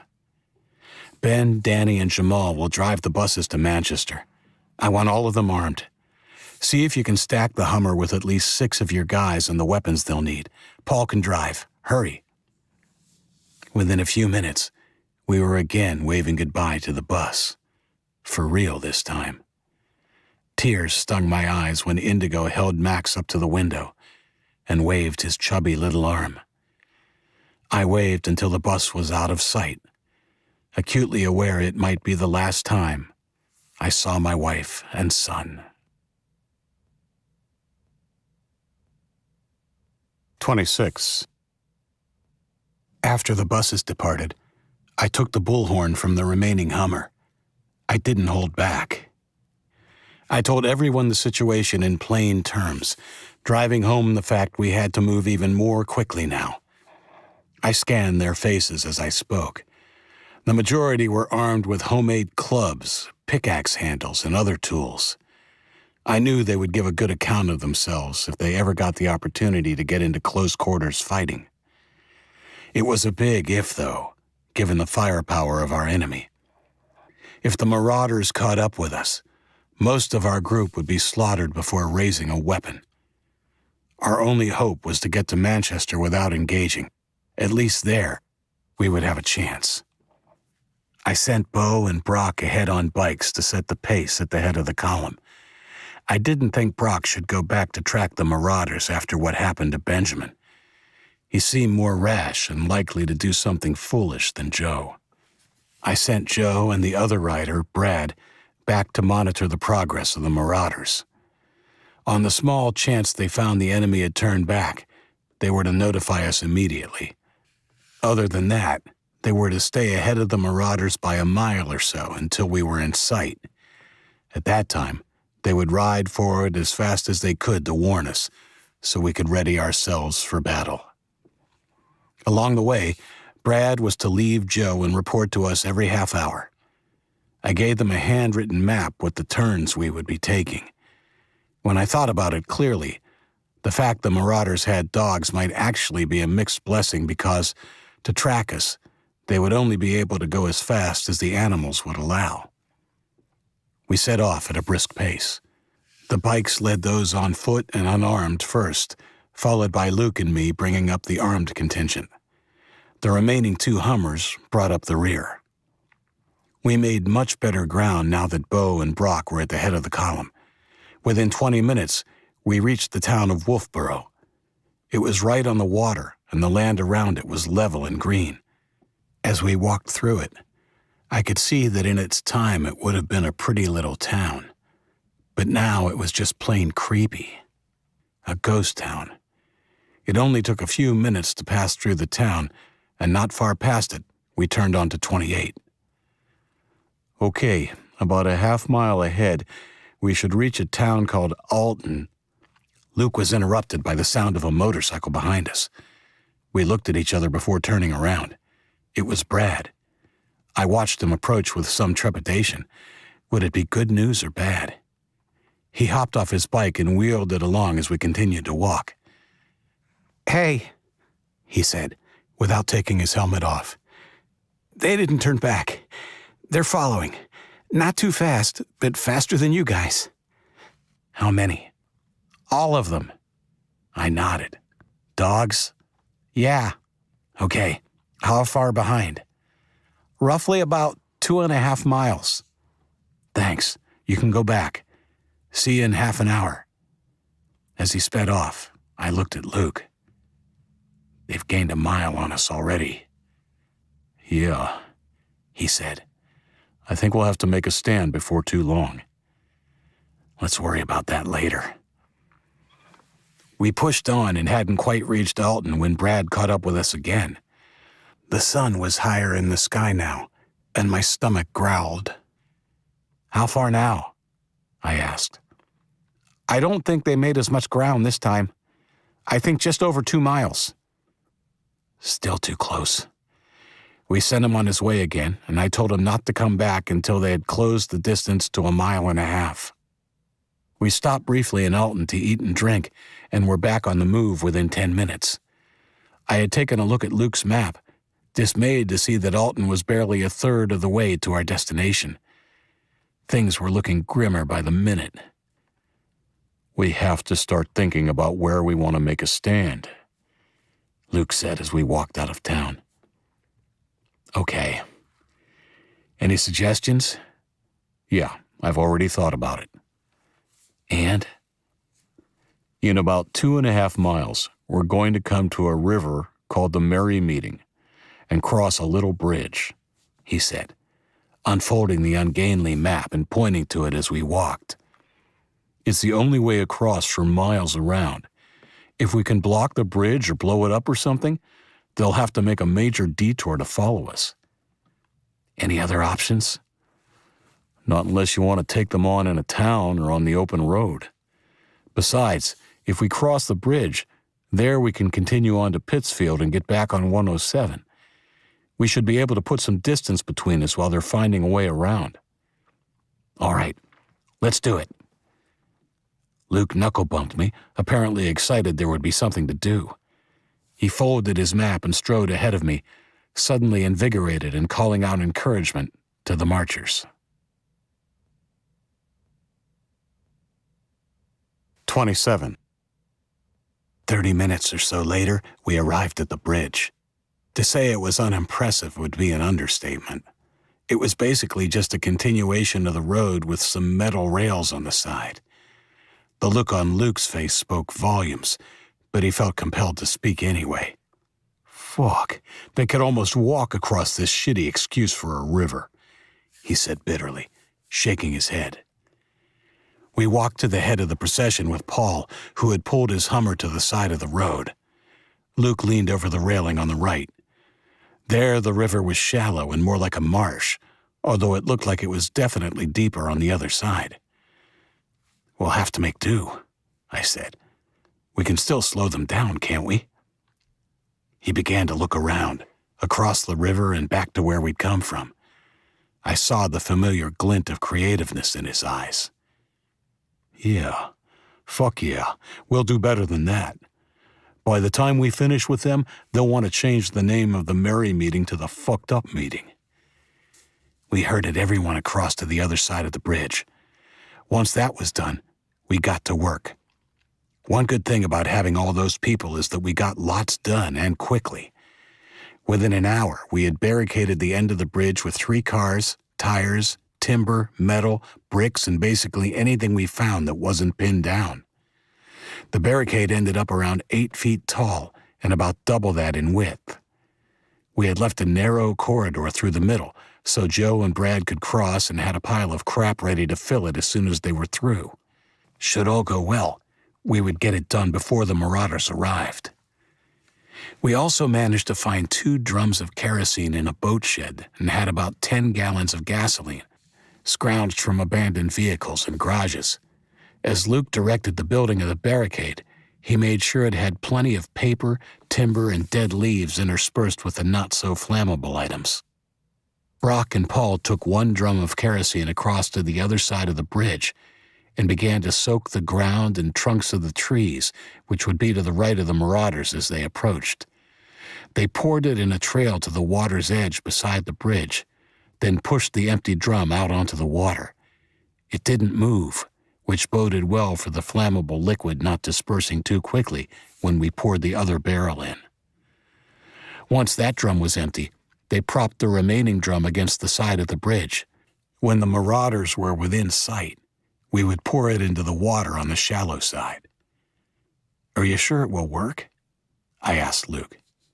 Yes, boss, he said patiently. It won't be quite as spectacular as gasoline, but those trees and the stuff on the ground under them are dry and should go up like tinder. Yeah, I know, but I meant the kerosene they'll be pouring on the water.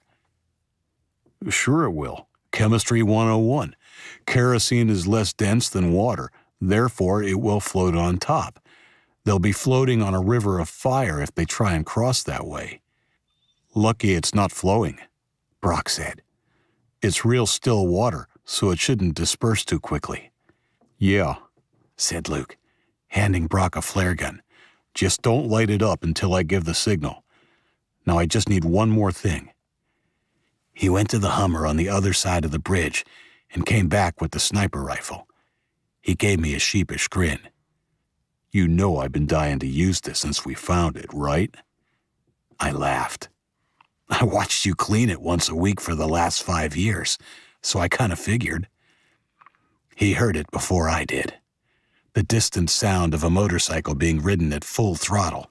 I saw his eyes widen and he scrambled to the top of the barricade.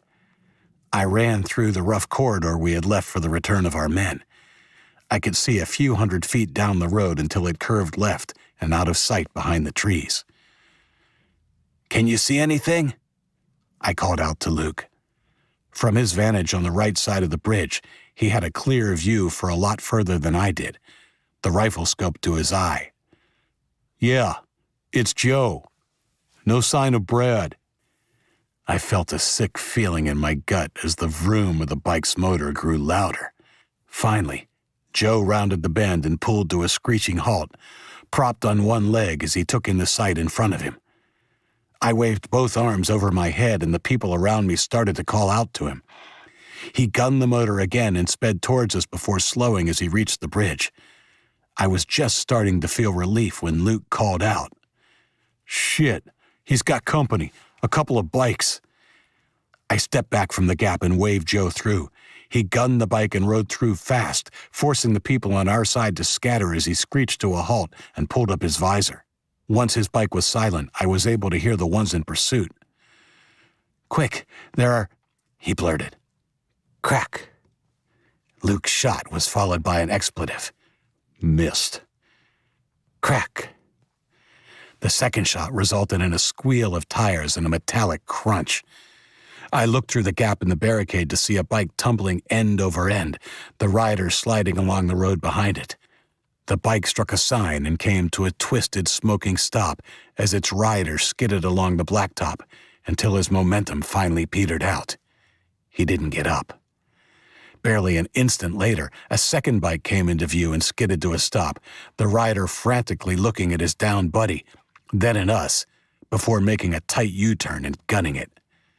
"Don't let him get away," I called to Luke as the enemy's bike accelerated. Luke didn't answer. A second went by, then another, as the noise of the bike faded into the distance. Crack! The sound of the shot reverberated along the bridge as we heard another crash of metal and glass. "Got him!" There were some whistles and claps from those around us. "No time for celebrating," I yelled. "Brock, take 3 men out there and clear away the bikes and bodies. I don't want them to have any warning before they round that bend. As soon as you're done, get back here and start closing off this corridor." Brock got started immediately, and I put my arm around Joe as we waited for Luke to climb down. From the look on his face, I could tell he was upset, but I had to get down to business. There was no time to waste. "How far back are the rest of them?" I asked. "I'd say they'll be here within the hour." "Okay." A little bit of breathing space. "What happened?" He shrugged and sat down on the rail, putting his head in his hands. "I don't know. I thought we were being careful, but they must have spotted us. 1 minute, I was talking to Brad, and the next minute, the shot came from a long way off." I looked at Luke, and he met my eyes. Apparently, he wasn't the only sniper in town. I was trying to help him, but he was gone. The next thing I heard was those 2 bikes coming up the hill after me. I just took off. Luke clapped him on the back. "You did the right thing, and you did great to get here."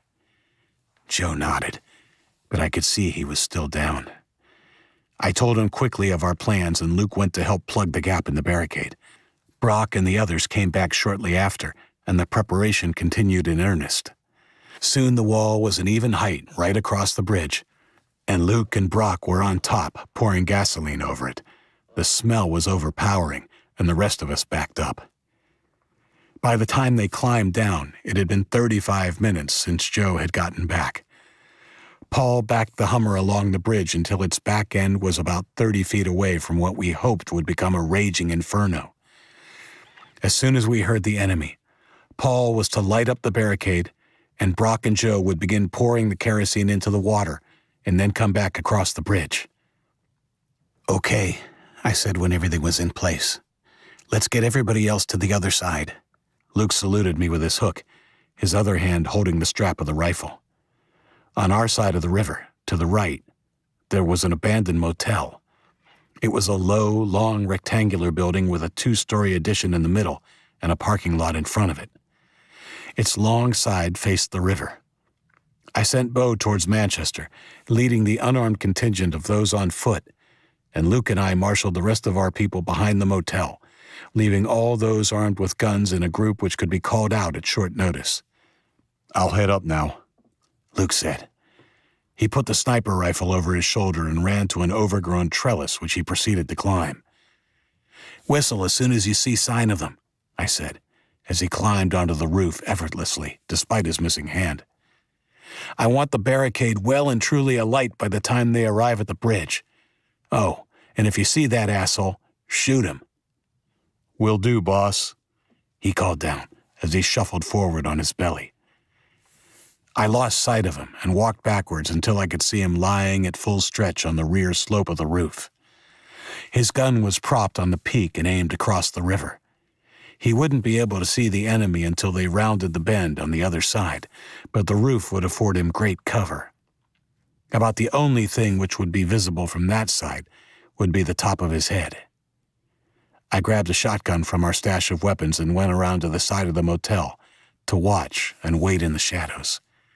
I had barely settled in when Luke's loud whistle came from above. I heard a shout from the bridge, and with adrenaline pumping through my body, watched Paul run to the barricade and bend over the stack of combustibles we had placed at the base of the barricade. I could now hear dogs and the rumble of engines in the distance. Seconds went by, and Paul was still bending over, his shoulders jerking as he struggled with the matches we had given him. Joe and Brock began to pour the kerosene over the side. They struggled to balance the big drum on the rail, but as it emptied, they were able to move it along the rails, allowing the liquid to spread over a wider area. "Come on," I whispered under my breath, willing the match to light. The tension in the air was palpable. Finally, I saw the sudden glow of flame in front of Paul, and he fell onto his backside as the gasoline ignited. It went up quicker than I expected, the hungry flames quickly crawling over our improvised barricade. Paul scrambled away, crab-like, from the enormous flames. Joe and Brock dropped the empty barrel over the side and ran to Paul, cringing from the heat, but managing to help him up before running for the Hummer. They took off with a squeal of tires, just as the dogs and their handlers came into view. The handlers did a double-take at the sight of the burning barricade and disappeared back around the bend. The Hummer was back across the bridge in a few seconds, and all 3 boys jumped out, grabbing guns for themselves before joining me in the shadows at the side of the building. We stared across the river. The barricade was fully ablaze now, the eager flames towering above the wall itself. A few seconds later, a vehicle came into view. It was an armored personnel carrier, Chinese, with a machine gun turret on the top. Behind it came a group of marauders. I recognized Ash's figure immediately. Naked from the waist up, he towered over the other 2 and carried himself in an arrogant and careless way, standing at full height to look our way, even as his 2 companions prudently took cover behind the vehicle. I also noticed that the skin of his face and upper body were a strange dark hue, but didn't have time to think about it. I began to count. I knew Luke would take his shot any second. 1, 2, 3. Crack! I saw Ash flinch and duck down behind the vehicle, even as the man who had poked his head from the hatch in the turret was flung backwards against the rim of the hatch, the top of his head missing, before sliding lifelessly back into the hatch. I saw why Luke had taken that shot. He wanted to prevent us from coming under heavy fire from the machine gun. But even then, I wondered if he shouldn't have taken a shot at Ash while he had the chance. Luke took another shot, and I saw a web of cracks appear on the windshield of the driver's side. There was some yelling from across the river, and a group of about 10 armed men rounded the trees and began firing at us. We all fell to the ground, even though Luke was their main target. I heard Luke's rifle cough several times as the windows below him shattered and chips of tiles rained onto the parking lot. I took the opportunity to look across the river as the firing continued. Luke's shooting was measured, while the enemy's was more haphazard. There were 2 bodies on the ground, and the gunmen now shot from the cover of the trees and the personnel carrier.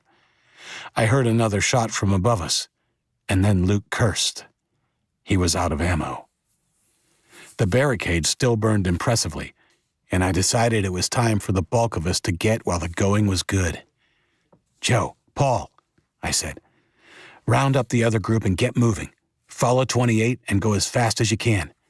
Luke, Brock, and I will be along in the Hummer at some stage, but we're going to delay them as long as we can first." "Are you sure?" Paul asked, frowning. "Yeah, we'll be fine." He didn't argue the point, even though I could see he wasn't happy. I almost second-guessed myself. I had now split our people into 4 groups, but I let them go. I was confident they could catch the unarmed contingent Bo was leading. Joe high-fived his brother Brock, and Paul warned me to be careful before they ducked low and ran to the rear of the motel. The gunfire from the other side of the river slowly died away now that Luke had left the roof. He joined us a few seconds later. "You okay?" I asked. "Yeah," he said, nodding. "Wish I'd done more damage. Wish I'd taken out the tattooed freak." "Tattooed?" Yeah, he's got words tattooed all over himself, even on his face." The dark color of Ash's face and torso I had noticed from a distance suddenly made sense. "Oh, well, you did fine for a guy with one hand." I sent Joe and Paul on ahead with the rest of them. "We have to hold this bridge as long as we can, for a few hours at least." "Shouldn't be a problem. They'll probably try and wait until the barricade burns low before making a move now."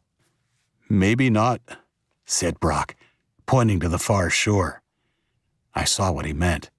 Men were gathering behind the personnel carrier. Lots of them. "You think they'll try and barge through with that?" I asked Luke. He shrugged. "Maybe. The shot I took didn't take the driver out, just fucked up his windshield.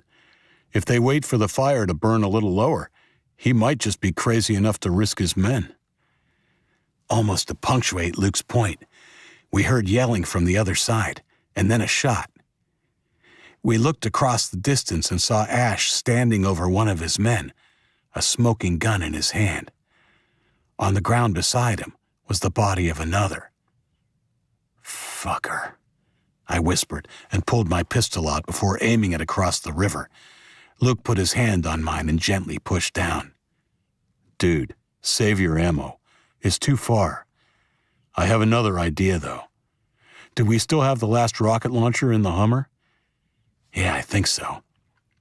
"I wanted to save it in case we needed it later, but I think we should use it now to put that troop carrier out of action.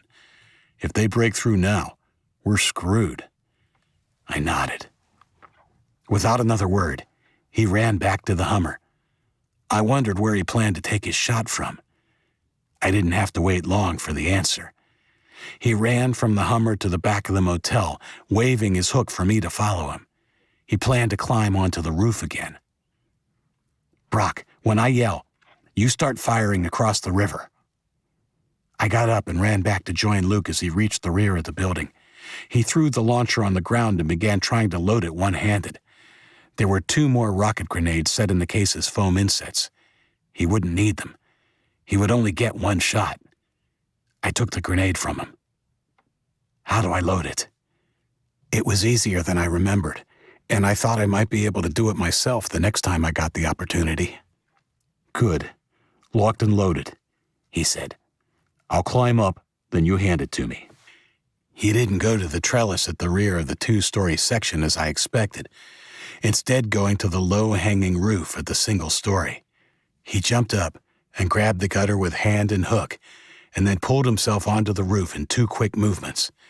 I didn't waste any time and handed up the launcher. "You've only got 1 shot. Make it a good one." He just grinned and disappeared from view. I sprinted back around to Brock just in time to see the personnel carrier begin to inch forward. I raised my pistol and yelled, "Fire!" to Brock. We started shooting, and I saw men across the way ducking as the vehicle stopped.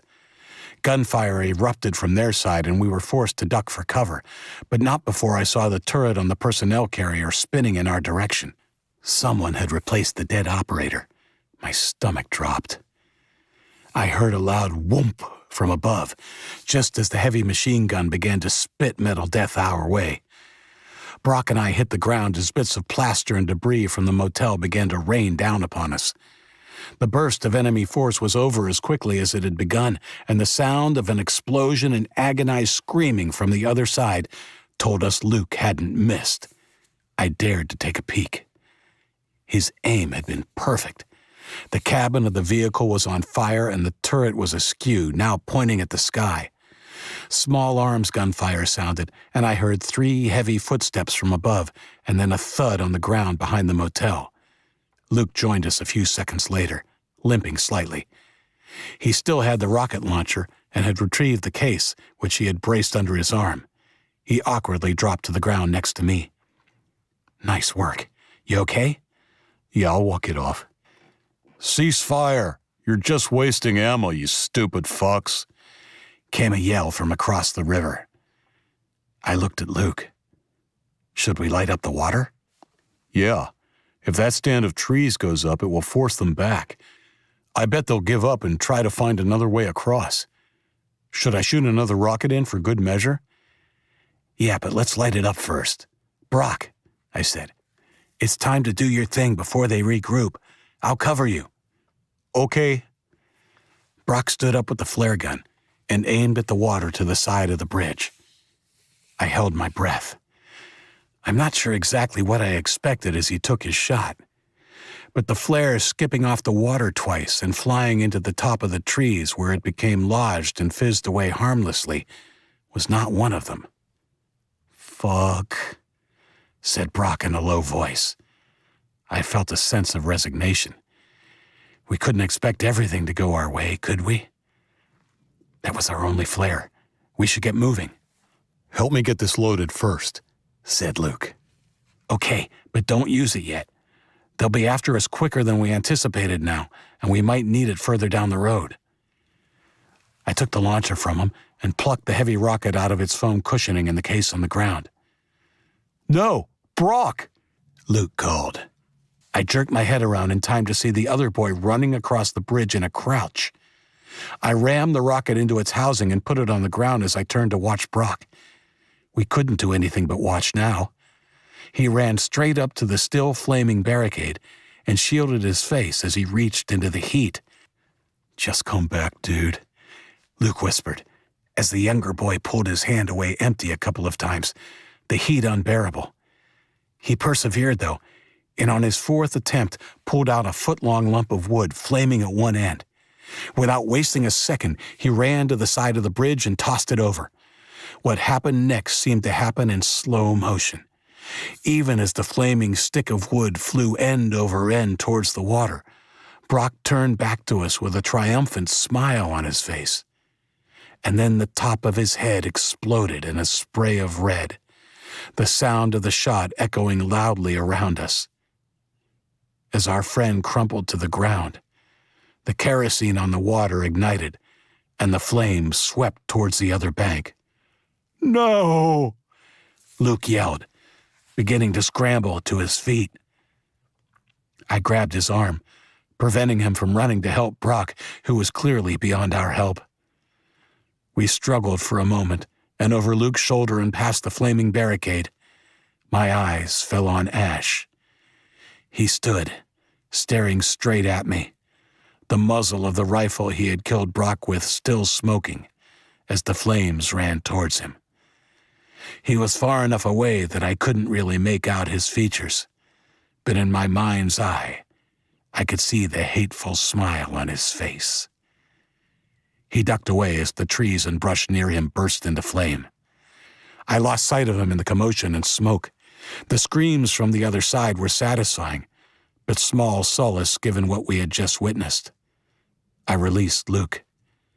We were both in shock, but there was no time to waste. "Come on," I said gently. "We have to go."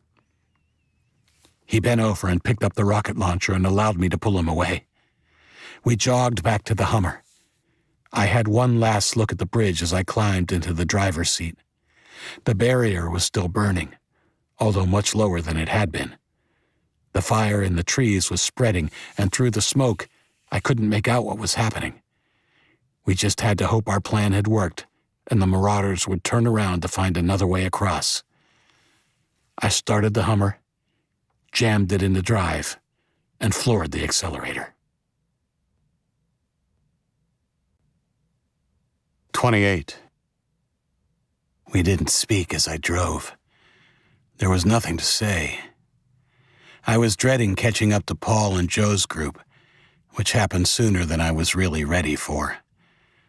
Then again, no amount of time would make me feel better about the news I had to deliver. They stopped and turned around as we sped up behind them, slowly moving to the side of the road to let us through. Paul and Joe waved happily as we pulled up. I felt sick in my gut, but knew I had to just get it done. Joe deserved it. We stepped out of the vehicle. They both appeared to sense something was wrong when they saw our faces. Joe immediately looked past us for his brother. "Where's Brock?" I put my hand on his arm and he shook it off, taking a step towards the Hummer. "Brock." "I'm sorry, Joe. He didn't make it," I said quietly. The others in their group looked away awkwardly as Joe looked up at the sky and closed his eyes. He stayed that way for a long time. I had expected rage or tears or both. Not this. Luke and I looked at each other, and he shrugged. I had just made up my mind to go to Joe when he lowered his head, and with his eyes still closed, asked, "What happened?" We told him. He didn't move the whole time. When we were finished, he opened his eyes and turned to face us. "Okay. We should get moving, don't you think?" Joe refused my offer to ride in the Hummer. He had pushed his bike from the bridge, wanting to conserve fuel. "I want to go back and make sure they haven't crossed the bridge." I weighed up his request for a moment. It would help to know for sure if we had managed to turn back Ash and his marauders, but we both knew the real reason for his request. I didn't want him going back to find Brock's body, but I also knew if he had his mind set on it, there was no way I could stop him. "Okay, sounds like a good idea. How are you for fuel?" "Not good." The Hummer we were in was almost empty, too. "Grab the jerry can from the back and fill it up." After he left, Paul and I insisted Luke drive the Hummer until the fuel ran dry. He argued his leg was fine, even though he was still limping a little, but eventually agreed when it was clear we wouldn't budge. I came to regret that decision. He was a hard taskmaster and set a pace we could barely keep up with, calling out drill sergeant-like insults whenever our pace slowed. To their credit, our whole group kept up the hectic pace. Just under an hour later, we could see the large group led by Bo that had set ahead earlier. I jogged up to the Hummer. "We should make one last push to catch up to Bo," I said to Luke through his open window. "You sure, dude?" he asked, grinning and leaning back in his seat with his one hand behind his head. "You look beat." "Wise ass. I am beat, but I could outrun you." It was then I heard the sound of a bike coming up behind us. "Pull up for a sec. I think that's Joe." It was. He stopped beside us and pulled off his helmet.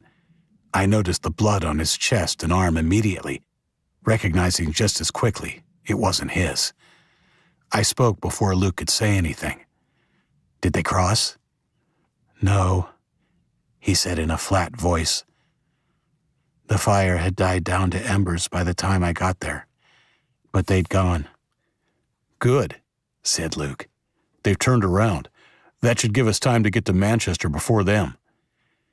I was happy our plan had worked, but the haunted look in Joe's eyes reminded me it had come at a cost.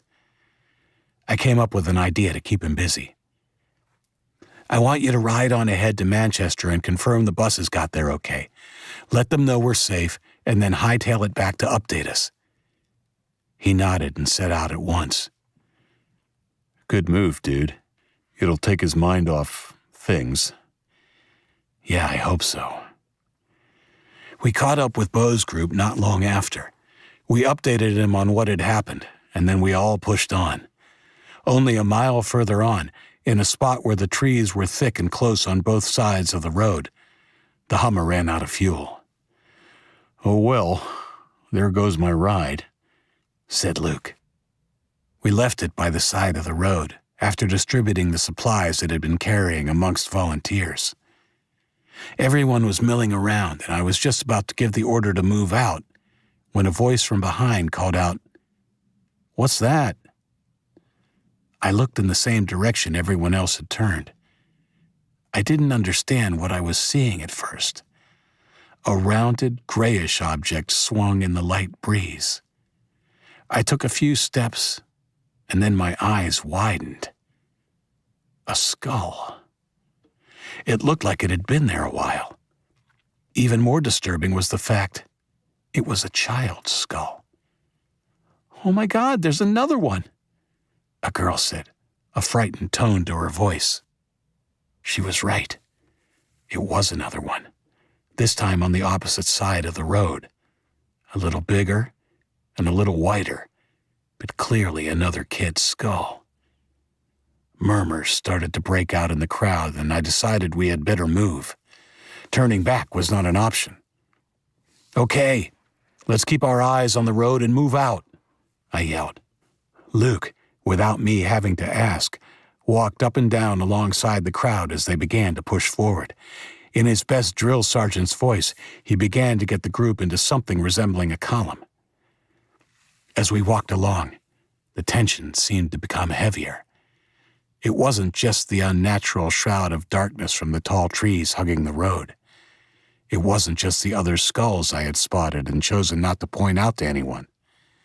It was also the silence from my people.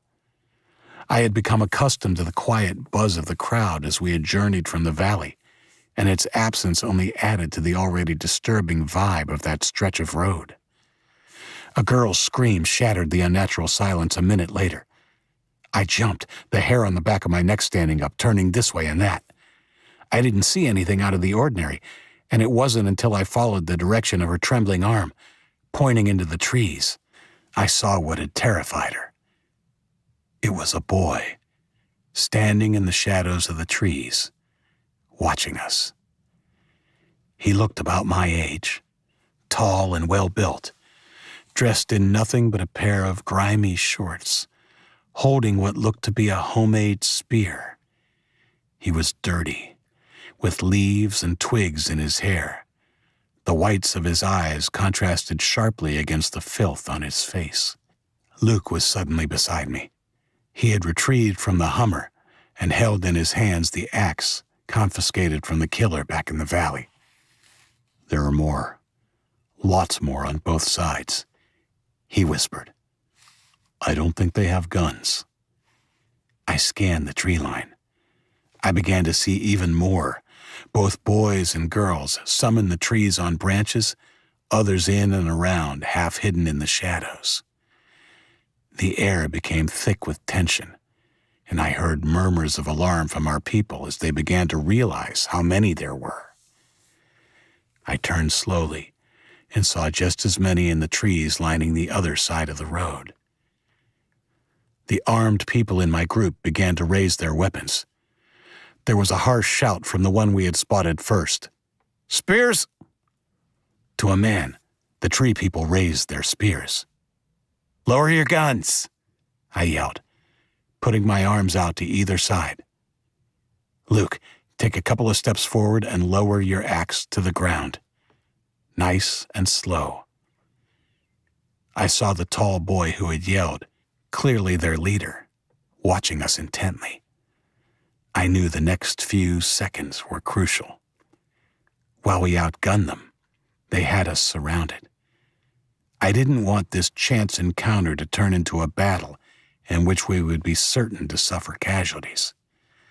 Besides, I got the feeling if they wanted a fight, they could have easily ambushed us before we'd even seen them.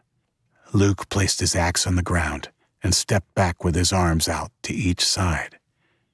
"You sure about this, dude?" he asked from the side of his mouth. "Nope." The rest of our people lowered their weapons, and those faces I could see from my position were tense. I looked back at the boy who appeared to be their leader, held up my gun, then knelt and put it on the ground in front of me. The boy nodded and whistled sharply through his fingers. The spears of the people in the trees lowered. "Can we talk?" I called to him. For a moment, I thought he wouldn't respond, but then he nodded and stepped out from beneath the trees. I walked up to him in measured steps. We both stopped, facing each other a few feet apart, him barefoot in the long grass at the side of the road, me on road, which had begun to be claimed by the same grass.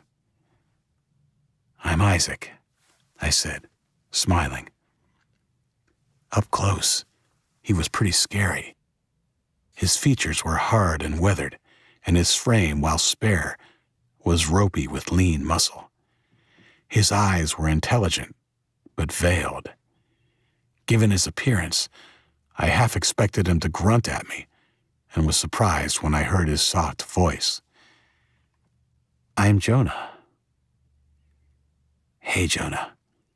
I just wanted to say, we are just passing through. We're not looking for a fight." "Good. Neither are we." An awkward silence followed. I guess neither of us knew what to say. When we did speak again, it was at the same time. Where do?" We both laughed. "Sorry," I said. "You go." "I was going to ask where you're going."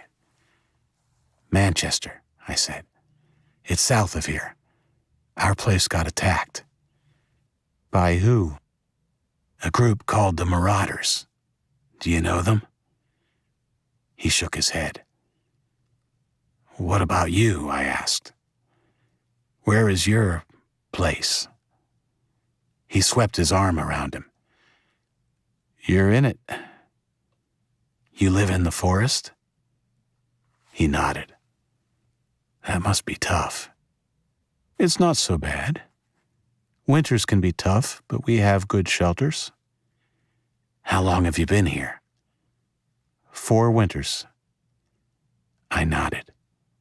Clearly, they were a hardy group. I couldn't see any of us surviving a winter in the forest, but I guess one could achieve anything if push came to shove. "What's with the skulls? They freaked some of my people out." "That's why no one bothers us." He smiled. I was trying to figure out how to take his last statement when he clarified. "Don't worry, we didn't kill them.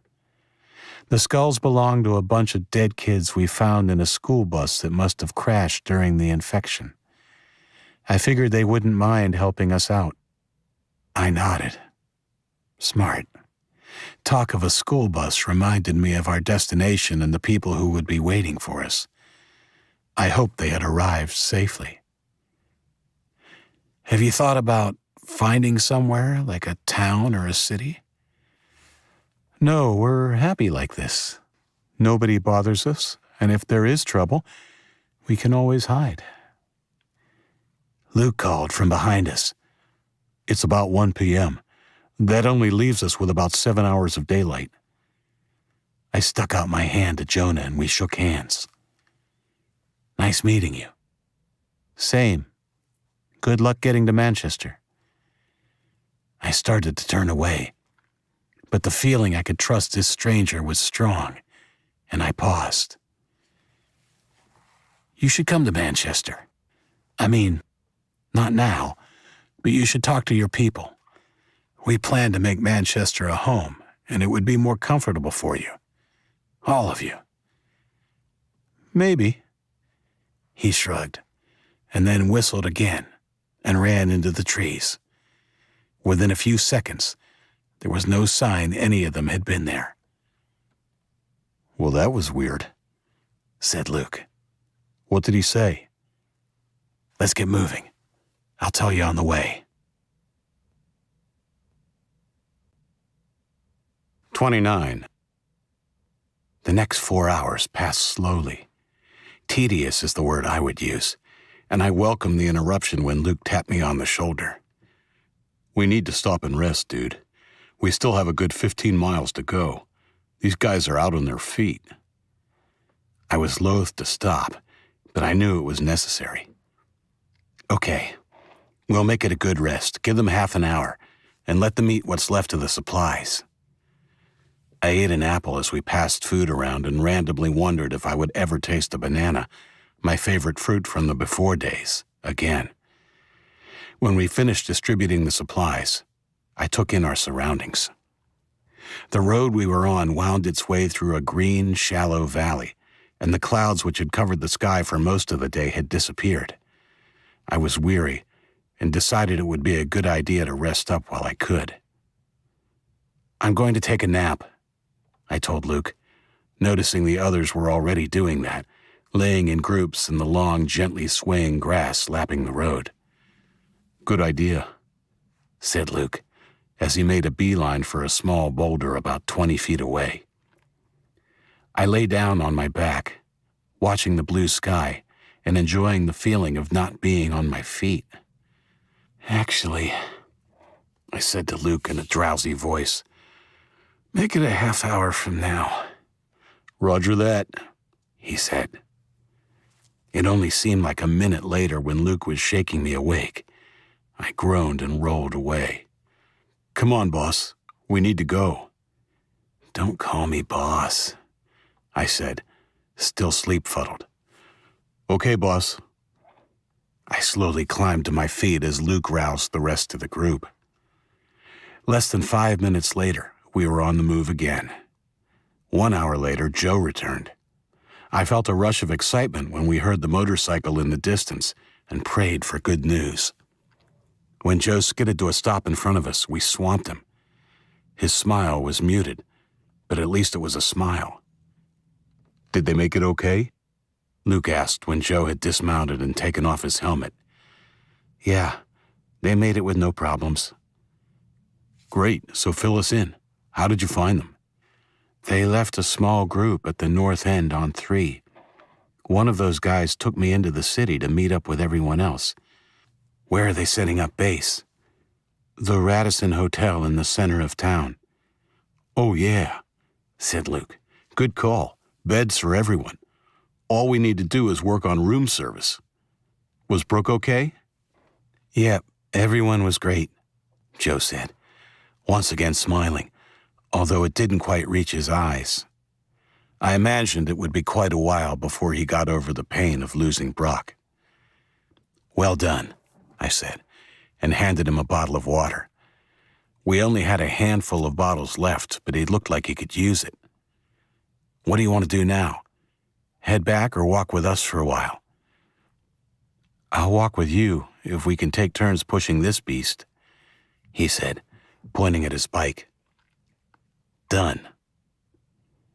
Within 2 hours, we were walking in the dark. Luckily, it was a 3/4 moon and the clouds from earlier in the day hadn't made a reappearance. As long as we stuck to the road, we wouldn't have any mishaps. It seemed to take forever, and I began to contemplate whether we would have to stop for the night. I was footsore and had a kind of deep ache in my legs. I knew everyone else was feeling the physical exhaustion just as much as me. It was only a few minutes later we topped a rise and saw a sign announcing, "Manchester, 5 miles." The sign added a bit of energy to our step. We knew it would only be another 2 hours at the most. It wasn't quite that long. We reached the group at the north end of Manchester an hour and a half later. They had fresh water for us, along with fruit. All three were members of Luke's security force from the valley, and he had a quick chat with them before Joe led us into Manchester. We left the bike with them. They were to send a rider at any sign of trouble. Apparently, Ben had considered placing another guard on the freeway bridge to the west of the city, but in the end decided if the marauders were coming, they would also be coming in via 3. 30. Abandoned Manchester by moonlight was desolate. It wasn't a metropolis. The first buildings we passed were houses. It was more like a big town on its outskirts with the occasional high-rise building. When we had discussed it as our potential new home, I had imagined a sparkling modern city. The reality was jarring. If I had been imagining a post-apocalyptic American Everytown in the before days, this was definitely pretty close to how I would have imagined it. Mother Nature had begun to reclaim the streets. Unhealthy-looking grass sprouted from the road's surface like hair from an old man's ear. The smashed windows of the buildings and houses we passed were like jagged, blind eyes, their empty gaze sinister. I don't think I was the only one who was spooked as we weaved our way through those empty streets. Of course, it could have been exhaustion, but our group was the quietest I had heard it since our encounter with Jonah and his people. We turned onto Elm Street, which cut through the city, parallel to the river. There were a few houses at the beginning of Elm Street, but the further we walked, the bigger the buildings became. I pointed out an impressive office tower to Luke. It was on our right as we walked into the heart of the city and was at least 10 stories high. As best I could tell in the dark, it was newer than the other buildings we had passed. The sign said it had been known as the Brady Sullivan Tower. I made a mental note to come explore it. We walked a good 10 blocks before we reached our final destination. "It's just down there, at that set of lights," said Joe, pointing 100 yards down the road. The Radisson was set back well from the road, a plain building with a large, overgrown lawn in front of it. There was a faint glow of candlelight in the windows of the entrance. The thought of seeing Indigo and Max warmed me, but it would have to wait. I wanted everybody safely inside first. I turned around and looked back at our people. They were stretched out at least a block behind us. "Joe, Paul, you go on in and help the people already in there get these guys settled. Luke, do you want to hang back with me until they're all inside?" "Sure thing." Luke and I patted backs and offered encouragement to the weary travelers as they passed us. 5 minutes later, we followed the last stragglers up to the portico of the hotel. There was a bottleneck again to enter the lobby, and Luke and I waited as patiently as we could at the back of the line. We craned our necks trying to catch a glimpse of our girls in the lobby, but it was near impossible in the candlelight until we got closer. Finally, I spotted Indigo. She was handing out blankets and pillows to the newcomers. My heart leapt in my chest when she turned my way and gave me a smile. Brooke was nowhere to be seen. "Brooke must be resting," I said. "Yeah, that's good. She's so close now," he said, seriously. I punched him lightly in the shoulder. "Yep, won't be long now, dude, and your sleepless nights begin." "I can't wait. What's it like?" he asked, looking me right in the eye. "It's the best thing ever," I said. "You'll be a great dad, Luke." "Thanks," he said, the blush of pleasure coloring his cheeks, barely discernible in the poor light. Finally, we made it inside. I waited as Indigo handed out her last welcome bundle and then embraced her in an enthusiastic hug. "How is Maxie?" "He's good. He's in a room with Ava and Peace for tonight. They were all exhausted." She broke away from me and hugged Luke. "Brooke is in room 214 if you want to join her. No elevators, of course, but it's just one flight. The stairs are over there. Here is a flashlight. Just knock." "Thanks.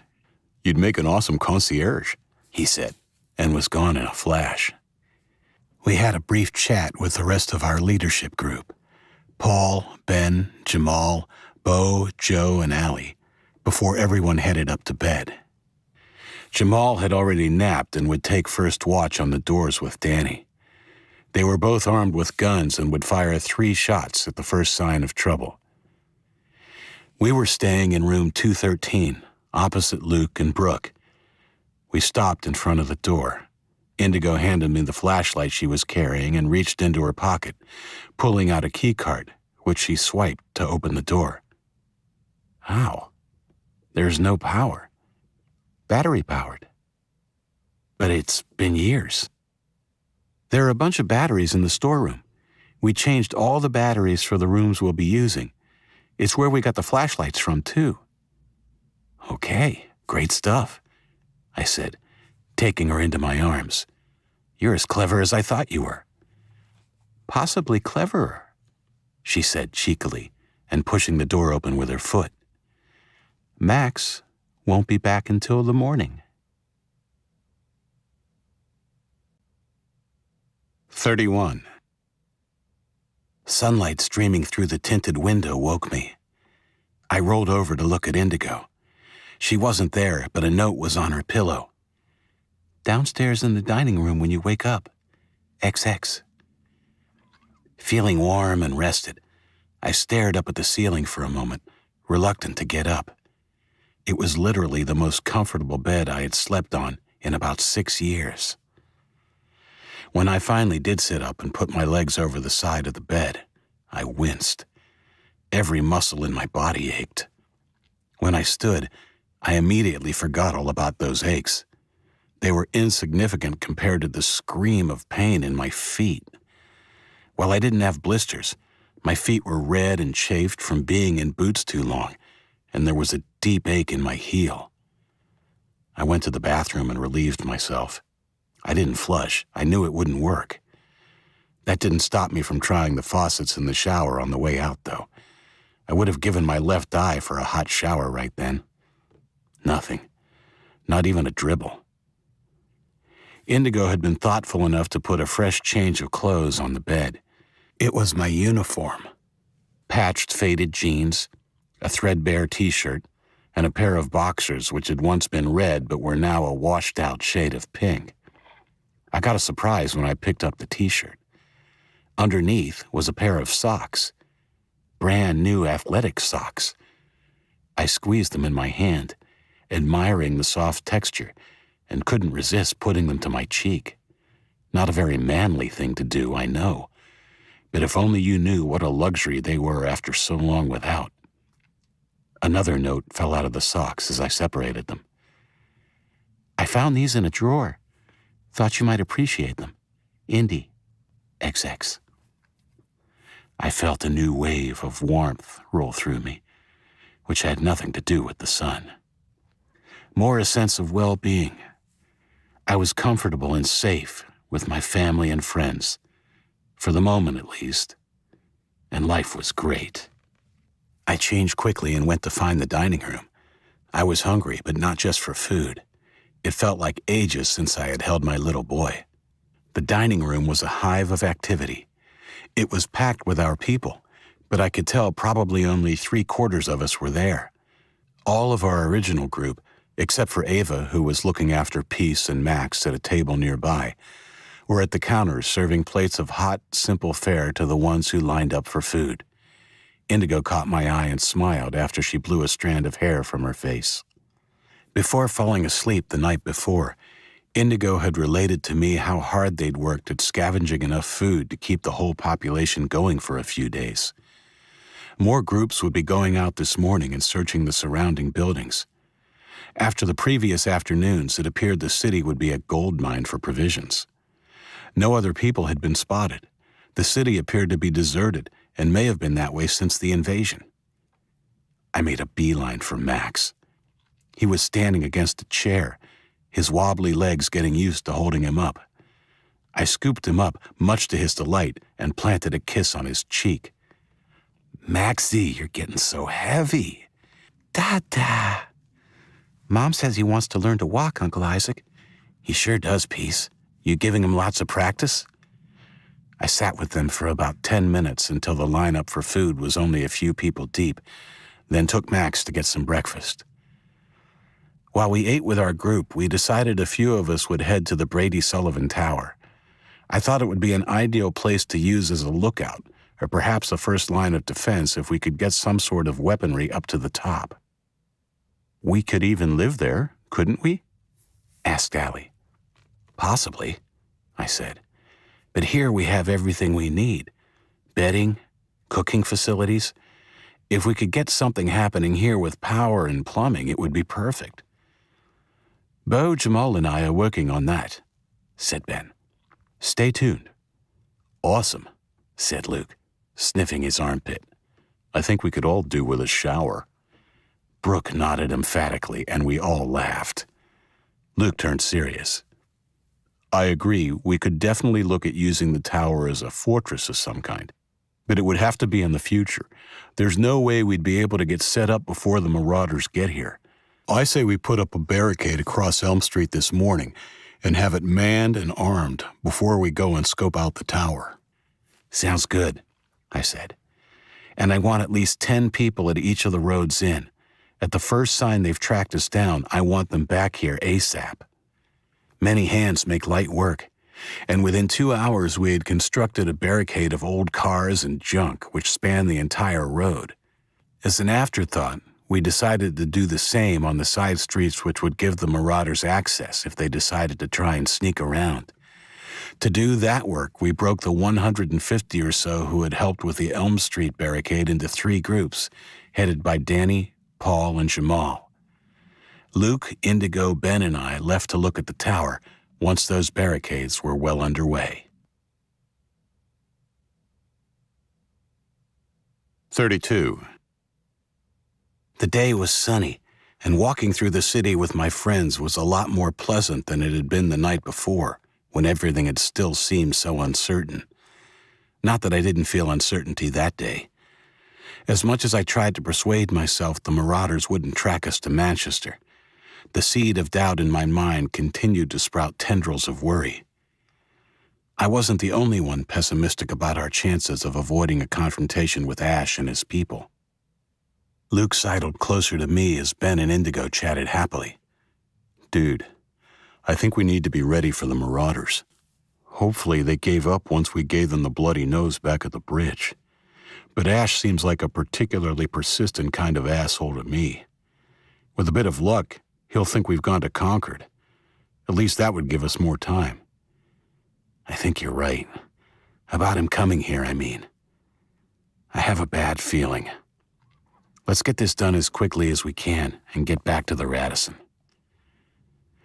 The Brady Sullivan complex was even more impressive in the daylight. It was set on a large open parcel of land and dominated its surroundings. It was made up of a squat section in front, itself about 6 stories high, with a 14-story tower behind. We entered through the front doors, which were broken in, probably by looters at the beginning of the invasion, and looked around cautiously.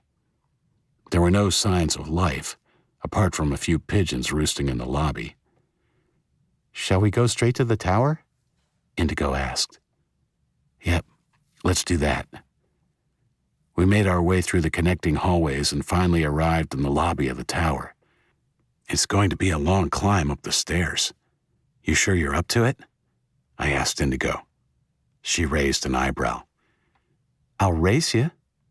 She beat me and the others to the fire door, but after 6 flights of stairs, our race was more like a death march. Even Luke, the fittest of us, called for a break after we reached the halfway point. When we finally burst out onto the roof of the tower, we collapsed, sucking huge lungfuls of air. Luke was the first to recover and walked to the edge of the building and whistled. "Great view." We joined him, Ben hanging back a little. "Wow," said Indigo. "Come look, Ben." "No thanks," he said. I can see plenty from here. I suffer from vertigo. We didn't give him any grief about his fear of heights. Stepping close to the rail even gave me a tingly feeling in my legs, and I had never had a problem with heights. I took Indigo by the hand and we walked to a raised platform on the narrow side of the roof. From here, the view was even better, if you counted being able to see the streets and rooftops below. We stood there for a long time, looking down at the empty city we hoped would become our home. 20 minutes later, we were back on the street, having decided the complex would definitely make a good place to set up some defenses and serve as an early warning lookout. We even began discussing pie-in-the-sky stuff, how, as we grew, it would be an ideal place to house the council and any other administrative bodies we decided to set up. All of that was a long way off, but it was fun to discuss. I want an office on the 14th floor, said Luke. Sure thing, buddy. You want to climb those stairs every day? You're welcome to it, said Ben. I waited for Luke to think of a comeback, but instead he stopped dead and put his arms out to halt us. Shh. What? Then I heard it too. Motorcycle. Coming fast. Wait here. Luke stepped into the middle of the street and pulled out his pistol. He held it loosely in front of him and gazed intently towards the end of Elm Street. The screeching of tires alerted us before the bike careened around the corner, wobbling dangerously before steadying and coming straight down the road towards Luke. I could tell something was wrong. The rider frantically looked behind after he made the corner and then slumped over the handlebars in an uncomfortable manner. When he saw Luke in the middle of the road, he started to slow his weaving ride. As he drew closer, I saw the arrow protruding from the rider's chest. Even though he was slowing, he wasn't slowing fast enough. I saw his chin drop to his chest. Luke had to scramble out of the way as the rider veered at the last second and struck the gutter of the sidewalk a few feet beyond us and tumbled in a heap on the hot concrete. We rushed over. Luke reached him first and turned the key to switch off the still-running engine. The rider was moaning and trying to sit up. Indigo and I held him down as Luke spoke to him. Kevin, said Luke, just lay still, buddy. You've been shot with an arrow. I heard a groan and a muffled sentence that might have been something like, "No shit, Sherlock." Kevin was one of the kids from Luke's security force. I knew him, but not well. Luke eased Kevin's helmet off. His face was as white as I'd ever seen anyone. His blue lips contrasted starkly with his skin's alabaster white. A small dribble of blood leaked from his lips. His breath made an all-too-familiar whistling noise. "It was them." What about the others? Luke asked, cradling the boy's head on his thighs. "All dead. Snuck up on us. No guns. Just arrows. Real quiet." The injured boy coughed hard, spraying blood in all directions, and then relaxed in Luke's arms. How many, Kevin? Asked Luke, unaware or unwilling to believe that Kevin had just died. Kevin! Indigo put her hand on Luke's arm. "He's gone, Luke." Luke didn't say anything, just ran his hand over Kevin's brow, as though comforting him. "We have to go, mate," said Ben softly. Luke nodded and slowly eased the boy off his legs and stood. "Indigo, you should take the bike and warn everyone. We need every second we can get," I said. "Maybe get Max and the other kids safe into the upper floors of the hotel with Allie, Brooke, Ava, and the rest of the mothers." "Okay." Luke pulled Kevin onto the sidewalk and leaned him against the nearest building after Indigo had sped off. "I want to come back and bury him after we're done with those assholes." "Sure. Come on, let's go." We broke into a run.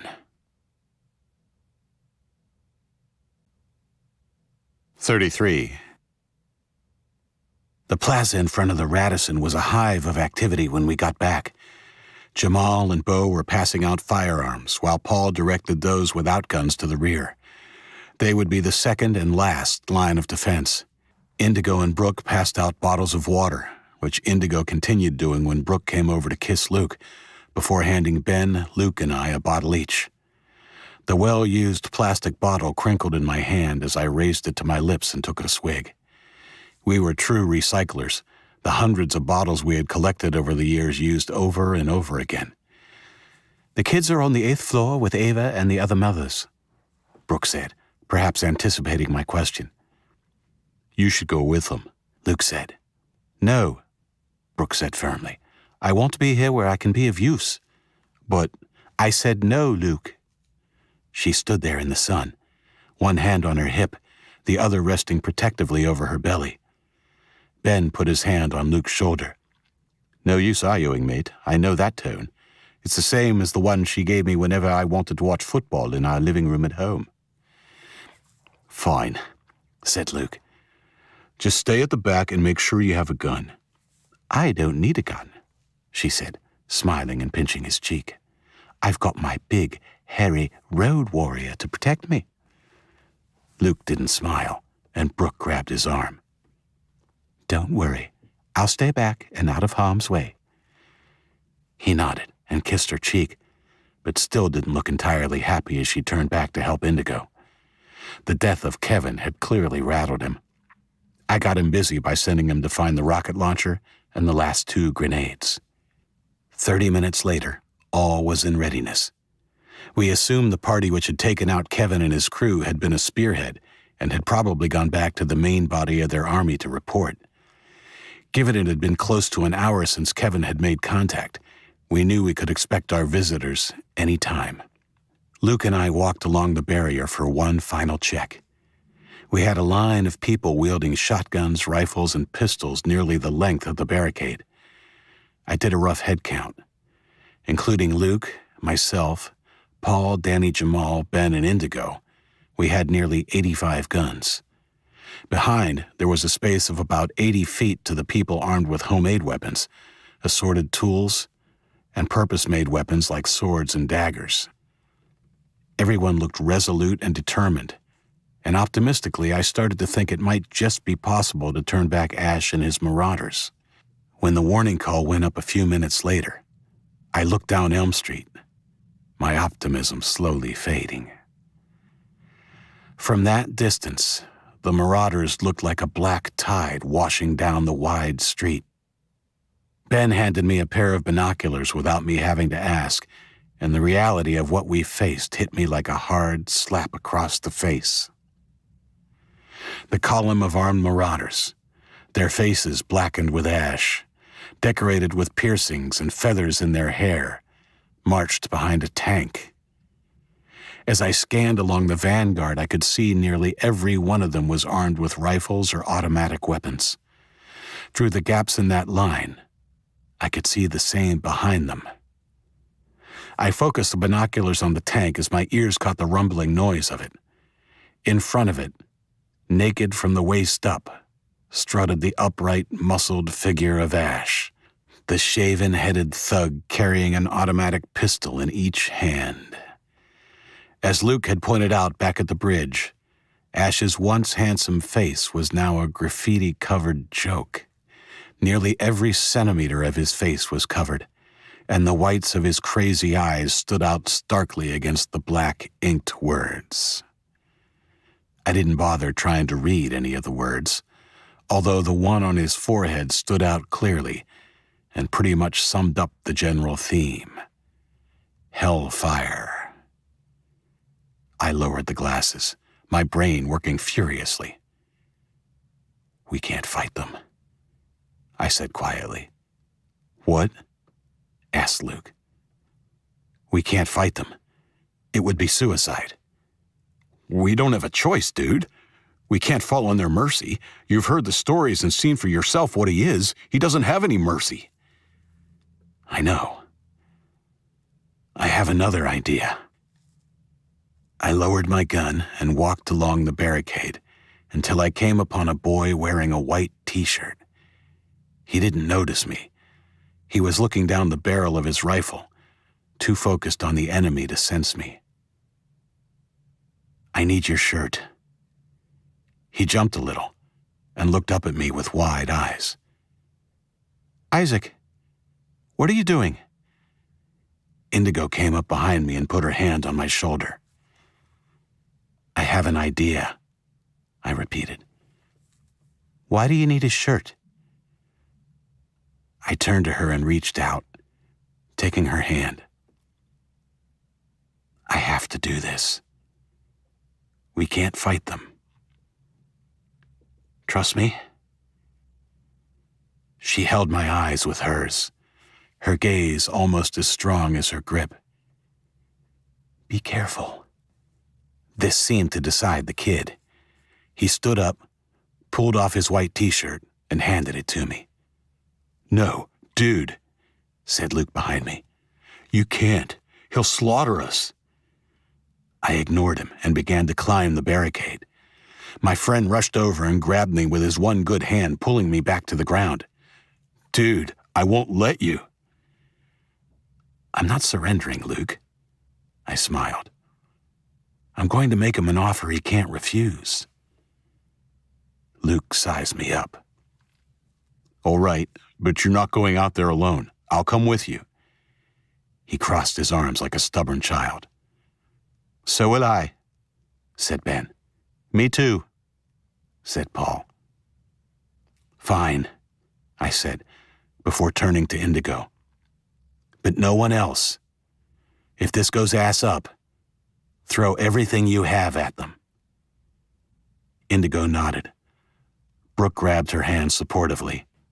I kissed my wife and began climbing over the barricade. Preoccupied, Luke followed me, even as Brooke moved to embrace him.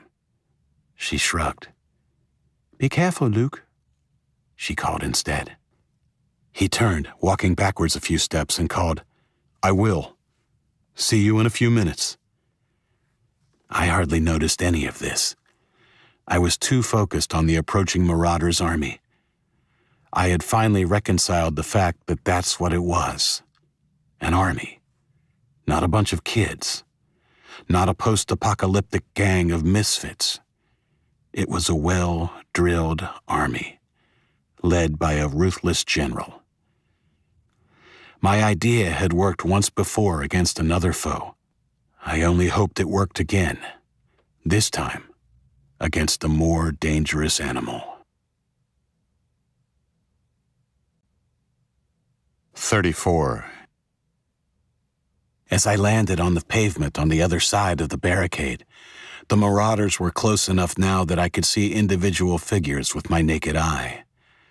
I took a deep breath and exhaled slowly, wondering if this was where my luck would finally run out.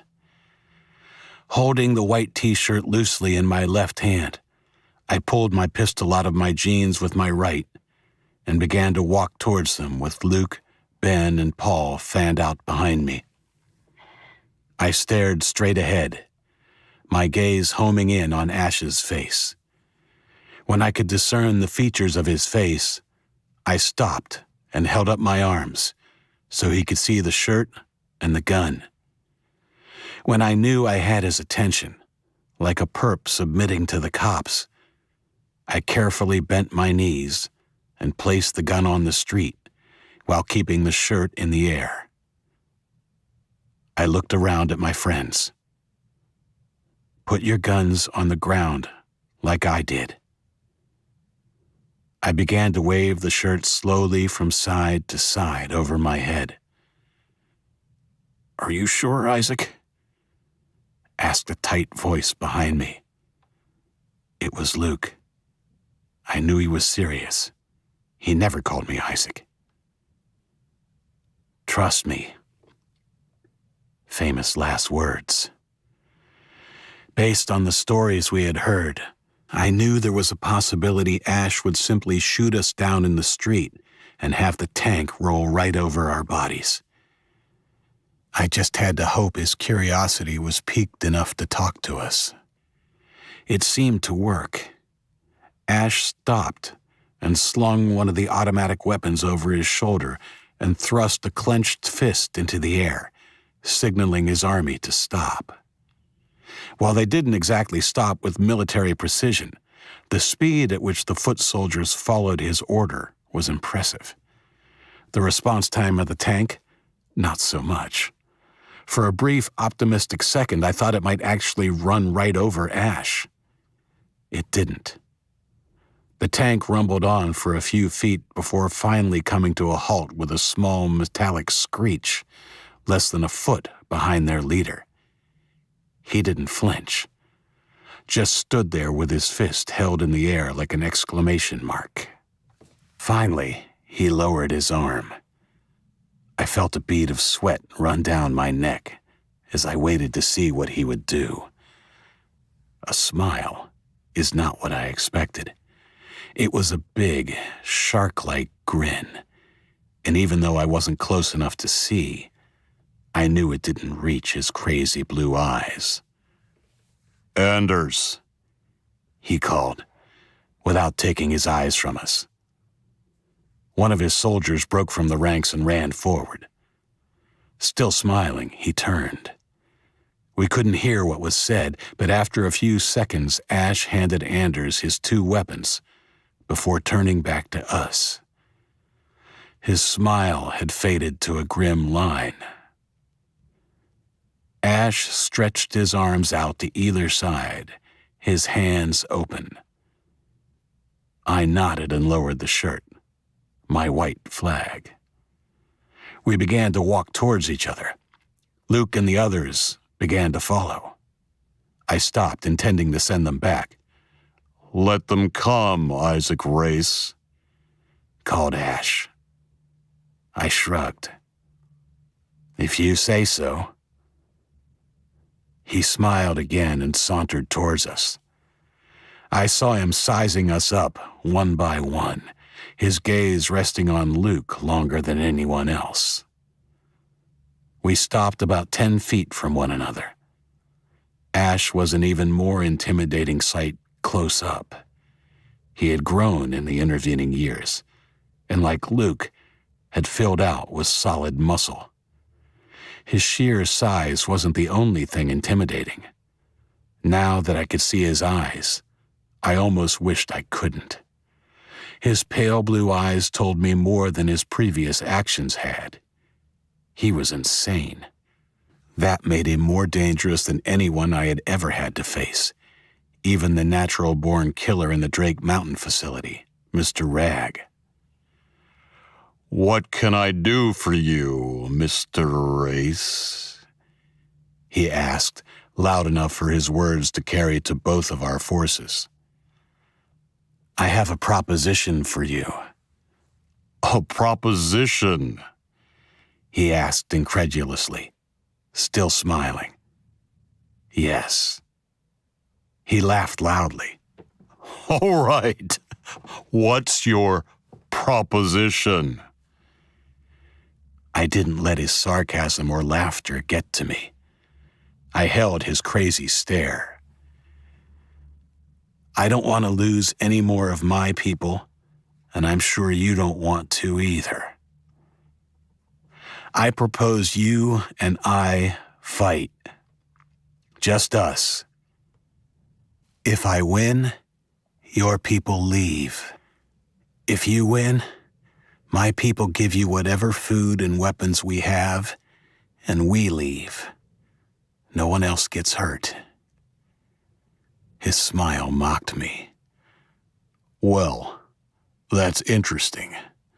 But you see, I want to hurt your people. I have a counter proposition. How about I kill you with my bare hands right here, and then hurt every last one of your people? Of course, I will save Indigo and Little Max for last." Coming from his mouth, their names were like obscenities, and I felt a stab of anger in my chest. Before I could respond, Luke took a step forward, only to be restrained by Ben and Paul. "You fucking piece of shit," Luke spat, dragging the other 2 over the tarmac. "Let me go. I'll fucking end this now." Ash smiled. Luke's rage somehow allowed me to bring my own under control. I wouldn't be drawn into any rash moves. "Luke," I yelled, turning partly to him. "Let me handle this." Luke continued to struggle, shaking off Paul and confronting me with Ben still hanging onto him. I put my hand on his heaving chest.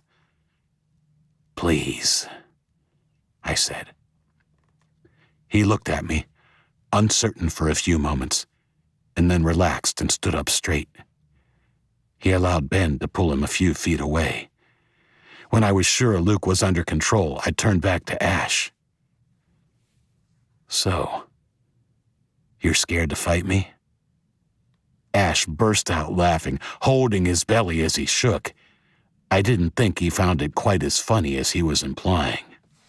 Do you really think you can goad me like I'm a bully in the playground? No, my offer stands. I will kill you now, then your big angry friend there. He nodded at Luke before sweeping his arm theatrically around. And then everyone you love, in that order. "You know," I said, my voice dismissive, "I knew when I found you in that closet you were just a scared little boy. Then I figured out why you hated the general so much. Danny told me how you would be called to his room in the middle of the night. You were his little bitch, weren't you?" The speed at which Ash rushed forward surprised me, and his big hand around my throat choked the rest of the words from my mouth as he picked me up and drove me down onto the hard surface of the road. Luckily, my shoulder took the bulk of the heavy impact. It hurt a lot, but faded to mere background noise as his grip on my throat tightened. His face was a pale grimace of crazed anger, the tattooed words stark against the pale skin around them. Kill on his cheekbone seemed to jump out at me as my vision swam. I reached up and tried desperately to peel his fingers from my throat, but failed. Tiny black motes began to swarm across my vision. I could hear shouting, but it was dull and seemed to come from a long way away. It was then that Luke, Paul, and Ben rushed into my field of fading vision. I was buffeted as they grabbed hold of Ash and began to rain blows upon him. It was to no avail. His grip was unrelenting, and it wasn't until Luke clamped his good hand over Ash's forehead and jerked his head back that I felt some relief. Slowly, the grip on my throat eased, and I drew deep breaths as my vision began to clear. The air that filled my lungs was the sweetest I had ever breathed. Ash didn't release his grip entirely, even if it appeared his immediate situation was hopeless. Luke's hook was pressed firmly against his vulnerable throat, and it was pretty clear that one movement from him would open him like a can of tomatoes. As insurance, Ben, his back to me and facing the Marauders' army, had his pistol pointed at their leader's head in a clear warning. "Let go, or I'll rip your throat out," Luke said, through gritted teeth. Ash didn't let go. Not right away. He appeared to be weighing his chances if he were to pursue his chosen course of action. Suddenly, his eyes weren't so crazy, just calculating. It wasn't until Luke pressed his hook even harder, the sharp point drawing blood, that Ash released me completely and put his hands up in surrender. "Call your men off," Luke said, still pressing home his hook. I willed him not to do it. I had the feeling if we killed Ash right then and there, the rest would still attack. We needed to avoid an all-out battle. "Get back, everybody," he called to his men, and then looked down at me. "I've changed my mind. I really would like to kill you nice and slowly. I accept your challenge." He jumped to his feet and brushed himself off when Luke let him go and stepped away. Paul reached out a hand and helped pull me to my feet. Ash regarded me with a small, dangerous smile. There were a bunch of his people just behind him, still with hands on their guns and looking tense. So, how do you want to do this? He asked me. My shoulder throbbed, and my throat was a shriek of bruised pain. The last thing I felt like doing was fighting. Unfortunately, I had no choice. You and me, here, in 5 minutes, I rasped. If I win, your people turn around and leave. And if I win, I kill every last one of your people, starting with him, he said, pointing at Luke, and finishing with your wife, after I kill your son in front of her eyes and fuck her, that is. What he said revolted me, enraged me, and even though I knew he meant it, right at that moment his statement was designed to provoke a reaction and keep me off balance. I forced myself not to react. I'll just have to make sure you don't win then, I said calmly. His mouth straightened into a hard line. 5 minutes, he said menacingly. I suggest you say your goodbyes. He turned on his heel and went back to his men. I felt a little sick. Doubt and apprehension gnawed at my guts. The stakes were high, and the chips on the table were my wife and son and everyone else I cared for. It had been over 5 years since my battle to the death with Rag, and I had been lucky to escape that with the help of my friends. Back then I was battle-hardened by the ordeals of the 6 months leading up to my fight with Rag. Now I was soft. I hadn't needed to fight since. In fact, I hadn't even practiced my moves since our first year in the valley. Life had gotten in the way. Thanks for saving my ass back there, I said to Luke, Paul, and Ben as we picked up our weapons. They just nodded. Luke looked lost, deep in thought. A concerned Indigo and Brooke were waiting for us when we got back over the barricade. Indigo fell into my arms. Are you okay? What did you say to him? Are they going? Not exactly. What then? What made him attack you? I challenged him to a fight to the death. If I win, the rest of them will leave. No, you can't, Isaac, she said, tears welling in her eyes. He's a psycho. What choice do I have? I asked, my own voice cracking, and not only from the bruising of my throat. I took her hand.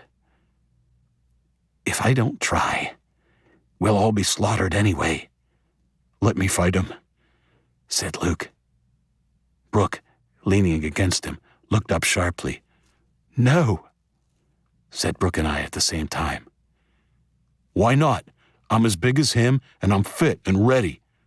No offense, dude, but you're not as fighting fit as you used to be. His words stung a little and awakened a little defiance in me. I was well aware of my own shortcomings, but didn't like hearing them from someone else. I'll be fine, I said. I just need you to lead the attack on them if this doesn't go as planned. Brooke's hand on his lowered arm seemed to decide the matter. He looked down at her and nodded. Fine. But don't take any chances. Kill the fucker as soon as you get the chance. I plan to. I need to go. I'm coming this time, said Indigo. Try as I might, I couldn't dissuade her. In the end, Brooke, Ben, Paul, and Luke followed me over the barricade and out into the middle of the road. When he spotted us, Ash sauntered forward with a smile on his face and similar number of men. I pulled off my t-shirt as he got close and threw it to Indigo. While I wasn't fat, no one was fat in the after days. I wasn't exactly well muscled. And truth be told, I felt a little inadequate as I faced him. When he stopped, he looked me up and down, then laughed, before looking over at Indigo. Really? You're into him? I think you need some of this, he said, and grabbed his crotch through his jeans. "Fuck you, psycho. He's 10 times the man you are." Ash made an amused face and nodded. "We'll see," he said, and opened his arms as he looked back at me. Ready? I want this over quick. Indigo and I have some business to take care of. "In a second. Have you given the order about turning back if I win?" He rolled his eyes and turned to his men, cupping his hands around his mouth. If I happen to trip, bump my head, and kill myself when I'm fighting this guy," he called, "I want you all to turn around and head back home. Do not attack. Is that clear?" There was a chorus of yes, sirs, and he turned back to me. "Satisfied?" he asked, running his eyes over Indigo before settling on Brooke and licking his top lip suggestively. You don't need to bother giving your people any orders. I'll take care of things myself after you're dead on the road. I glanced at Luke. Brooke had placed a restraining hand on him, but he wasn't drawn in by the deliberate goading this time. He just nodded at me once. "I'm satisfied. Let's do this." Ash clapped his big hands together. All right. Some action at last. As the people around us stepped back a few paces, Ash and I limbered up. My stomach was churning now, and I struggled to bring my nerves under control. I remembered the calming exercises of my martial arts training and closed my eyes. I pictured little Maxie's smiling face as I inhaled and exhaled deeply. It worked to calm me. When I opened my eyes and raised my fists, Ash was standing with his arms crossed and tapping his foot on the road surface. Finally. His arms were by his side, and he didn't raise them as he clenched his fists and stalked towards me. I capitalized on his mistake. I didn't retreat. Instead, I took 2 quick steps forward and jabbed him in the face twice before swinging a right cross at him. Even though he had lost valuable time having his arms lowered, he was able to raise his left arm in time to block my punch before reaching out to grab me. I was already gone, though, retreating a safe distance as he regained his balance and wiped blood from under his nose. I began to hope. He didn't appear to have any basic martial arts knowledge. Hopefully it would make up for my lack of fight fitness. Not bad, he said, trying to appear nonchalant and failing. He was a little shaken. I didn't say anything, just circled him warily, a little more confident than I had been before my first flurry of blows. When he approached again, this time more slowly, he had his fists up. I let him come to me as I bounced on the balls of my feet. It was my turn to be surprised. When he was within a yard of me, Ash suddenly lowered his shoulders and charged. I managed to get 1 punch in before his heavy tackle carried me backwards into the hard surface of the road. The shoulder he had driven into my chest winded me badly, and as we crashed onto the road, his heavy weight on top of me, I fought to get air into my lungs. I felt him struggling to get his hands free, and knew if they found my throat again, I was done for. I clamped his right arm under my left and began raining blows upon his head with my free hand. They were hard blows, with 2 purposes. 1, to inflict as much damage as I could, and 2, to keep his left hand away from my throat by making him use it to defend against my attack. His superior strength and position won out, and after fending off one of my blows, his open hand came down hard upon my face with a heavy slap. The shot stunned me and gave him the opportunity to quickly club me again, this time with his fist.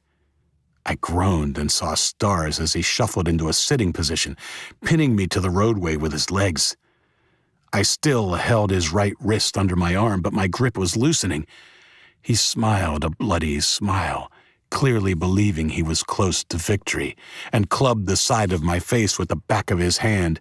I barely had time to register the coppery taste of blood in my mouth when his hand found my throat and began to squeeze again. I tried to fight back, but my weakening blows were awkward and ineffectual. Through the throbbing heartbeat in my ear, I could hear his men roaring in bloodlust and urging him to finish me, while the people on my side screamed in horror. As my strength faded, I was unable to keep his right hand constrained, and he finally pulled it free.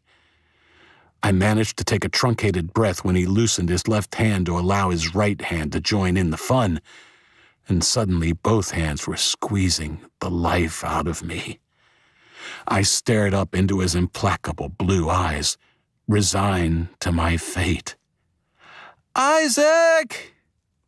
Indigo's plaintive shriek cut through my fading consciousness and imbued me with one final burst of desperate energy.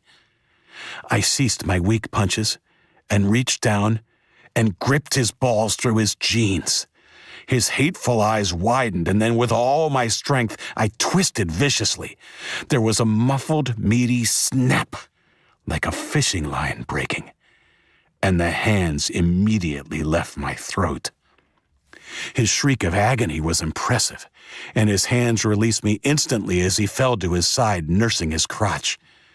I took deep breaths, sucking the oxygen back into my lungs in big gulps as I rolled away from him and began struggling to my feet. He was trying to stand as well, but struggling worse than I was. He barely made it to his knees as I stood. I took 2 wobbly steps towards him and unleashed a kick which struck him on the side of the head. He was a tough son of a bitch, I'll give him that. He didn't fall, but reeled backwards before steadying and laboriously finishing his climb to his feet. I began to circle him, my fists raised. Once again, I felt I was in with an even chance. I didn't see his surreptitious hand signal. I was told about it later. Someone bumped into me heavily, pushing me to the side so hard that I barely kept my feet. I turned. It was Brooke. "Brooke, what are you doing?" She smiled her beautiful smile at me. "Someone was going to..." Her eyes fluttered. And it was then I saw the small arrow protruding from her chest, just above her right breast. A bloom of red, spreading like a horrible flower around it. I caught her as she began to fall. A scream of despair stuck in my throat. "No!" wailed Luke, running over to us and dropping to his knees as I gently lowered his love to the ground. She was still smiling as Luke put his arms around us. No, Brookie," he said, crying. "What were you doing?" "I love you, Lou." Her sentence broke off with a wet, bloody cough. Ben arrived, then Indigo, both crying, all of us trying to hold our broken friend Brooke as she closed her eyes. Through blurred eyes, I saw Luke's face change. His grief-stricken features morphed into something more akin to granite, and it terrified me. He stood, his chilling gaze seeking out the murderer. Perhaps not sensing his danger, Ash, his face pale, stood with hands on hips, smiling spitefully at our group. When he saw Luke stand up and seek him out, he addressed him scornfully. "You can blame your boyfriend for that." With a guttural roar, unlike anything I had ever heard come from a human throat before or after, Luke rushed at the leader of the marauders. Ash barely had time to raise his hands before my enraged friend crashed into him, carrying them both to the ground. Ben took his sister from my arms and cradled her against his chest, and my own arms sought Indigo.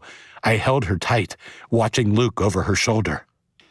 With a strength born of a grief and rage I couldn't imagine, Luke wrestled with the powerful leader of the Marauders until he was sitting on the killer's chest, pinning him to the ground.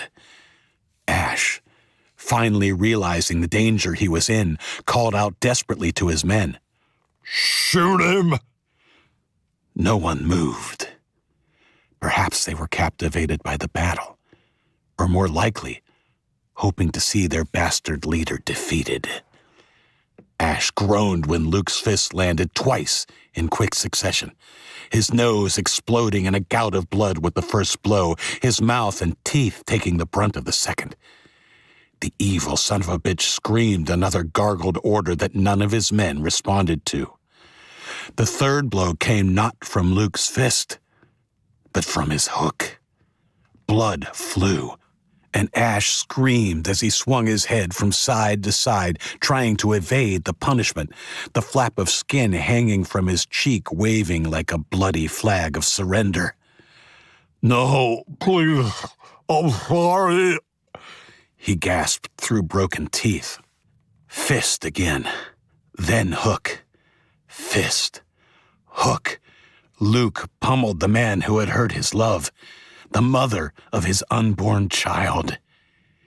He continued even after Ash had stopped screaming. I extracted myself from Indigo's arms and stood, walking over to him on wobbly legs. Luke's chest was heaving. With each blow, the Marauder's pulped head swung heavily to the opposite side. Ash was dead, or as good as dead. I put my hand on Luke's shoulder. It's done, Luke. Stop. Luke stopped and looked down at the enemy. I reached out and grasped his arm, intending to help him up. He shrugged off my hand and placed fingers against Ash's throat. Before I could say anything, he removed them and swung his gory hook. It caught an inch to the right of the prone man's Adam's apple and ripped an obscene gash in the soft flesh. An impossibly high jet of arterial blood washed over both of us as Luke climbed to his feet. He was a fearsome sight, coated in the blood of our common enemy, and I felt a flash of uncertainty as he stepped over the body and looked down at me. Now it's done. He pushed past me and went to Brooke. Ben and Indigo were still cradling her and helped as he bent down and scooped her into his arms. Indigo looked at me as I walked over to her. She took my hand. Is she? I couldn't finish the question. She's still breathing. I have to go. The baby. There's still a chance. Yes, go. I couldn't watch her leave.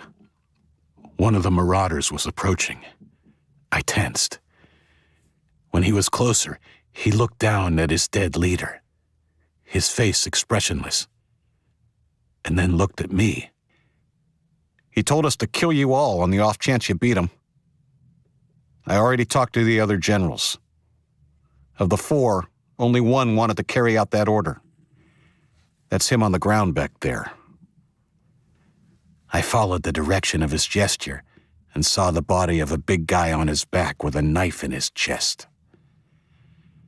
I nodded and turned, suddenly bone-weary. Wait, called the Marauder's erstwhile general, and ran around to face me. some of us are interested in joining forces. That is, if you'll have us. The others will go back. No, I said, and walked past him. The Marauders had been conditioned to kill. I didn't see how they could be assimilated with us without endangering our own people. Please. I stopped and sized him up. He was a fresh-faced boy of about 18. I thought I could see the kid he had perhaps been still in him. What's your name? Jared. You know what? I believe in second chances. but there's been a lot of damage done here today. Go home. Take all of your army with you. If you still feel the same way in 3 months, just before it begins to get really cold, come back and see me. Just you. Bring a list of names and I will talk to you about every person on that list. Be careful about who you put on it. If we let them in and they don't assimilate, I will hold you personally responsible. Yes, sir. 3 months. Thank you. I didn't wait to watch them go. I went after my people. 35. The next few hours were harrowing. Luke was a mess, raging, kicking walls and breaking furniture one minute, then going back to the room and holding Brooke's hand as he sobbed uncontrollably the next. Jamal was our resident medico, but he'd only had first aid training as a kid in high school. Brooke's wound was far beyond his capabilities, and even when Indigo asked, he refused to try and remove the arrow in case it killed her. The best he could do was monitor her. We had some rudimentary medical instruments and a few books, so he was at least able to monitor the baby's heartbeat and know it was fast, much faster than it should be. As the minutes and then hours ticked by, the sense of hopelessness became greater. Luke never demanded they do more. On one level, he was encouraging and comforting Brooke, whispering that he loved her and that she would be okay. But on another level, his lack of interaction with Indigo and Jamal seemed to indicate that perhaps he knew that the situation was hopeless. Brooke died 3 hours after we took her into the hotel, having never regained consciousness. Luke, Ben, and Indigo were with her when she passed. And later, Indigo told me her breathing had become very ragged and finally just stopped. Pale but calm, Luke was holding her hand and seemed not to notice. When Indigo broke the news to him, he simply nodded and kissed Brooke's forehead before getting up and heading to the door. Jamal, I, and the others were talking quietly and waiting outside when it opened. Jamal had come out for a break and to give us an update. Luke's face was like stone. He didn't look at us or even back at Indigo when she called after him. "Luke, we need to try and save..." He was through the door at the end of the hall before she could finish her sentence. She looked at me helplessly and then became all business. "Jamal, quick, we have to do a cesarean. Allie, you come help too." Jamal and Allie bustled through, and I was about to follow Luke when a drawn-looking Ben emerged, pulling the door closed. Tears were running down his cheeks, and I felt myself choke up. I embraced him and felt his chest heaving against mine as he sobbed in mourning at the loss of his sister. After a minute-long embrace, I led him to a chair and sent somebody for water. "Where's Luke?" he asked after a while. "I don't know. He left when, you know." Ben nodded. "Maybe I should go talk to him," I suggested. "I wouldn't. Let him have time to process it." Ben was right. Luke needed this time alone, and nothing I could say would make it better. We sat down and, at least for my part, waited for the bad news. I held my head in my hands, trying to rationalize how things could have gone so badly. We had lost one of our family, one of our own, for nothing, and now we were about to lose another before he or she was even born. I knew the baby would die. We didn't have the equipment or the expertise to save it. The minutes ticked by, and I prepared to console Indigo when she came out crying. In my mind, I went over what I would say to try and persuade her it wasn't their fault that the baby had died. Finally, the door opened, and a pale, blood-streaked Indigo stepped through. Tears ran down her face, and I stood up to comfort her. That was when I registered a baby crying behind her, and I realized her tears were not solely ones of sadness, but also of joy. She smiled and stepped aside so I could see into the room as I walked up to her. "It's a girl," Indigo whispered as she fell into my arms, crying in earnest now. I held her and looked on in wonder as I too began to cry. Ben walked into the room, like a man in a dream, and took his squirming, towel-wrapped baby niece from Allie, and began cooing softly to her as he rocked her back and forth. I gently eased away from Indigo after a few minutes. "I have to go tell Luke. Sit down, rest. You're amazing." I looked everywhere for Luke, starting in the room he had shared with Brooke during our brief time at the hotel. He was nowhere to be found. Gone, as if he'd never been there. When Brooke had died, he had walked out of the room, out of the hotel, and out of our lives. God knows if we'll ever see him again.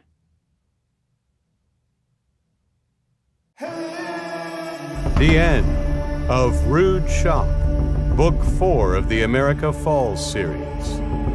Written by Scott Medbury. Narrated by Adam Barr.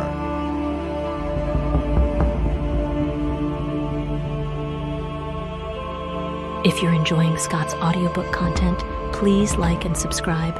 It's the best way to help out the channel.